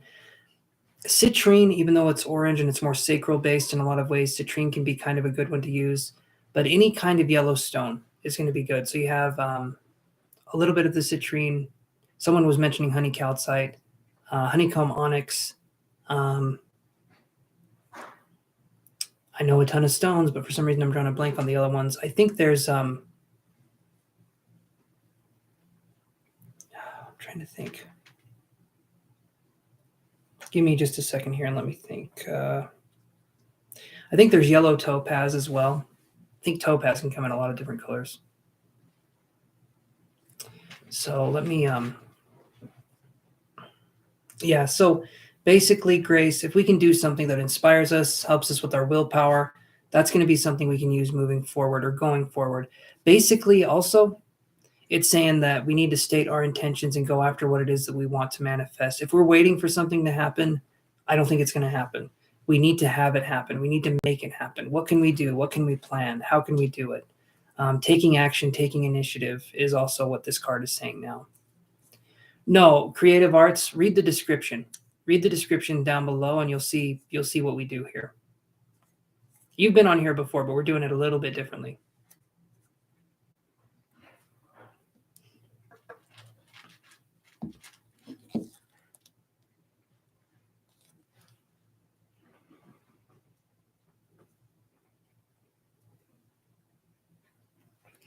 I can't concentrate on anything I want to start, but then I can't get too much farther. That's how my mind is nowadays. Hey, Anthony. No, I can put you on the list here. Like and subscribe, and I can put you on the list. Do some, if you can, Grace. Meditation can be helpful for kind of getting us there, but start very small with meditation. Start very small with meditation. Try meditating and clearing your mind for 5 seconds at a time. Once you've mastered doing that for 5 seconds, try doing it for 10 seconds and then 15. Don't do what gurus say and try meditating 30 minutes in a day. That is the dumbest thing. Makes no sense. You want to meditate, you want to start building it up small, and any skill that you try to do, do you tell someone who's never worked out a day in their lives, just run a marathon? No, because that's stupid. Anyway, that's just a me thing. But try, Grace, try doing it for a smaller amount of time. Like I'm saying, 5 or 10 seconds, clearing your mind, and that'll be good. Yeah, Rupali, if you could like and subscribe for me, I can give you a number. Let me know when you like and subscribe, and I can put you on the list here. We're starting to run a little low on the list, and so you guys will get your numbers called pretty quick.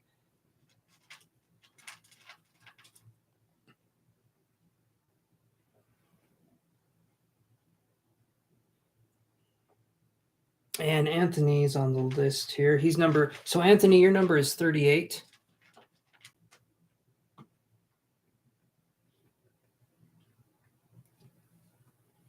You're a subscriber. Okay, Rupali, I'll put you on the list then. Your number is 39. Okay, you guys are added. Let's do this here. Okay, so we do random number generator, all right? And your numbers are going to be coming up pretty quick because we have 39 people, and I've already done readings for, well, you can see. A lot of numbers, a lot of numbers. So your numbers will be coming up here pretty quick. That could work too. Grace. Anything you can do that gets you into a state where you can clear your mind and you can focus on allowing your energy centers to remain calm. That's going to be a really good thing for you. The sacral chakra is basically called the sea of chi, it's a very, very powerful force of energy. If we can get that to calm down, then the rest of our system can kind of follow suit. So sleep meditation sounds good. Yes. All right, guys, let's see what we got here.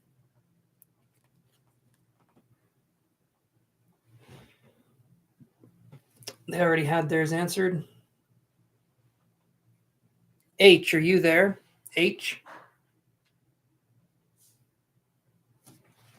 Hey there, Janet B. Yes, I can add you. Can you like and subscribe for me, my friend?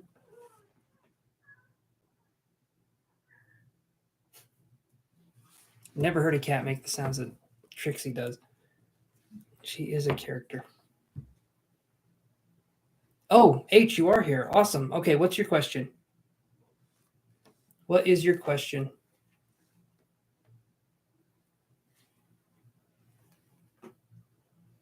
Yeah, so Janet B, let me know when you've liked and subscribed, and I can give you a number here.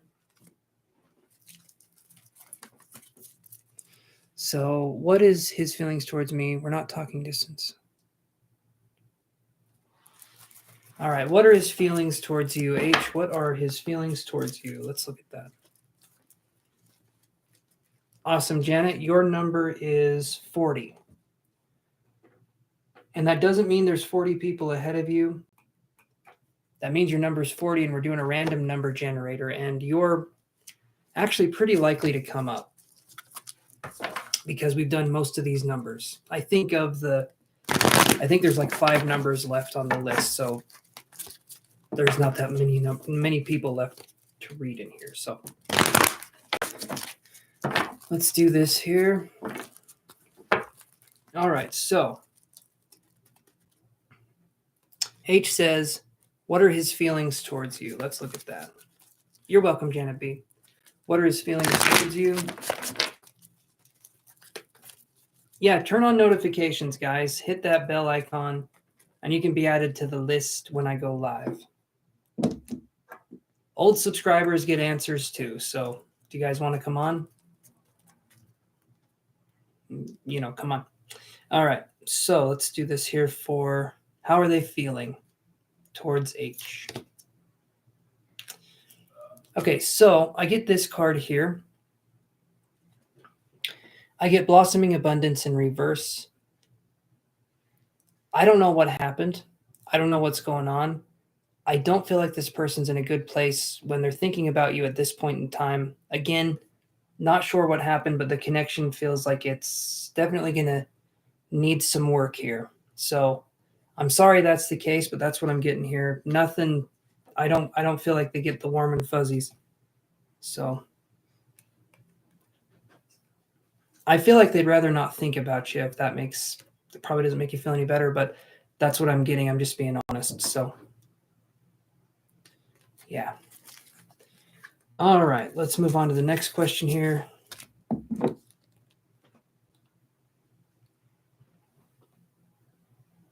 Okay. 37, creative arts. What's your question?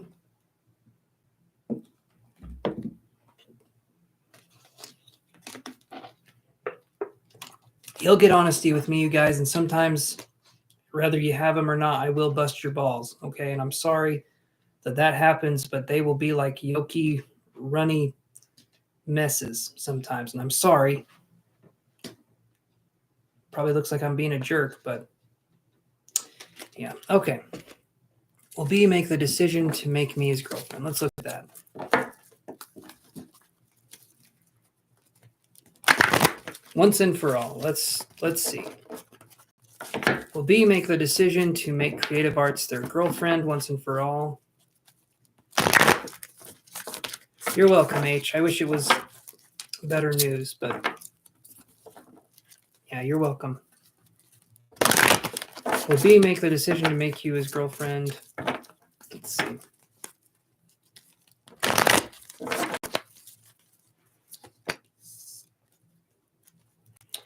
So I get 7th chakra, Archangel in reverse, Archangel Uriel in reverse. I'm going to say creative arts. I'm just going to be honest. I'm going to say no.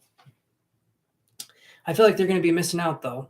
I'm hoping you can find someone better. And if you really want this connection, I'm hoping I'm wrong. I gain nothing. I gain nothing by making you feel bad. But this one here, I'm seeing like it's a no. It feels like the connection just doesn't feel strong enough. Hopefully I'm wrong, though. Hopefully you come on here and say, he made me his girlfriend.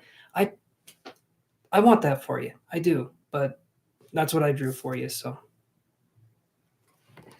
hey there, Santa Barbara Maslar. Yeah, they are. They're free questions. It's one card, one. Let's see, one card, one question. Don't know why I said it that way. Okay, so like and subscribe, you guys. I think, yeah, like and subscribe, and I can put you guys on the list. But let me know that you liked and subscribed, and I can give you guys a number. You got to let me know so I can give you a number, though. And your numbers are going to be coming up. You're welcome, Creative Arts.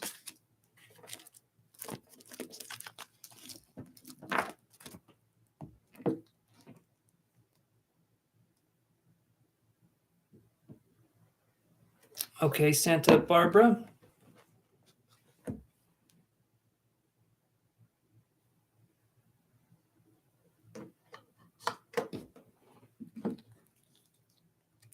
Awesome. Thank you very much, my friend. Let's put you here on the list.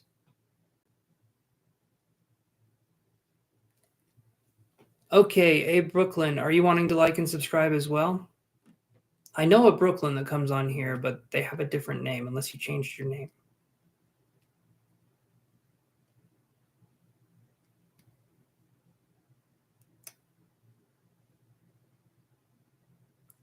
Awesome. Thank you. Okay, so Santa Barbara, your number is 40, and A Brooklyn, your number is 41. Look down in the description below, you guys. It sounds like it's going to be a long wait for you. Trust me, it's not. Just look down in the description. You can see how we do things here. Okay.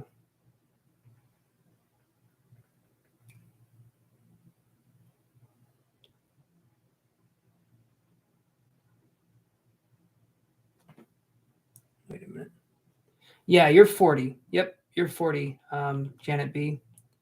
And then 41 is Santa Barbara, and 42 is A Brooklyn.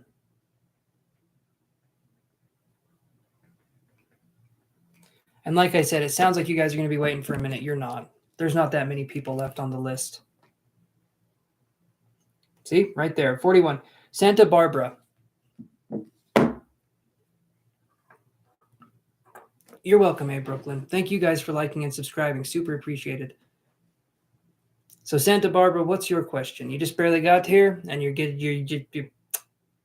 just barely going to get your answers. A fart sounds the same in every language.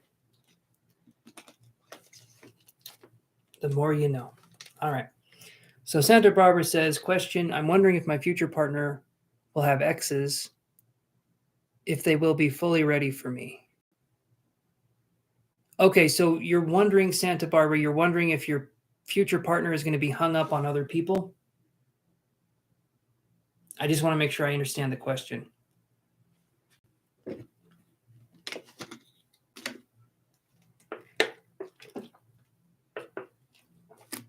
Hey there, good soul. Yeah, I can add you. Your number, like the video if you wouldn't mind, and I think you're already subscribed. Your number will be 43.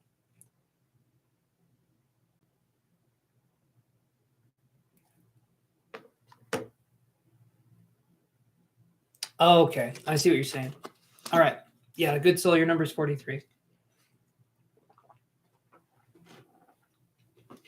Ah, there we go. All right. Like if they will not be healed from any past trauma. That's a good question, Santa Barbara. That's actually a good question.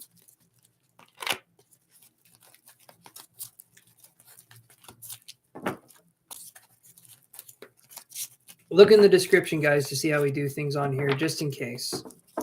Some of you guys come on here and are wondering what the number is that we're on, and it doesn't matter because it's randomly generated. So, all right. Will they be healed from the past romantic relationships? Any future partners? Or no? Let me reword this. Will Santa Barbara's future partner be fully ready for a relationship with her and not be hung up on exes and be healed for romantic relationships?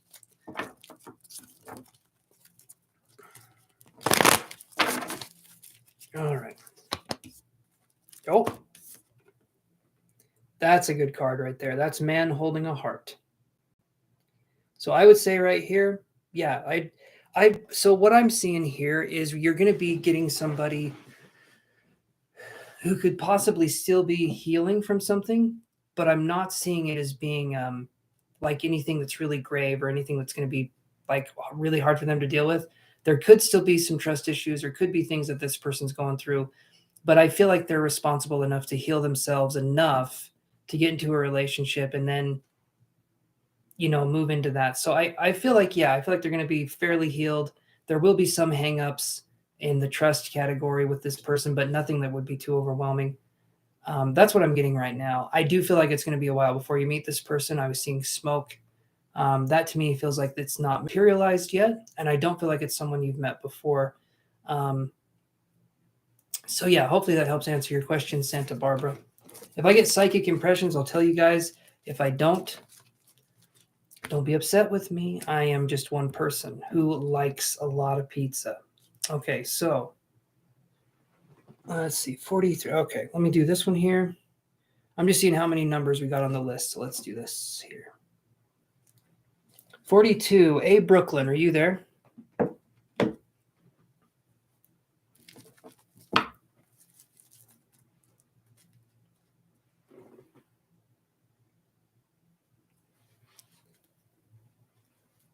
We'll see if it's the summer. I'm feeling it's further out than the summer. Hopefully I'm wrong. Hopefully it is in the summer. It feels to me it's going to be a while, but hopefully I'm off. Okay, Brooklyn, what is your question? And if you guys are wanting more detailed readings than just the one card, go ahead and pay for a reading. $5 for a little bit more and $10 for the full experience. So you guys get to decide you guys get to decide.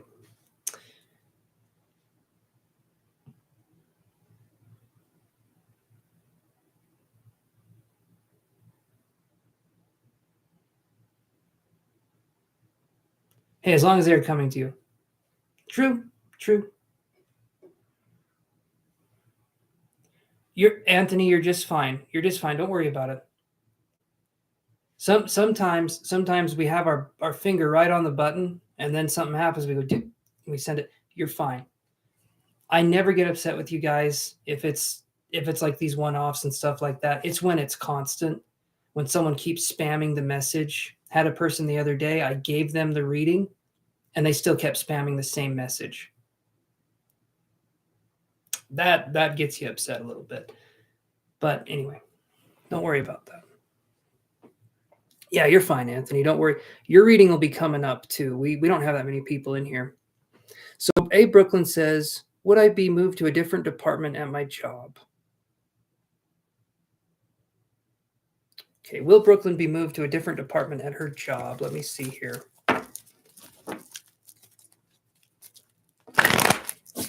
I wish I was small enough to live in a really big purse. I feel like a nice big purse would be a good house with little compartments in there. How is the Family Guy? I haven't been watching.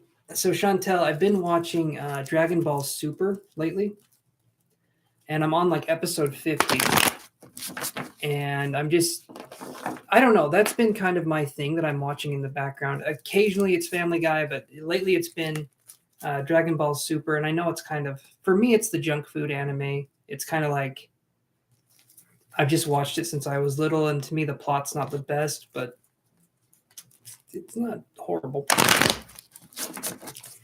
Hey there, Moonlight. How is it going? All right, let me do this here. So I'm feeling like you're not going to be moved to a different department. I get this card here, 7th chakra, Archangel Uriel, and then I saw ice like forming. So it feels like you're going to be staying there, not for a super long time because the ice can melt, but I'm not seeing a move coming up anytime in the near future, which to me is going to be 3 or 4 months. So after that, maybe something could happen, but I'm feeling like you're going to be staying put for at least a little while longer. So that's what I'm seeing there, Brooklyn. How is it going, Heather, right? Is it Heather? I hope it's Heather. I feel like I remembered. You're welcome, Brooklyn.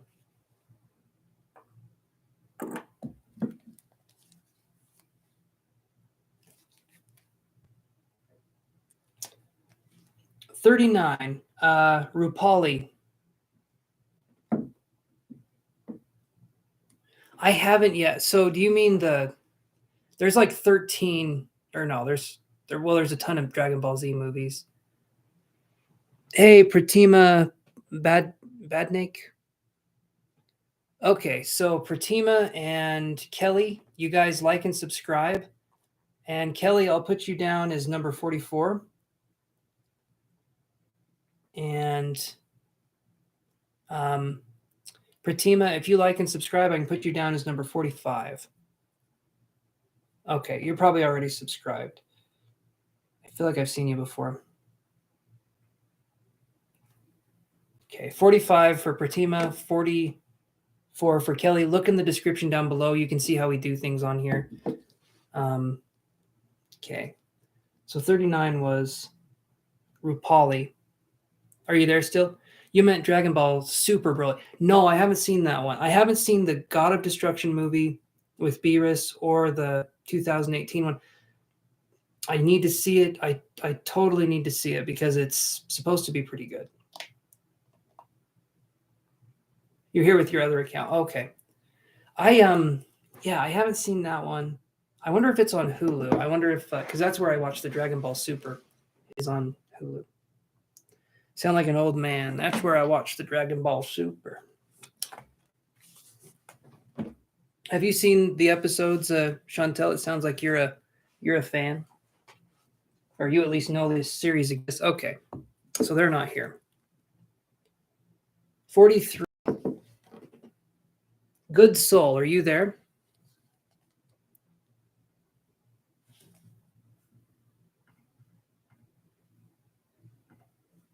Are you still there? It's Heather, right?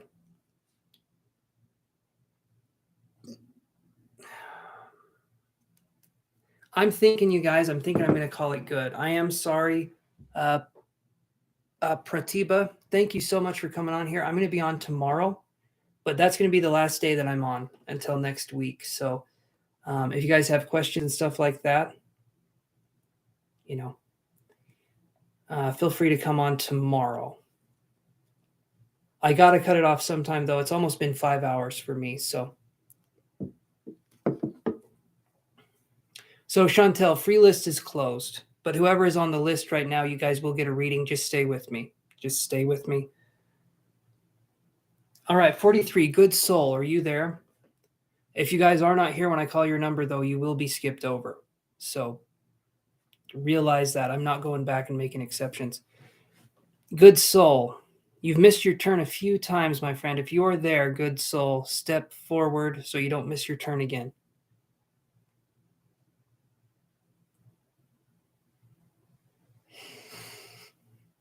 Give it a second longer here. Okay.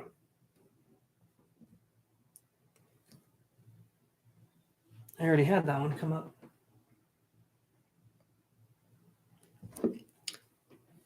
Okay, so let me do this here. I got to add some more numbers. Okay. So we have number 40. Janet B., are you still there? Janet B., hopefully you're still there. You were there a second ago.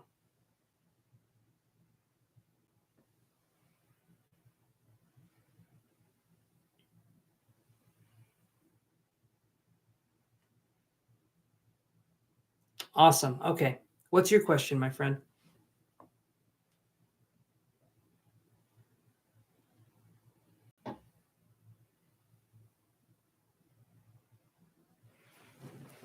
Why did Ellie become distant with Janet B.? Let's look at that. Why did Ellie become distant with Janet B.?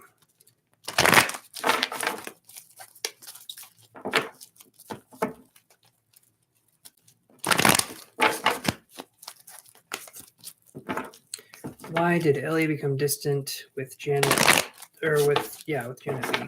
Okay.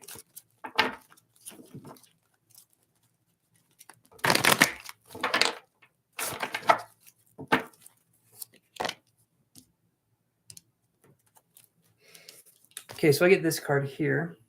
This is the contract card. It could be when I see, so I'll show you this card again. When I see this card, the contract card, it could be that this person was feeling confined. And I want to say this when I'm talking about these kinds of things, I'm not blaming anybody. Okay. I'm just saying what I'm feeling with the energy, and how this person is feeling doesn't mean I'm talking about you and what you did wrong, because that's not what I'm doing.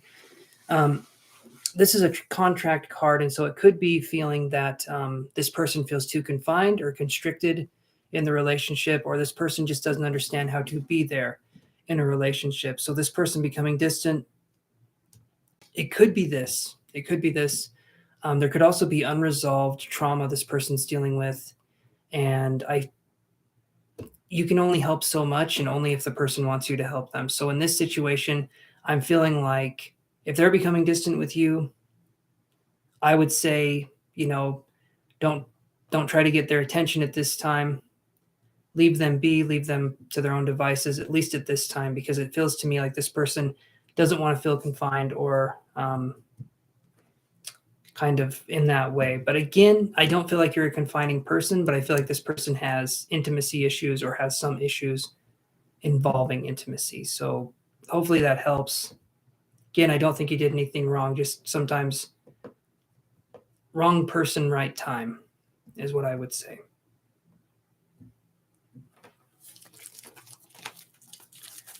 Okay.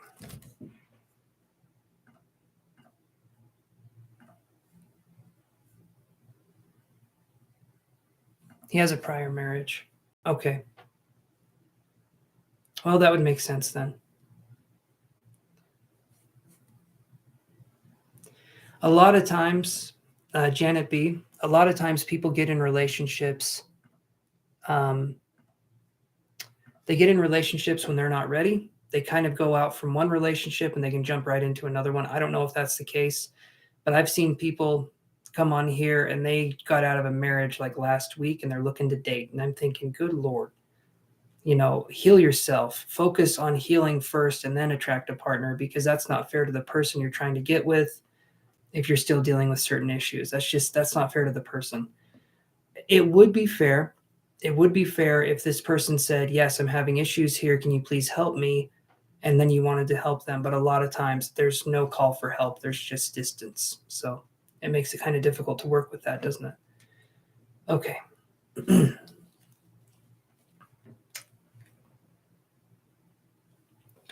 38. Anthony, are you still there, Anthony? Hopefully you have your finger right on the button and you're ready to go, my friend. You're welcome, Janet B. I wish you the best in this situation.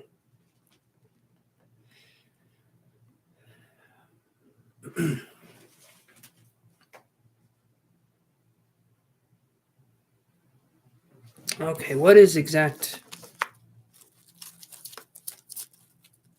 Okay. What's coming towards you for your moving country plan? Okay, Anthony. What is coming towards Anthony for his moving country plan? With one card, we'll try and be as specific as we can. So what's coming towards him? So I see this card here, Storm Warning in reverse, and then I got the word, so I'll show you that. That's not a bad card. I got the word courage that went with it. And then I got Virgo energy or something with the Virgo. Where's my, there it is. So right here, what I'm seeing, Anthony, is going to be Storm Warning in reverse. And then I heard the word return. I feel like it's going to be a minute before you can go, but I do feel like you're going to be able to go. The Storm Warning in reverse is kind of like us seeing through a difficult time. If you keep going, I feel like you're going to get where you want to be, but just don't give up on this. Don't give up on this. Let things keep going. And if it seems at times more difficult or hopeless, just realize that it's kind of like the universe is asking you, are you sure this is what you want to do? And it's in a way testing you, but just let yourself experience what it is you need to experience. And right now, sometimes it's delays, sometimes it's financial issues, sometimes it's this, sometimes it's that. I feel like if you keep persisting, you're going to get there. It's just going to take a minute. So that's what I got for you, Anthony. Through the tough times, I feel like you're going to get through something, but you just have to keep with it. Okay. Let's move on here. Trixie. Meow.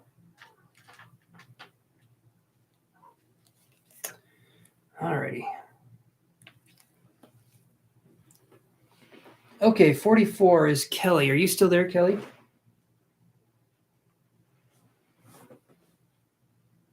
You're welcome, Anthony. You're welcome, my friend. Thanks for stopping by. Awesome, Kelly. What is your question, my friend?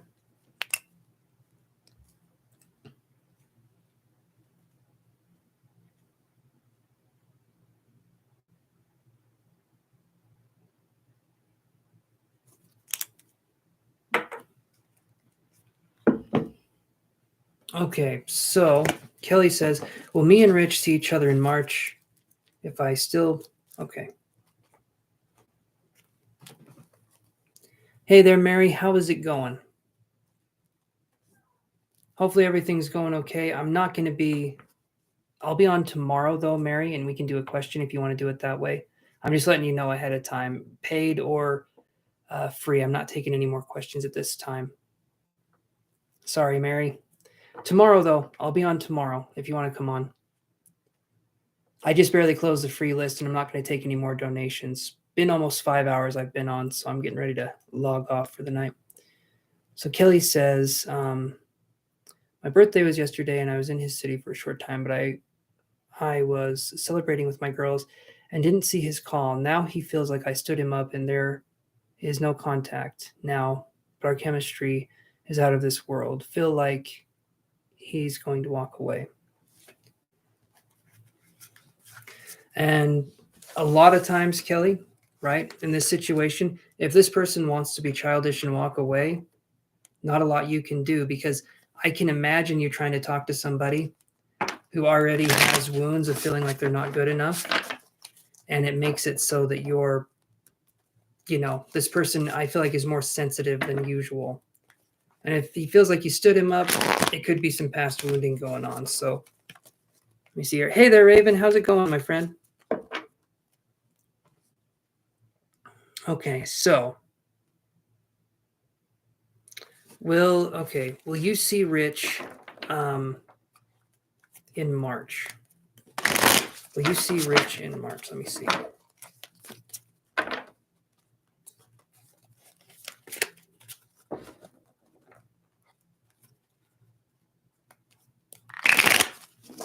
And it sounds like an honest mistake, Kelly, but if this, like I said, if this person is sensitive or has had prior trauma or wounding, they're going to take it personally. They're going to be like, oh, this is a sign this person doesn't like me, or this is a sign. It's like you forgot you were celebrating. It was your birthday. You get to do what you want. If this person has a problem with that, you know what I mean? It's just dealing with wounding. I had the name or the word Eugene come in. I don't know why. Anyway, probably doesn't resonate, but just was going to say that. So will you see each other again? I get this card here. This is 6 of Cups in reverse. Okay. This card right here to me is saying that I don't feel like you guys are going to see each other again in March. I'm hoping you do. This to me, this is a card where we have the childhood, going back to visiting a childhood person. Possibly it can be a retro card. When I see it in reverse, it's someone who isn't dealing with their emotional issues. So what I'm going to say is this: I don't feel like March you're going to see them, but I do feel like they're going to reach out again. I think it'll be this year. I just don't think it's going to be in March. I feel like this person needs to sit and sulk for a minute, and then maybe I feel like they could call you back. I don't feel like the connection's over though. I just feel like this person wants to lick their wounds, I guess. And the more you try to say you're sorry and make it right, I feel like you're just wasting your time at this point. So I would say give him some space. If he wants to think the worst, let him think the worst. I do feel like there will be a reconnection, but it's going to take some time. So, okay. Did you have a question, Raven? Seeing as you're a paid supporter. That's the only stipulation, that if you're a paid supporter, you guys do get priority and 2 card questions. And 10% off for the actual readings if you guys want to do a little something more. All right, let's do this here.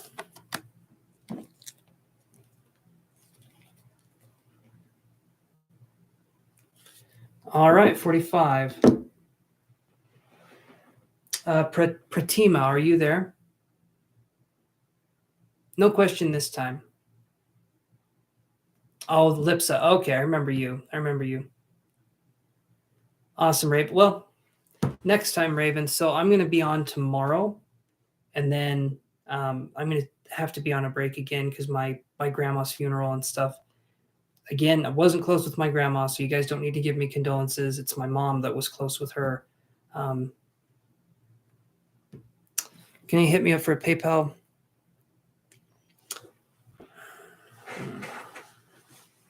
I do like money. All right, SC, if you want to do a PayPal reading, are you thinking a more detailed $10 reading?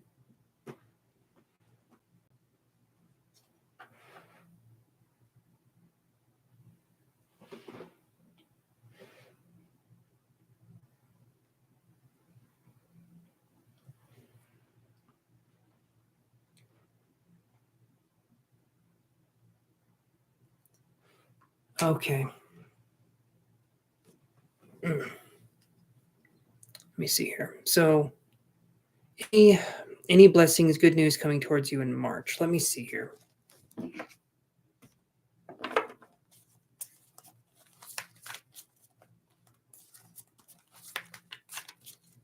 Any blessings or good news coming towards you in March?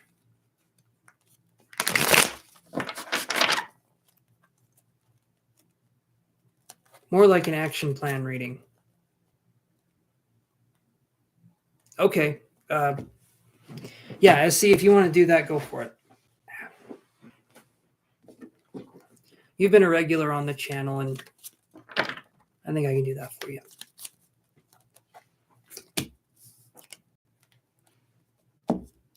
Okay.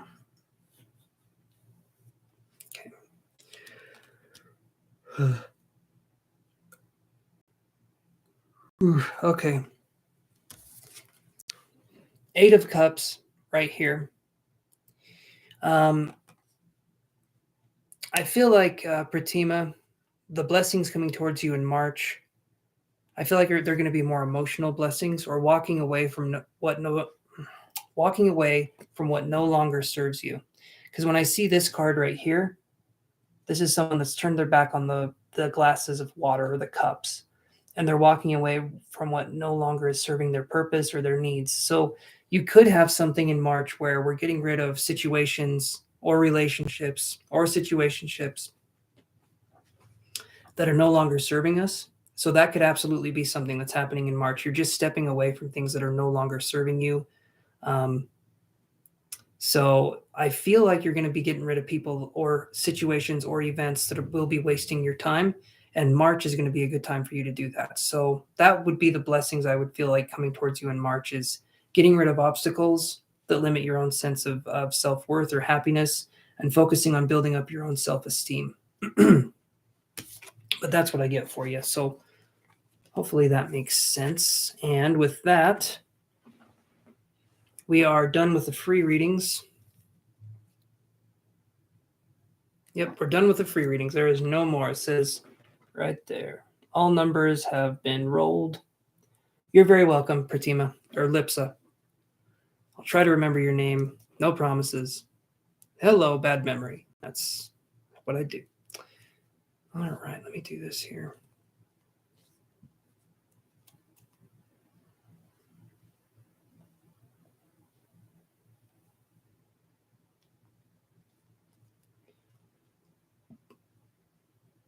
Okay.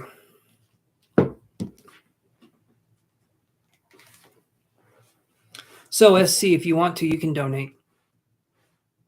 Now I can take your question. You'll be the last one of the night.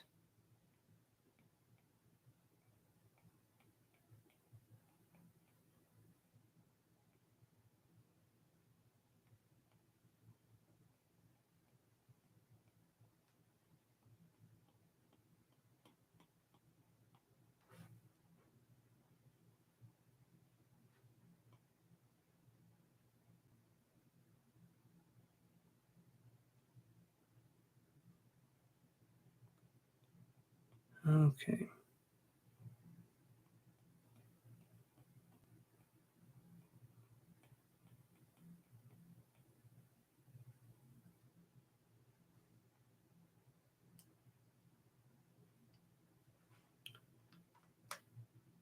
Okay.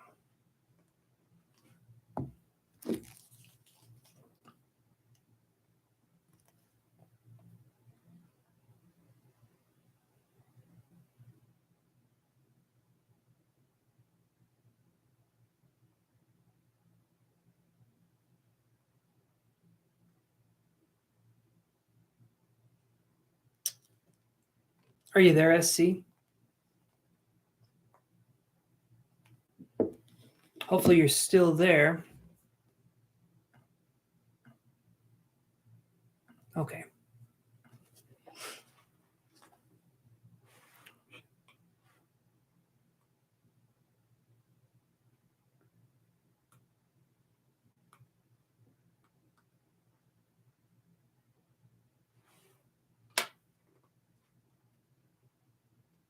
Okay, just typing it in PayPal. All right. I just wanted to make sure.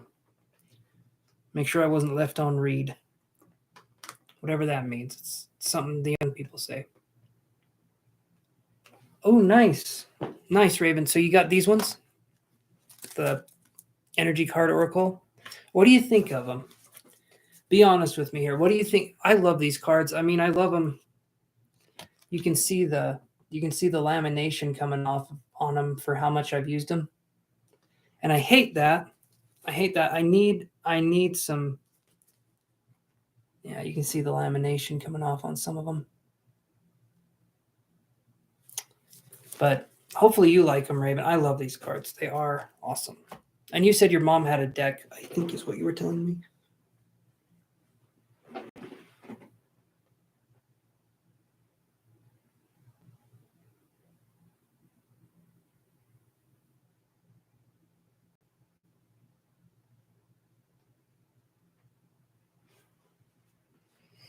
Yep, those are the ones. They're awesome. Oh my goodness, I should have bought them sooner. Yeah, they're good. They're good, Raven. They are. I feel like they're pretty accurate. They're pretty. I don't know. For me, they're just straightforward.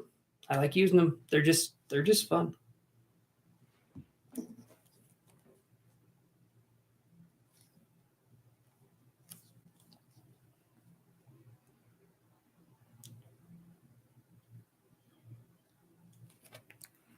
Okay. All right, I got your donation, SC. I'm just going to keep calling you SC.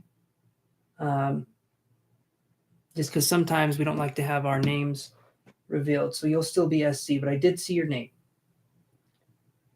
Where do I?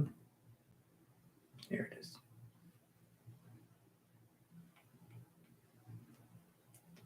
Nice.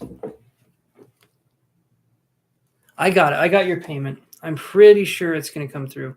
So what's your question, SC, or what are we kind of wondering about?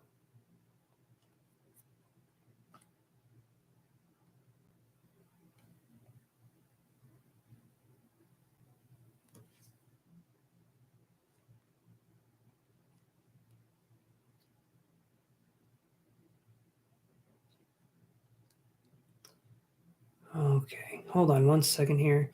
So Raven says, yes, mom had these exact cards. I can't find them. Don't know what she did with them. What's funny, Raven, I can almost see it now. And this isn't a prediction, but as soon as you get them in the mail, as soon as you get the cards in the mail, give it a week and you'll find the other ones. That always happens to me. You're like, oh, it's gone and lost forever. And then you're like, oh, it's on my bed or something, you know. It's funny how that works.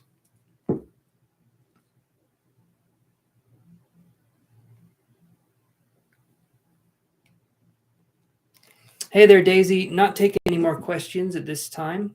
But thank you for stopping in.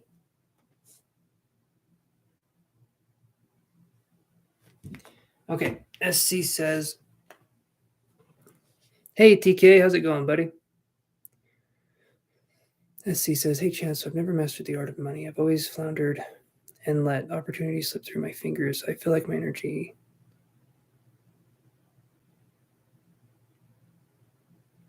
It's going good, TK. How are you doing?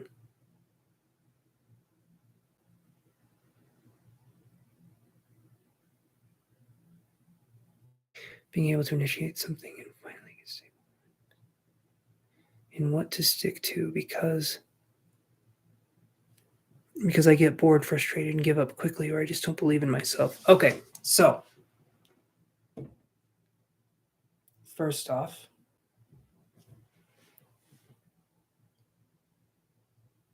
I want to know, how can I finally win this battle and get free? Okay, first off, SC, there's something really important I need to tell you. I have to go to the bathroom. All right, I'll be right back. No, stay there. Stay put. I don't know where you're going to go. I just imagine you're going to run off somewhere and I won't see you again.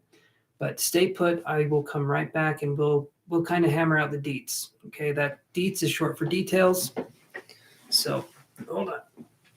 No more free questions, guys. I will be on tomorrow, though, 6 p.m. Mountain Standard Time for about 5 hours. So if you guys want to come on tomorrow, I can take your free questions. Subscribe and hit the bell icon, and I can take your questions. Okay? Tomorrow.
Okay. Let's see what we have here.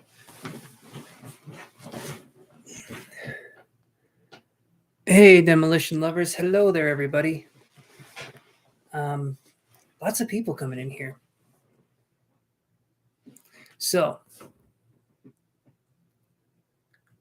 all right. So, being able to initiate something and finally get stable, but I just like a bit of guidance to what to do. I get bored, frustrated, and give up too quickly, or I just don't believe in myself. Okay, so first off, speaking. Hey there, pretty S. First off, speaking, SC. One of the things that we're talking about here is I feel like you don't so much get bored with something. I feel like it's hard for you to do something, and then you say you get bored. I feel like it's more of an intimidation thing. Because boredom to me would be like it's beneath you.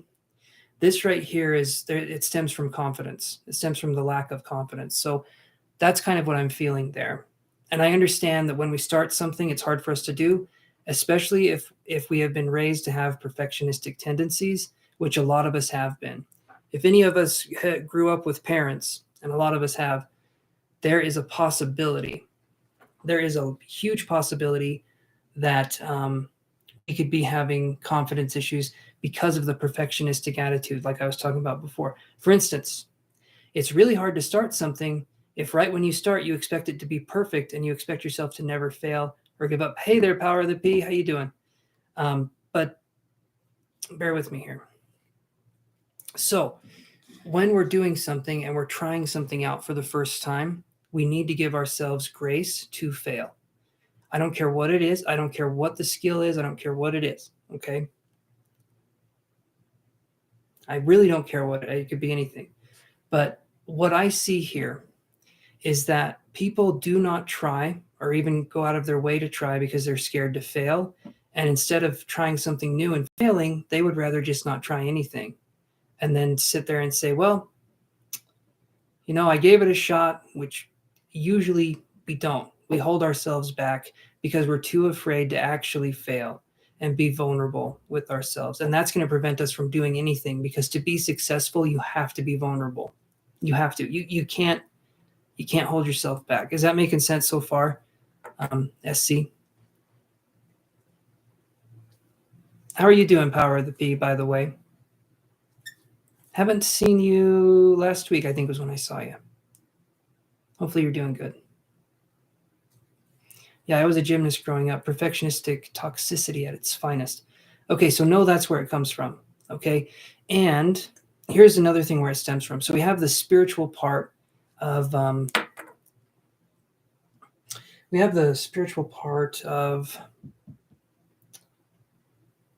okay, I need a visual aid.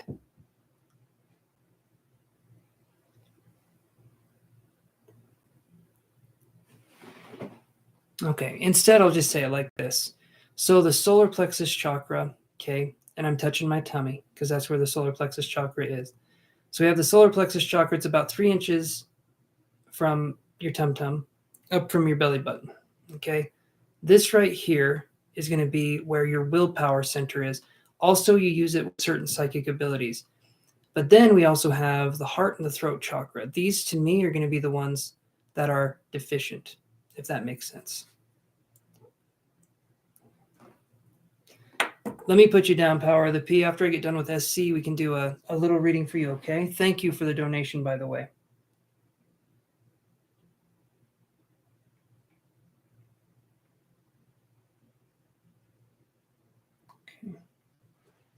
So it comes from parents and failed romance too. Absolutely. Absolutely. It can come from those places. But a lot of times it stems from the parents and then it goes into the failed romance, right? Because we wouldn't have the failed romantic partners as much if we didn't have the parental part of it. Oh, well, thank you, Power of the P. That's very sweet. You're very kind. Thank you so much. That's very sweet of you. Very, very sweet. Oh, thank you, Power of the P. That's very kind. Very, very kind. Thank you so much. You would have just had to say hello, but you had to go and take it up to that next level. But I'm very, very appreciative of that. And oh, those are really cute. Little gummy men touching hands. Sorry, SC, I get a little distracted if you can't tell. Those are cute though. I'm gonna be thinking about those gummy men for a long time, and I don't know why. Okay, so it comes from parents' failed romances too. Yes, so solar plexus chakra, heart chakra, and the throat chakra. So not only do we have perfectionistic tendencies, which makes it difficult for us to try anything, that closes down the solar plexus chakra. We also have difficulty in manifesting because we are scared to voice our opinion. We're scared to have it be wrong, or we're scared to have something happen. So for you, when you start something, if you start to feel like it's petering out or like it's starting to fail, you jump ship. Let me put it this way, SC. As soon as someone saw the iceberg on the Titanic, you jumped off the ship before the iceberg ever hit, before they could change course. You're jumping off the ship because you don't want to be in a position where you failed miserably. That's kind of the situation I'm getting at. So we need to allow ourselves to be humble in how we express ourselves.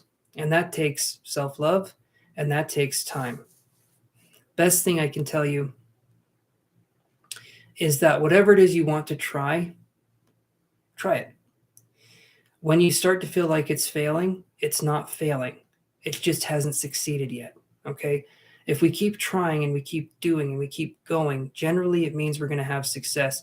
But if when we meet the slightest bit of resistance, we give up, that's showing that we need to keep going. Resistance in a lot of ways is good. I'm a Capricorn. I'm bad at this, to be honest. Or bad. Yeah, I understand. Capricorn's crazy mother. Anyway, crazy people. No.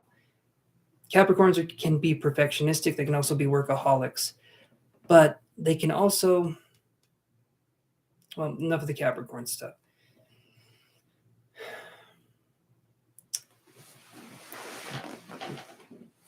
We need to branch out, and we need to try new things, and we need to get our confidence up. And the way we do that is we let ourselves experience new things. And if we fail, or if we think we're failing, we keep going. And I know you're probably wanting an answer that's not that. But wherever your challenges are, that's going to be where you feel the most uncomfortable. And generally, where we feel the most uncomfortable is where we need to grow the most. Okay. You know, if you're really stubborn and you're hard to, and it's hard for you to listen to people, or you're impatient, the opposite of those things have to happen. You have to learn to listen to people. You have to learn to be patient. And the only way you can do that is through practice, by being patient, by being present, by trying to do it that way. But any other way, it's not going to work. So we need to, number one, we need to lower our standards, because that perfectionistic attitude isn't serving us. It never did. It never did. We felt at one point maybe it could be, mom and dad's love from that, but it never really served a purpose. It just made us feel like we had some potentiality that we could never live up to, because perfectionistic attitudes you can never do it. As soon as you think you're reaching perfection, there's another level that's put on top of that one, and you're going to feel like you can't do it. Hey there, Bella. Yeah, the list is closed for free readings. But thank you for stopping by. You can like and subscribe for next time. I'm going to be on tomorrow. Hey there, Libra 81.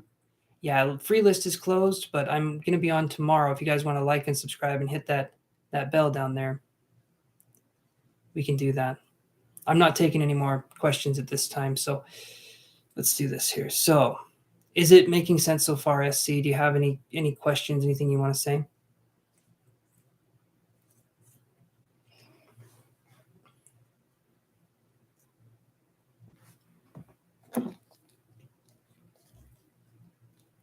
A little bit, Libra, but I'll be on tomorrow and then never again.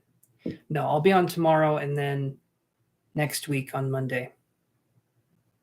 Have some stuff going on this week, so, but I will see you guys on Monday next week after tomorrow. So be looking for me.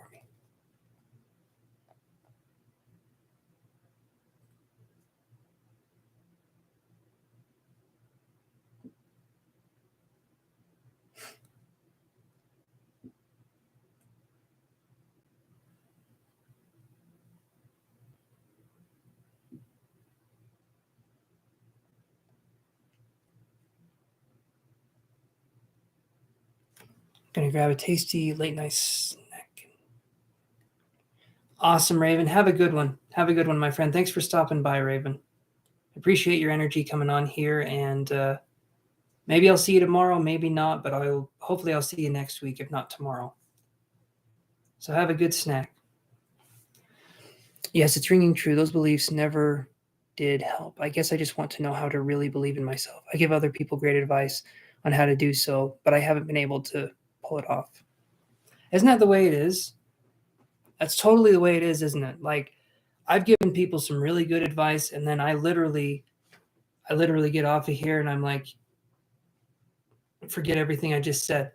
A lot of times, we give good advice, but it's hard for us to get good advice, because we're in a place where it's easier for us to say it than it is for us to do it. But we can see it outside of ourselves and our perspective. But as soon as we have to apply that advice to ourselves, we're very biased and we're thinking, I don't want to do that. I don't want to do that. I know I have many times. You sleep well too, Raven. Have a good one, my friend. Okay, so how do we start believing in ourselves? We have to heal. I mean, that's the only thing that I can say in this instance, SC. We have to heal that voice that is screaming at us to do better, because just being is enough. We don't need to do to be loved, right? We're human beings, not human doings. I'm going to use that. I'm going to use that all the time. Scatman John. Is it just wanting it more? Go. What do you mean? Is it just wanting it more? Are you saying success, like you want? I'll let you finish that out here. You're the last reading of the night for me, SC, so I can spend a little extra time here.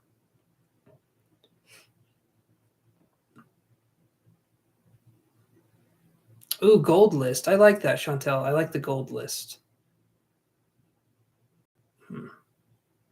Might give me an idea if I can try something in the future.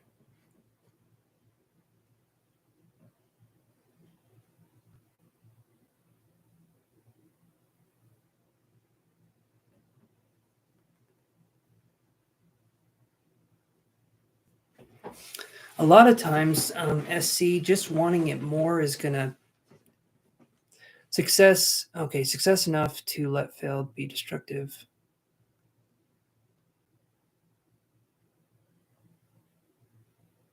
Success enough to let failure be destructive and move through.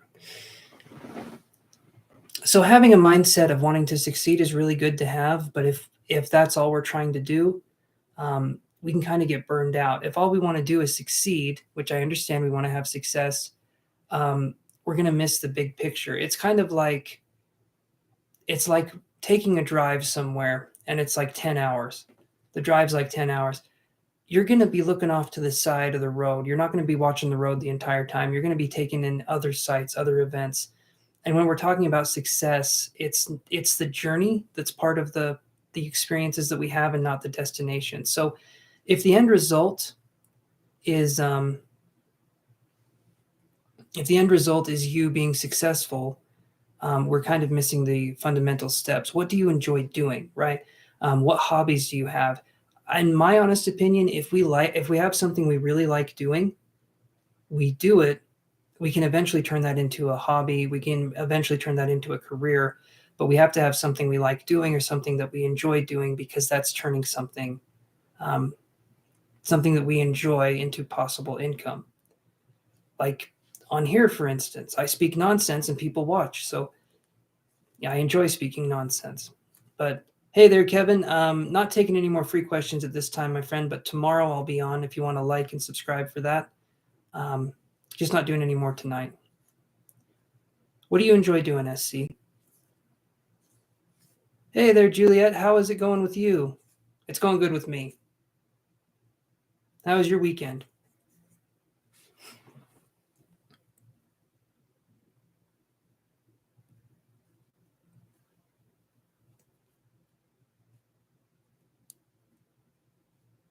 Life's good, matey. I'm going to read that as a pirate and as an Australian pirate. Nothing to say there. Awesome, Kevin. Thank you. Thank you for coming on tomorrow.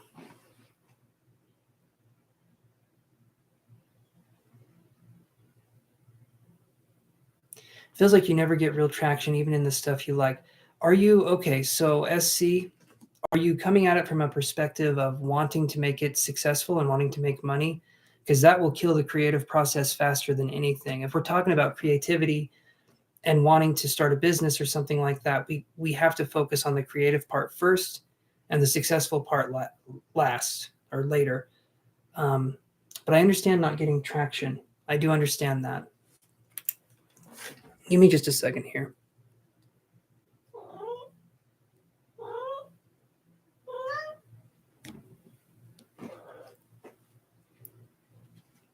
You've been reading, let's see, been reading for, you're doing an Aussie channel. Oh, thank you, Juliet. That's very sweet. You can do it whenever, Juliet. There's enough room here. Completely different time. You go for it whenever.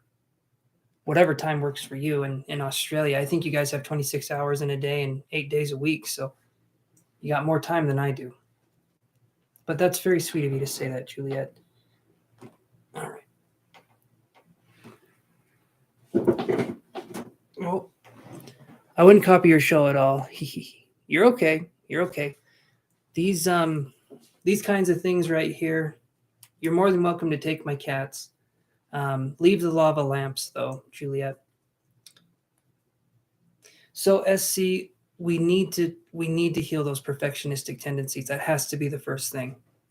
The reason why you're not getting any traction is because you're expecting it to be perfect the first time. And that in itself is going to exhaust you and burn you out, because perfectionistic attitudes make it so we can't do anything. And then we're under pressure, you know?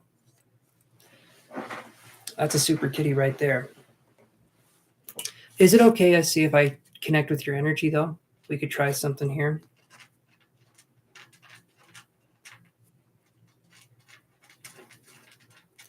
Because I'm doing, there's a lot of ways you can make money nowadays. In fact, and that rhymed, didn't it? There's a lot of ways you can make money nowadays because we live in what's called a gig economy. And so what I'm doing, what other people are doing on here, if you have a product or a service, people are going to be willing to pay for it. And it just depends on what it is and how you market that product or service. The gig economy is happening, SC, because economically, people are trusting smaller businesses more that are run by actual people than faceless corporations. And so the gig economy is a really good move towards people having independency from working, 9 to 5. There's nothing wrong with that. But if you want something more, if you want something that's not 9 to 5, you know what I mean?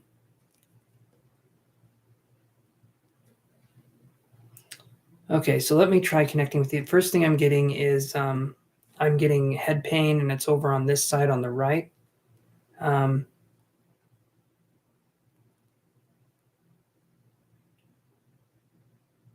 That's okay, SC. That's okay. That's okay. You're being okay. Let me say it this way, SC. You're being vulnerable with me, and you're talking about things that are a real issue for you. I want you to take your time, and I want you to know this is a gentle space. I'm not judging you. I'm going to try and help you as best I can. I've struggled with the exact same things you were talking about. Exact same things. Perfectionistic attitude, the toxic stuff, all of that. And so I understand. I understand where to come from, and I understand we need a gentle hand with this. So please understand you're comfortable. I want you to be comfortable with me. And I'll try and tone it down a little bit so that I don't come across as too crass or too forward.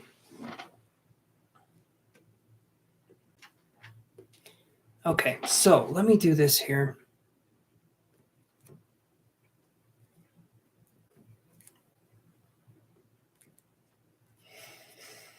Okay.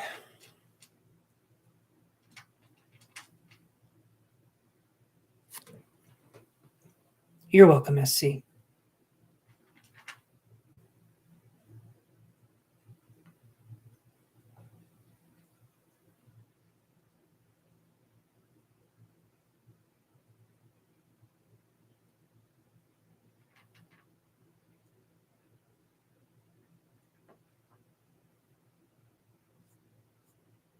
Okay.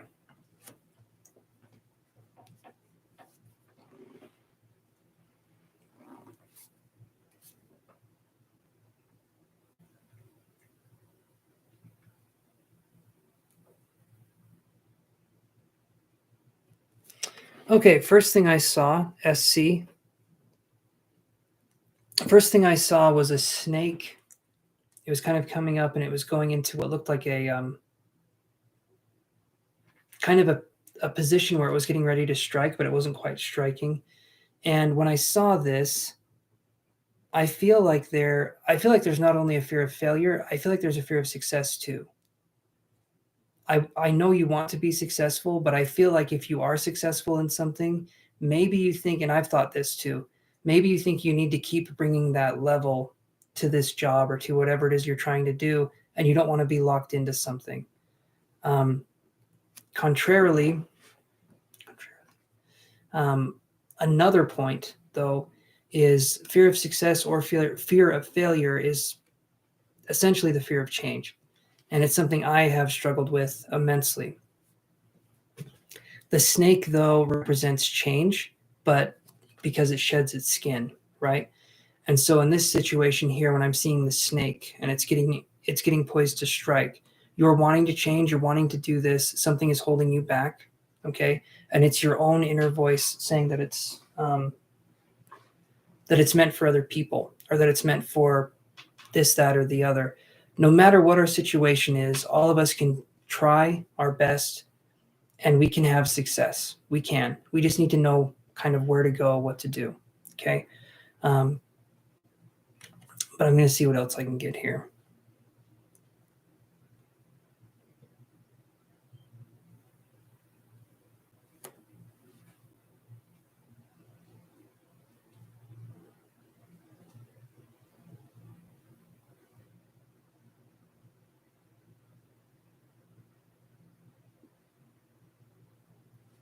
Okay.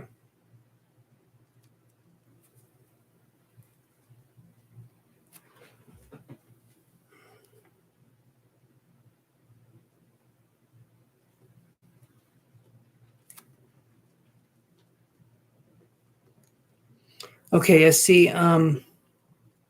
The other thing I'm getting, and again, it kind of goes into the snake analogy. Awesome, awesome, Juliet. Yeah, come on tomorrow. It's going to be the last night I'm on until Monday next week. So if you want a reading,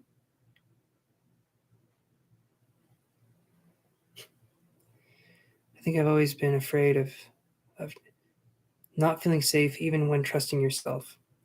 And I can understand that. And I feel like in a lot of ways here, SC, you were never allowed to express your emotions, is what I'm feeling here. If I'm wrong, I'm wrong. You can tell me. But I saw a robot heart. And to me, that's saying that you have something here, but we haven't fully realized our emotional body or our emotional center. I feel like this doesn't mean you're a bad person or anything like that, not even close. But it feels to me like we mute ourselves in our emotions and how we deal with those emotions. You're being vulnerable with me, and I feel like that's a rare, rare thing for you, especially with an issue like this. And I appreciate the fact that you can do that. Um, but we need to work on opening up the emotional center too. That to me is going to be a huge thing moving forward. I feel like you're right there. I feel like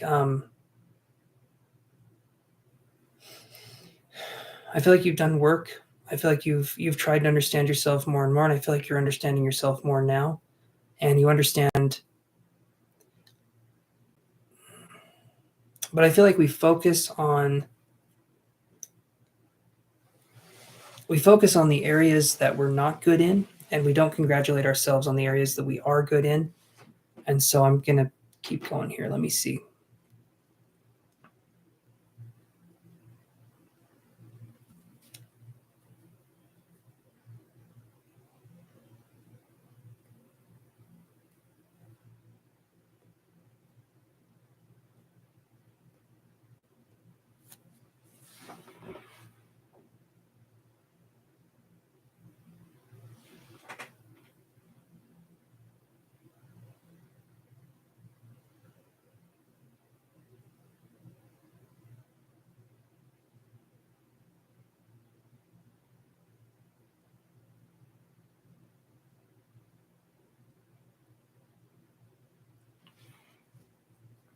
Give me just a second here, SC, and let me see what else we can get.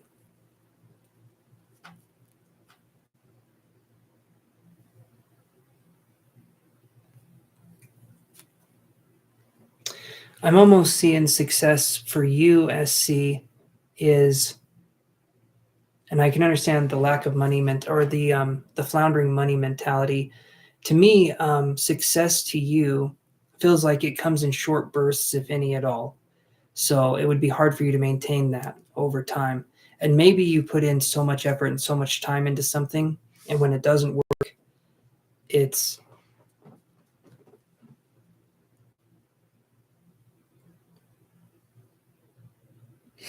okay. So let me say this. Let me say this, SC, just so you understand. Not your symbol. Not okay. Understand what I'm saying here, please, because I'm not saying you have a robot heart. I'm saying that's what I'm seeing. Okay. I play a lot of video games. I watch a lot of technology stuff. I see technological things with my psychic ability. Those are my impressions. It does not mean you have that. It means that the psychic impression that I got was best conveyed to me through that imagery. Right? So it does not mean you have a robot heart. It means that was my symbology for seeing it. And then I say it out loud so that you can understand where I'm coming from. But I do not mean offense when I say that. And it does not mean you have that. It just means, to me, the symbol, it's what it means to me. Okay. I just don't want you to think that I'm just a techie at heart. So that's why I see what I see. Um, so, yeah, just and again, I see symbols from my own lexicon, my own subconscious mind, And like I said, I watch a lot of tech videos. So I'm going to see tech stuff. I'm going to see robot stuff. I'm going to see mainly that. So please, I just don't want you to be sad by the robot heart thing. Hey there, Empress. No, the question list is closed, but tomorrow I'll be on, and Tron is good too. It resonates with being out of touch with that space. And I feel like primarily SC, the reason why you're out of touch with that space is that you didn't feel like you could be vulnerable. And when we don't feel like we can be vulnerable, we hold our emotions in. And when we hold our emotions in, we have a fear of letting them out and experiencing them because we feel like they're going to be much, much bigger than they actually are. As soon as we look at our emotions and we let them out, what they do almost immediately is they deflate. That big, scary monster that we feel like was our emotions, it deflates. Because when we start paying attention to it, we start healing it. As soon as we start paying attention to it, we start healing it. It's painful at first, but it gets easier as time goes on. These emotions are just wanting you to acknowledge them and wanting you to care for them. But that's just what I'm getting so far. It's not as bad or as big as you think it's going to be. When you look at these things, they shrink. They do shrink. It's a big, scary shadow, a big, scary thing to try and get your attention. And then when you look at it, it shrinks down. So hopefully what I'm saying is making sense.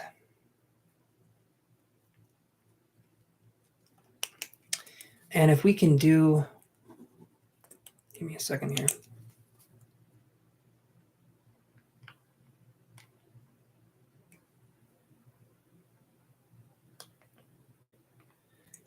All right, here's something I want you to try, SC. Not right this instant, not right now, but hold on. Give me 1 second, SC. Hold on.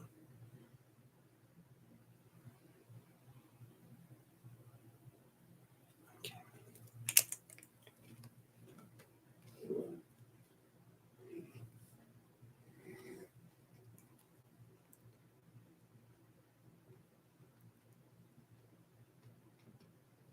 Okay, so the reason SC, I feel like why we jump from something to something else in the thoughts is because we're running from the emotional part of ourselves. And in running from the emotional part of ourselves, that's why we're jumping. I see it as like we're looking at a calendar. That's my symbology here. We're looking at a calendar. We're trying to keep ourselves busy by looking at what the next date is on the calendar instead of focusing on what's going on now. We're focusing on what will be going on in the future. And because of that, our now moments feel like a lack thereof because we're not there. That makes sense. It does. So try to really speak to myself through feelings of. Yes, you need to speak to yourself through the feelings and offer yourself more grace. But you need to quit running.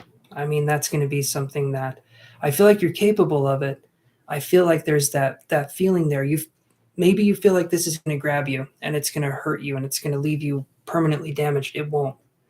It just needs to be expressed. It's like it's a lot like a bird wanting to fly. Okay, right now your emotions are a bird that's in a cage, and I feel like that bird is looking at other birds flying. These emotions are looking at other people expressing their emotions, and you're right there. You can express these emotions, and it's not like it was when you were younger. It's a much safer space. Okay, and you can come on here and you can talk to me, and there's a group here of really kind people. But if we start looking at this, your emotional self as part of you instead of apart from you, you're going to grow heaps and leaps, if that makes sense.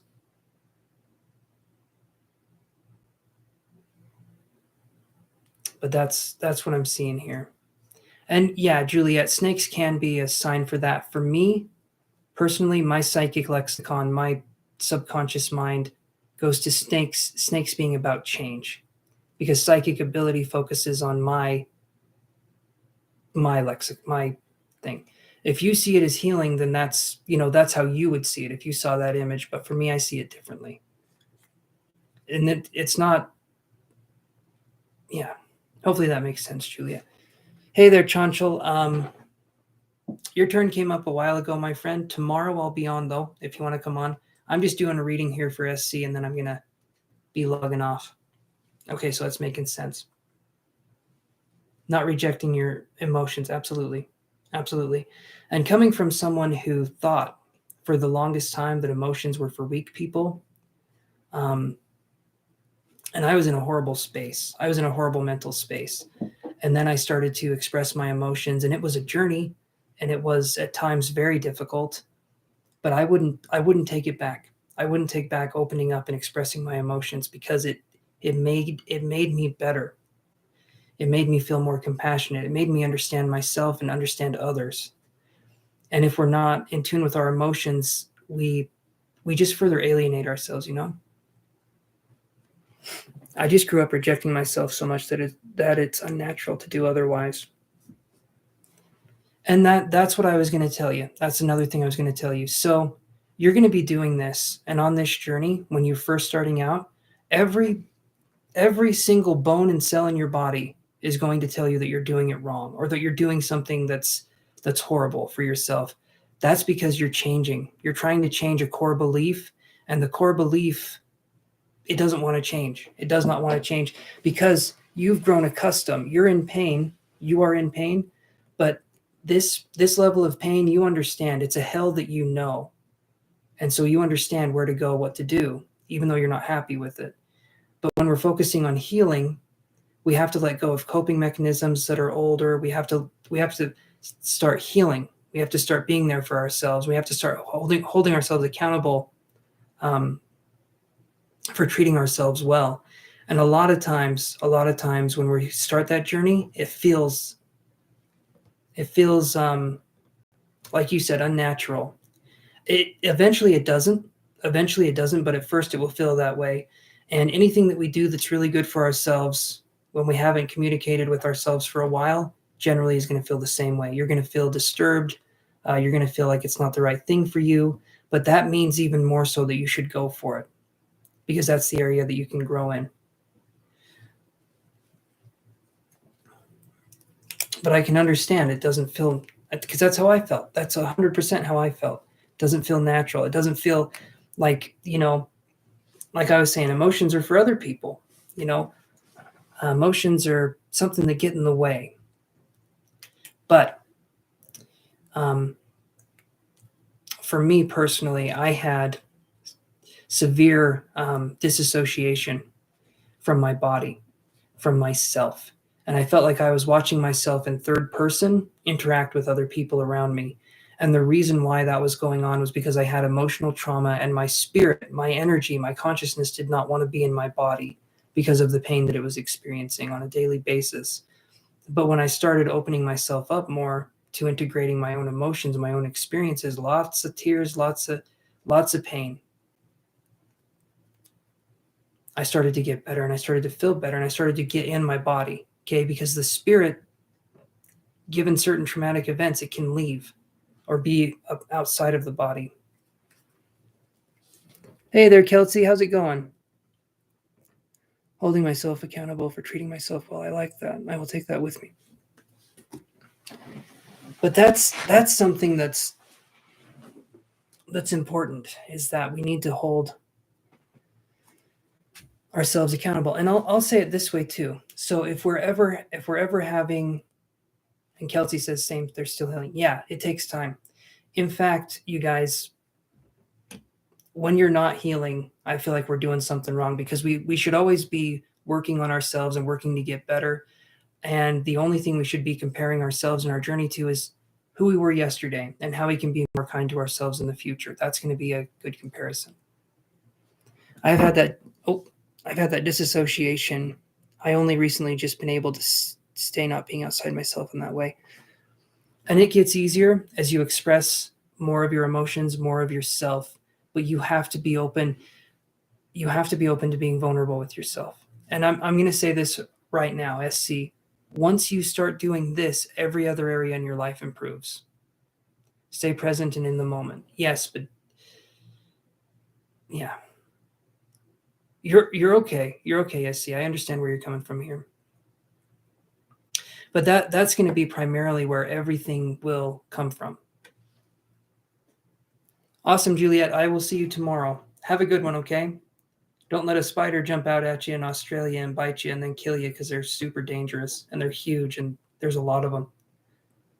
Had to throw that last one in there. Australia's crazy.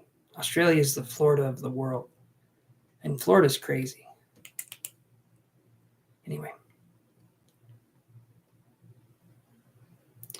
Something that helped me, well,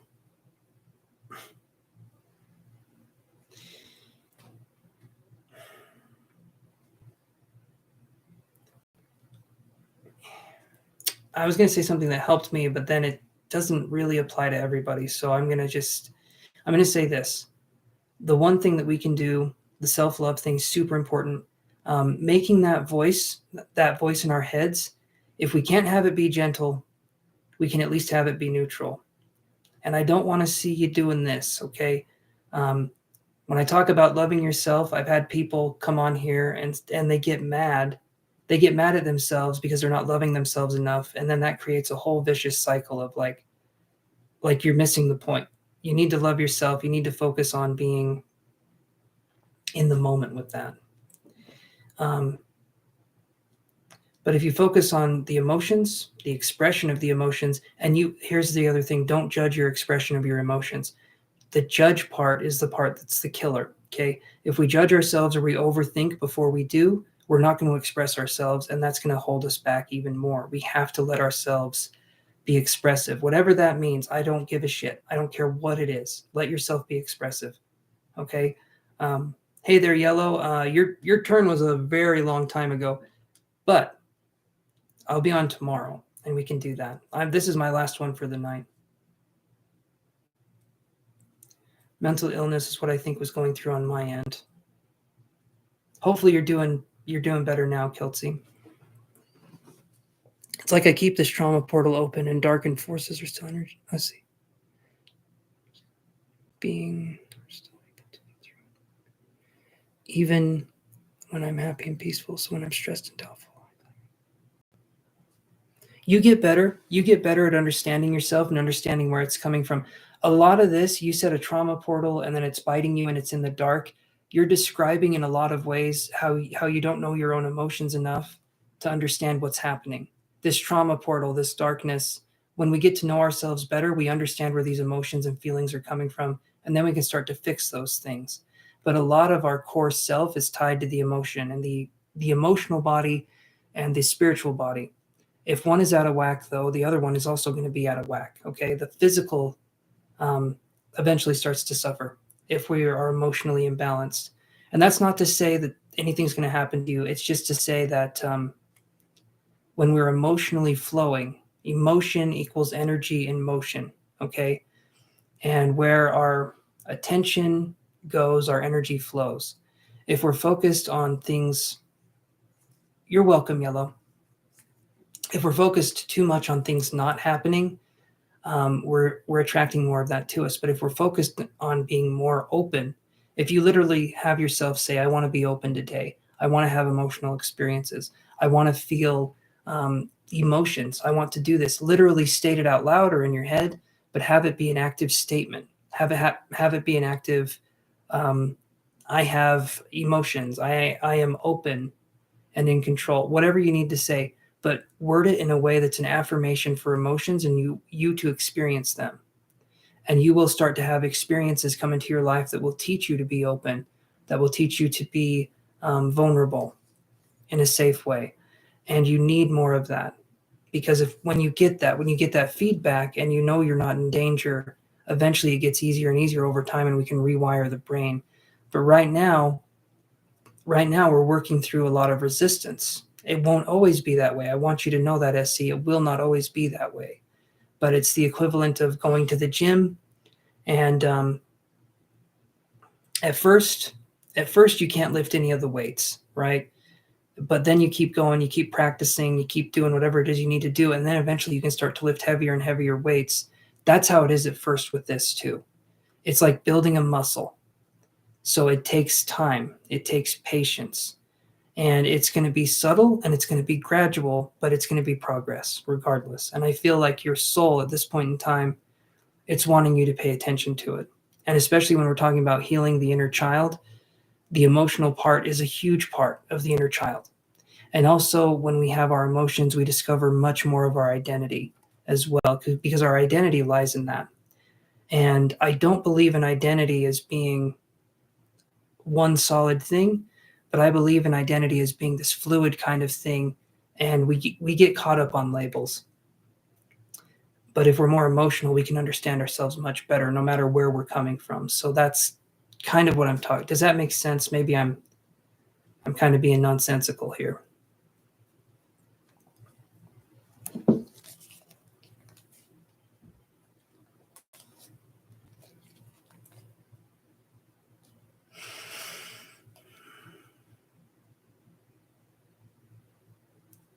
Hey there, is it Jorge Montez?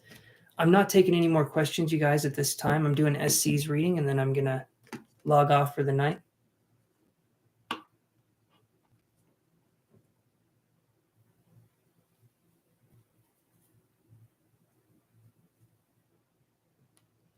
But I'll be on tomorrow. You can't stop me. I'll be right here, right in your face.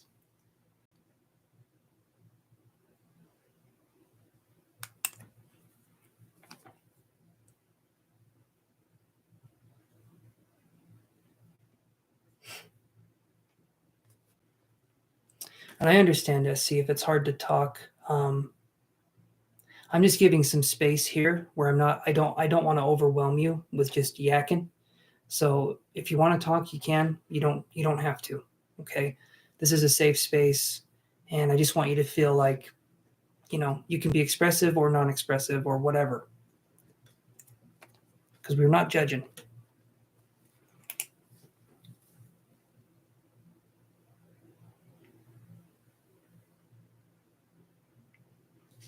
I want you, SC, and I'm going to say this as being kind of the closing statement here. I want you to treat yourself like you're a child that you're responsible for taking care of.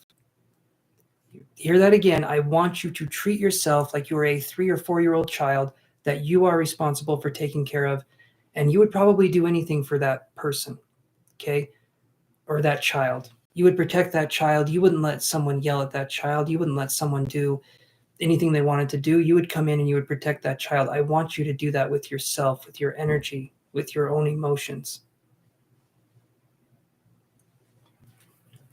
Words or affirmations that teach me how to be in an emotionally safe space is a new language, but I'll become fluent. Awesome, SC. I love that. I love that. And it is like learning a new language, but like I said, you will get it. You will get the hang of it. It does take practice, and in so doing, be gracious with yourself. Each time you're trying to do this and you feel like you're messing up, you got to treat yourself with even more kindness, because you're not messing up. You're experiencing something and you have yet to succeed, but you're not failing. You're just starting out. So you got to let yourself be in that role. You got to play this part for now, and it does get easier.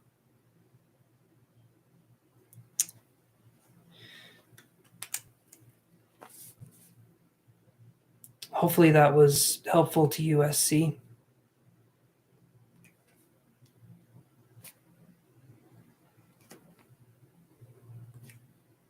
And I do appreciate you donating too. I'm very appreciative of that.